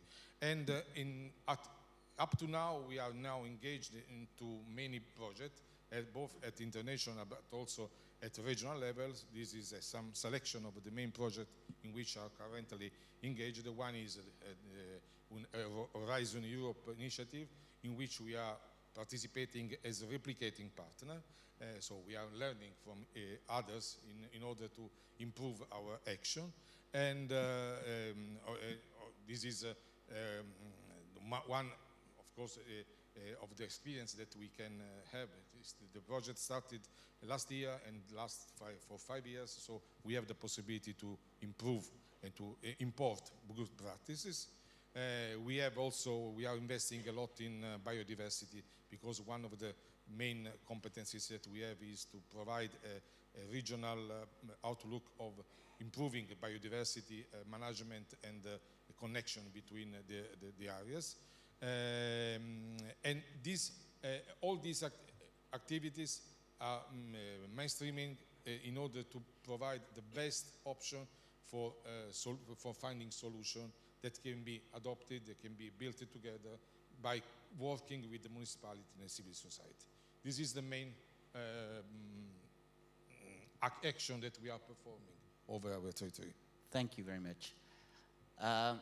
One question. So obviously you have a very good project office, because you managed to get a lot of projects from different funding sources. That's already quite an achievement. And thank you for acknowledging where the funding comes from. This is not always the case, and it's appreciated. But often we are asked, okay, you have all these projects, but what can we now take a picture of in your region that would show what these projects brought as concrete change on the ground? Can you give us an example? Yes. As I told at the beginning, we started from a situation where we were facing many challenges. One of these challenges is, of course, governance. The other challenges is the possibility to learn from others. And in all the applications, because these are the last application that we are running, but we invested a lot in the former programs for performing risk assessment. We had a lot of programs for working on desertification, climate, hydrogeological risk. So we had the opportunity to invest a lot of money to improve knowledge. And so every time that we run this kind of occupation, we demonstrate to the citizen, to the local authorities, to the community, to the municipalities, which are the benefit of this application. When you do this kind of project in a context in which you have planned what to do. So this put a sort of concrete result on the plan, because most of the activity can be, most of the plans that we do cannot be demonstrated if you don't make activities or projects. And this can give us the opportunity to demonstrate that some fundings are useful for improving the action. Okay, thanks. We'll come back. We'll get to your place. Joanna, so you have a fantastic acronym for the project you're working on, Embracer. Please. Okay, that's right. I'm just setting my time so I don't get over. So yes, I'm going to present two concrete cases through the Embracer project, which is nature-based solutions for the Atlantic regions. And I'm the regional coordinator for this project. But before that, let me tell you a little bit about our region. So this is the Nouvelle-Aquitaine region in the southwestern France, and it's the largest region in France. And for you to have an idea, is the size of the Portugal. So it's quite a big region. It's about 100 million inhabitants. It's the third economic region in France, and it's the first agricultural region also in the country. And because it's very beautiful, we have vineyards, we have all the mountains, we have coast and everything, we have also high tourism. But what about climate change and water? We know that climate change is going to affect the low flow periods being more severe and being more longer. And this is going to affect the whole hydrological cycle. And we expect that there are going to be a reduction between -20 and -40% in river flows. So that is going to enhance an overexploitation of groundwater. So, and when in 2013, when it was a big heat wave in France, it was seen that one extra degree enhanced 1.6% more of consumption. And in the Nouvelle-Aquitaine region, the fresh water is distributed like follows: 46% for agriculture, 34% into drinking water, 12% into industry, and 8% in energy. So when we had the opportunity in 2022 to participate into the Embracer project, we took it. So the Embracer project has also 6 sister projects, with 2 of them were presented just in here. And the idea is to accelerate the resilience of the regions. In our case, the project is 48 months with a budget of about a little bit more of 8 million euros. We have demonstrating regions in Portugal, Spain, Denmark, France, and Belgium, and some of the replicating regions are also in Portugal and Belgium, but in another regions, and in the Netherlands. But what about the demonstrators in Nouvelle-Aquitaine? So the first one is in the Marais Poitevin, which is an important wetland in the French Atlantic coast, and is a remarkable natural heritage. So we need to protect this environment. So with the Embracer project, we're going to remeander one of the water courses, and the idea is to restore the ecological functions, but also the river dynamics. And what we're going to also do with the project is to see if we have a response in the water table of the changes that we're going to do in surface. And the second one is in the Garonne River. This is an experimental project, and it's a hybrid project. This is a river that starts in the Pyrenees and then goes 487 kilometers down to the Garonne estuary. So there's a long way, but as it starts in the Pyrenees, we know that by 2030, we're going to have less snowfall that is going to decrease the natural water flows for the rivers between 13 and 32%, and it's going to be more important near the mountains. And going to have a lower groundwater recharge. So this project, the idea is to use a channel that is next to the river in order to recharge it and releasing the water into the lower water periods. And this is going to create a dissolution in sediments, but also in temperature, which is going to enhance the biodiversity. So for the Nouvelle-Aquitaine region, the role is to coordinate the regional partners, but also to enhance the restoration of these wetlands and these aquatic environments. As for the region, the water is essential. Oh, I had another one, but it's okay. Thank you. Maybe my colleagues removed them because they thought it would be too long. But no, it was perfect. It's very informative and very clear. Well, the question I would have for you is, which solutions that you found would be best suitable for being replicated in other parts of Europe? And have you been in contact with regions who want to know more about how you did it in Nouvelle-Aquitaine so that they can also try over there. Yes, well, actually, in the consortium, we have done some list of the winning projects, of the projects that are best recognized in the region. So there are projects that are not included into the Embracer project, but are recognized in the whole region. So every region in the consortium is doing the same thing in order to, at the end, doing a deliverable with all these experiences. And we're going to share it. We are already sharing it, but the idea is to see what it's done in other countries and in other regions that we can reproduce in ours.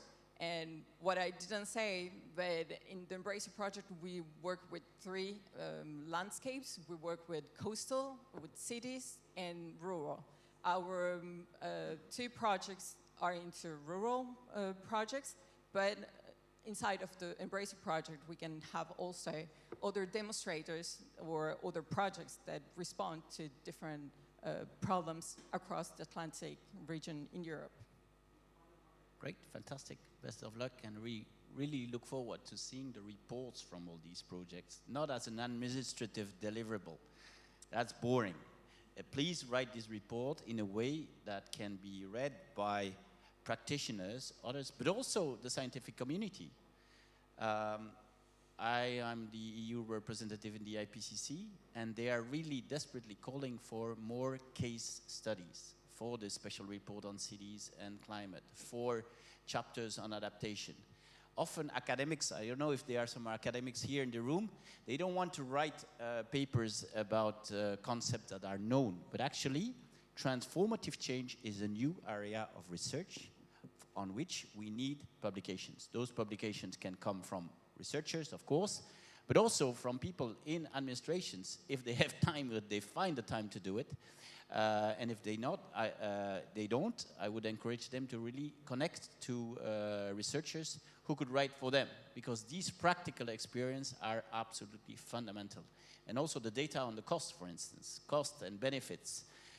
We heard very positive feedback from the Vice Mayor of Rotterdam, but often, we hear that the economic case for adaptation is not solid enough, and that the projects are not bankable. So we still need to work a lot on this.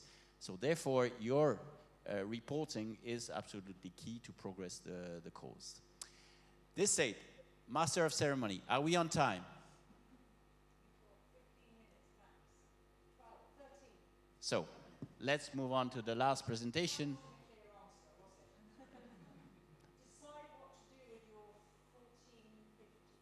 Okay, let's go for the last presentation. We have a duet here, and since they are our hosts, they need to be given enough time, but not too much time, because to be... No, I don't get trapped in this. The first name, yes, we have Greg. Yeah. He simplified for That's me. perfect, yeah. No. That's and perfect. Monica, you see, I'm very good.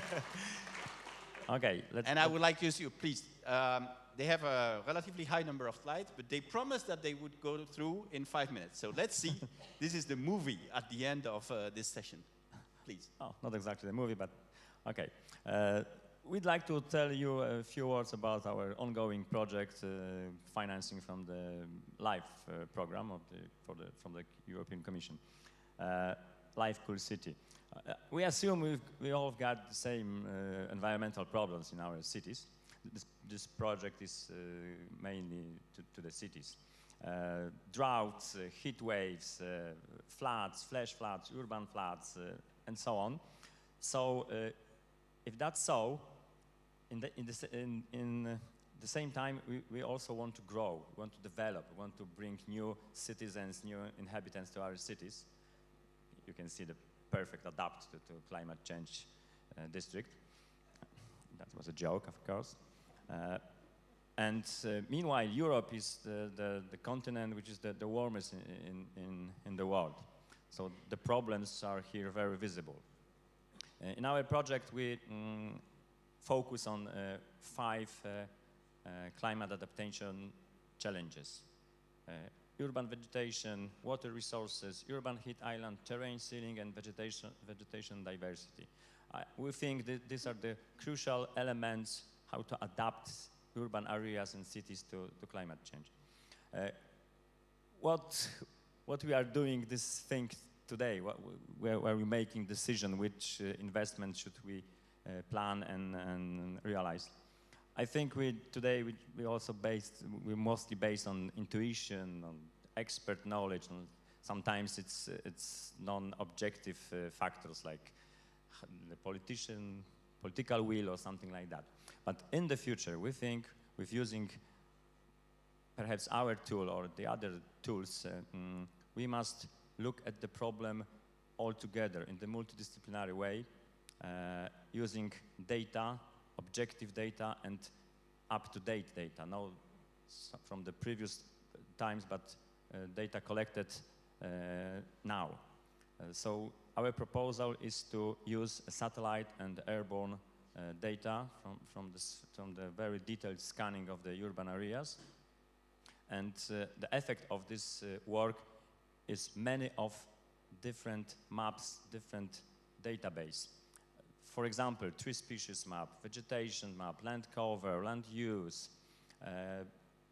urban heat, and so on. So all this data could be analyzed in the same time. And what for? Monica. Going into to get the diagnosis of the disease that the city as a patient have. We are checking the percentage of trees in a poor condition, daytime surface urban heat island index, flood extent, carbon sequestration is really interesting. Vegetation diversity, which is really important in that time when we are facing the crisis of biodiversity. And all of them are combined in a complex cool city index. We have much more of them, and they are analyzed, and you could saw that they were really different. They are not, we have different problems in different sites, and we can count them. And what is important, it's not just pointed problem. We know where the problem is most important, and we can see it in a whole city, and we can do something like a targeted treatment, like with the cancer. We don't have to do chemistry to treat it for whole organism. We can treat it just in a point. The problem is we don't have to just have a major idea what to do. We can really save money and try to work in a specific space. What is different is in this project, what is innovative, not just pointing the problem, is that we can also work with the problem. We have a wide range of medicines that we can fight with the illness. We have a wide range of NBS and BGI solutions. We can choose one of them that we think it will be good in this place. We can choose exact dose, so we can choose the amount of trees. We can choose amount of money we have. We can choose area that we can really change because we own the space.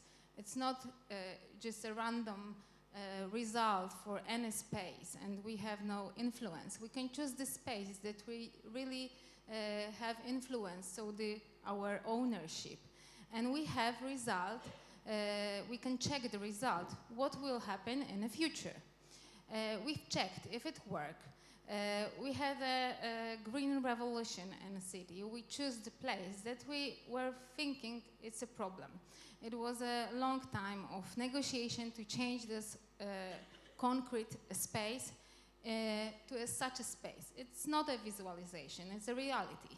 We changed the city square, keeping it space for events, space for market square, but we put some trees, I mean 178 trees, keeping all the time the function. And we check what's the difference. We check what was the problem, which was quite big, taking in consideration the residential area is around, and we checked how does it work now after the intervention. Of course, we learned this system, these tools on the data from Wrocław, but we can do this analysis for almost every urban area in the Europe.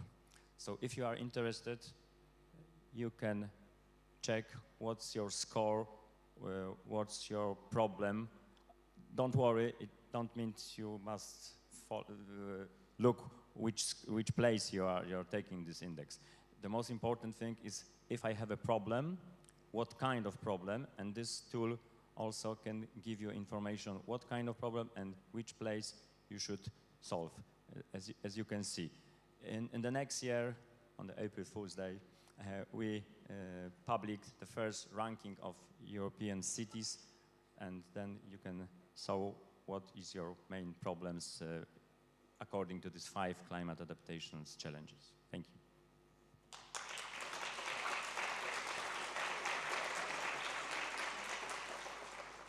Excellent, cool presentation by cool people, yes.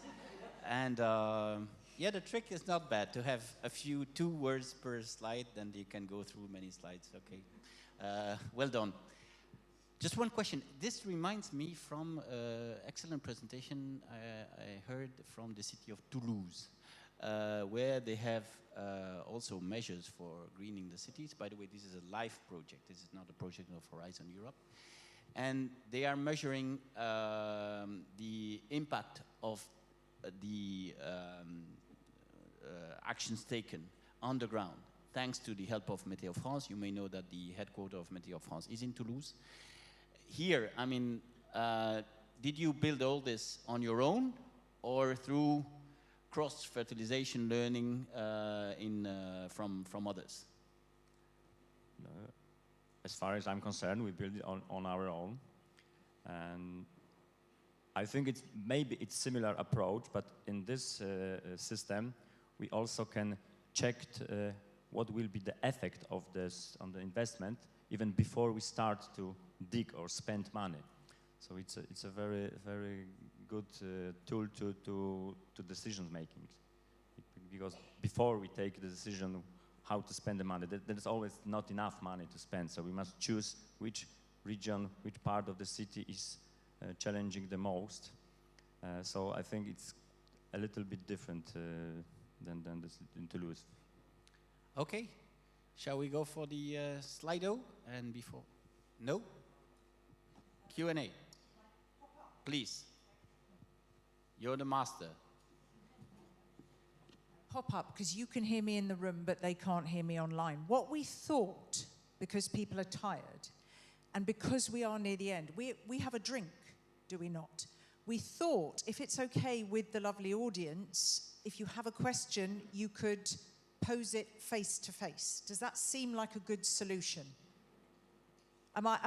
Let's vote on it. For whom does that work? A drink in hand. Who wants a drink? Yeah. That's a very good way. Yeah. Okay. Is that a broad consensus? Who is disappointed with that? You're disappointed? You're not disappointed? Oh, online. I don't think, in truth, that many questions have come in, though. There isn't a robust number, so we're taking an executive decision, but we're also releasing everybody online to have a drink. All right, let me leave you. If I stay on, I leave you to round off, and then I'll round off. But I had a couple of observations to make, but please. No, you are the expert, monsieur. No, I spoke too much already. Well, here we go. I just wanted to say, because it's easier for me over here, one thing about each, because what really struck me, if that's all right. First of all, sorry, can we give warm applause to these good people?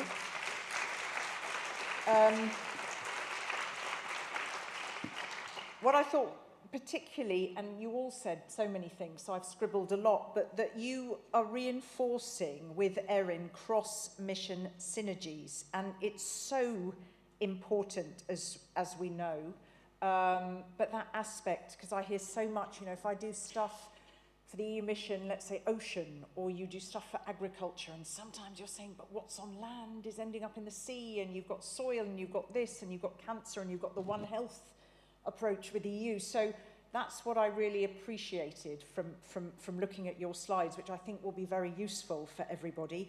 I really picked up there, I really loved from Ritis this knowledge transfer from other partners, and then there was that comment on the last slide that it went across the border and got picked up by Lithuania, and I thought that was fantastic, that it was that knowledge in action that actually practically went across the border. I loved from Turku that you said that having that citizen participation, it encouraged people to adapt the nature-based solutions to their own yards and lots. So I loved the way it brought it from the bigger waterway right down there.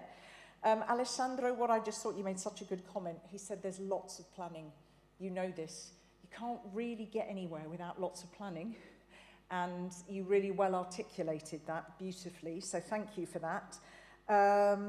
Yeah, again, it was what Nouvelle-Aquitaine. You also had that element. You said coastal, cities, rural in the Embracer project. And that's so critical, isn't it? And some really nice examples, particularly the demonstrating and the replicating regions, I mean, in so many different member states. And finally, yes, indeed, what I really liked about the last one is you said targeted medicine, but actually it's super holistic. So I thought that was a really nice way of showing a totally holistic approach to all sorts of different challenges and problems, but with targeted solutions, but keeping that overall in mind. So I hope there might be, who was fascinated by that last one? Who might sort of go and speak with these good people? All right, so brilliant. So thank you, Philippe, for letting me come in and just jump in at the end and say about those last points. Should we just see, while you're sitting in, what we might get from Teresa? I don't know if that's a moment to cut there. I don't want to terrify the technicians who are now squawking in the cupboard, going, why is she asking to look at this now? There we go. Oh my goodness me. Okay, so it's up in the right-hand corner. There you see it. Zembale, Erin, Resist, the cool city with all of the data. You've got Embracer in there. If we go further up, there we go. And you see there a little secret to how this brilliant woman can keep in her head the messages. You've just seen the poster there. We're going back, there we go, visible thinking. She's right at the end. So please raise your hands again if you are willing to go and have a look at that before you leave. Right, thank you very much to you. You're brilliant. All right, with your blessing, I can release you all and invite, hopefully, Elina back. Thank you so much. Thank you very much.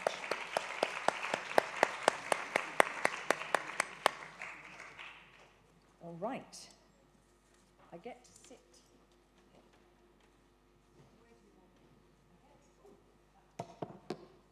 I get to sit with you a moment, and I didn't know if I should ask you anything or if you just want to say your closing words, as you wish.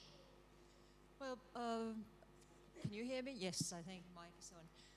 Maybe I'll try say something, and then you'll be able to challenge me or ask me a following question if you so choose. But let me start by just saying how amazing today has been. You know, we came here to really celebrate the mission adaptation 4 years on. And what I've heard today is truly a testimony for a project that became from a bold idea, from a moonshot, if you like, that went through infancy, through some pains during that stage, to a beautiful teenager, at least, with a real fighting spirit. And that entrepreneurship, that energy is tangible in this room. The examples I've heard, the engagement I've seen, the emotions we've shared, talks about something that's more than a community of practitioners. It is a safe place where people feel good about sharing, about inspiring each other, and really taking our action to the next level. So I think you should all be very, very proud of yourselves and the achievements that you've made. I think it's also very important to note, and I want to be brutally honest here, we are not operating in a vacuum of political developments, the global geopolitics. And the times are tough. There's all kinds of undertones, hostilities, aggressions that are taking place around us. And that impacts the priorities and the priority setting, not only of our politicians, but of the public. And by extension, the politicians that we need to rely on for their wisdom and taking things to the right places. So when I saw, and I'm going back to the question that people asked at the beginning of the day, what are the Commission's plans during this mandate? And when I saw the priorities for this mandate, Ursula von der Leyen's mission letter, vision letter, translated into priorities, I thought initially, where is the Green Deal? Where is the Green Deal and our commitment to really making a difference to the new growth strategy, etc.? But then I scratched a little bit deeper onto the priorities. First priority, sustainable prosperity and competitiveness. Second priority, security and preparedness, strengthening our societies, securing our way of life, food security, water resilience, and preparing the Union for the future. So, in fact, we are everywhere. The mission adaptation is precisely everywhere among those priorities. So rather than feel sad about not having the Green Deal mentioned here left, right, and center, I think we should celebrate the fact that we've been able to invent and iterate a narrative that resonates with the current political priorities and the very genuine concerns of the citizen of Europe. Because as a policymaker, as a civil servant, I don't serve one set of constituencies, not the green NGOs, I serve all of Europe. And I think we are on the right side of history. The resilience of the European project starts from bottom up. I think you should not underestimate your powers to influence the discourse in your local communities. Your ability to move and shake the politicians, show them by the power of example that things can be different, that you, in your project, each and every one of you, can be an agent of change, someone who can be related to and who is a worthwhile investment. Because make no mistake, it's the regions, it's the cities, it's the people that are the investment and the main priority for the European project. So I don't see this event as a conclusion, but rather a springboard. I have been tasked, and my commissioner has been tasked, with coming up with an adaptation plan. I have great ambitions, and I like to think my commissioner shares those ambitions. So we're going to develop something that's truly impactful, that sends a message, sends a trigger signal across the European society and economy about business as usual, not cutting it anymore. The climate around us, the climatic physical conditions have already changed.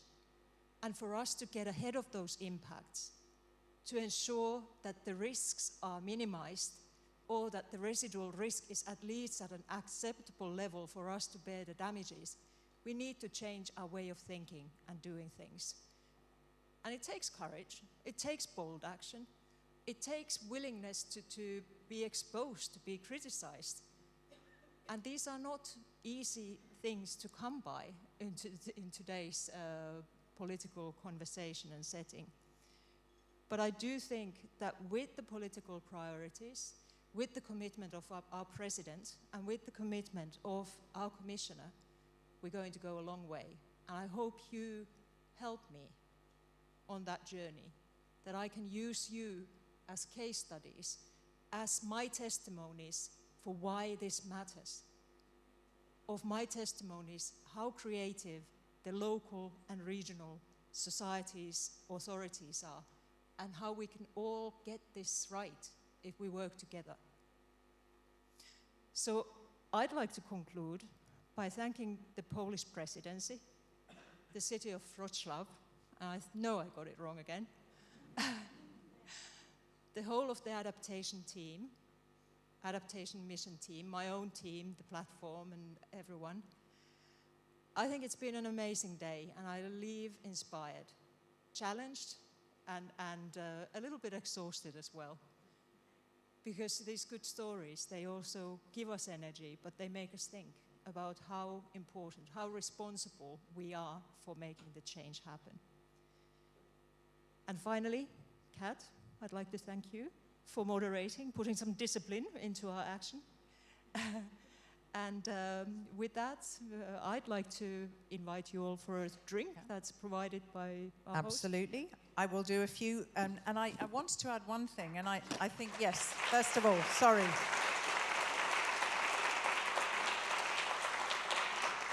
I think you are such a great example of somebody who, you know, takes this community and what you work on so seriously and so much to heart. And that's great. That's what I think everybody in the room needs. So thank you very much for that. I also think what they are doing, and you know this yourself, because it's at city level, regional level, city level, local level, you are the best people to get what the EU is doing very well out there. But you know this, because the EU can't really do it very easily from Brussels. It requires what you do to get those stories out there, and we spoke about that. So thank you very much to you and for your commitment, and it really shows.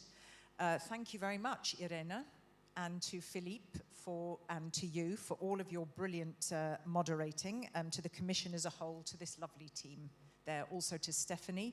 I'm just going to say in the cupboard over here, Thomas, you're a star, and your team, he's sort of going, and the technical team in there. Yes, I think we should give a round of applause. And all of the MIP for ADAPT. Of course, huge thanks to the technicians there at this wonderful venue, which has hosted us. Huge thanks to Teresa for her utter brain wizardry. Absolutely amazing. Can we also, of course, not forget this photographer who literally hasn't sat down the whole day, and the filmographers and the other photographers and all of you for doing your amazing job. I hope I didn't miss anybody out. The important thing... I missed out someone. Yeah. I'm so sorry. Barbara. Barbara, I was about to say Barbara, sorry. I called the mayor of Lodz by your name because you've been on my in my mind, but now I forget. So here you go. Hearts to you as well. Sorry. Barbara, making it happen. Yep, no.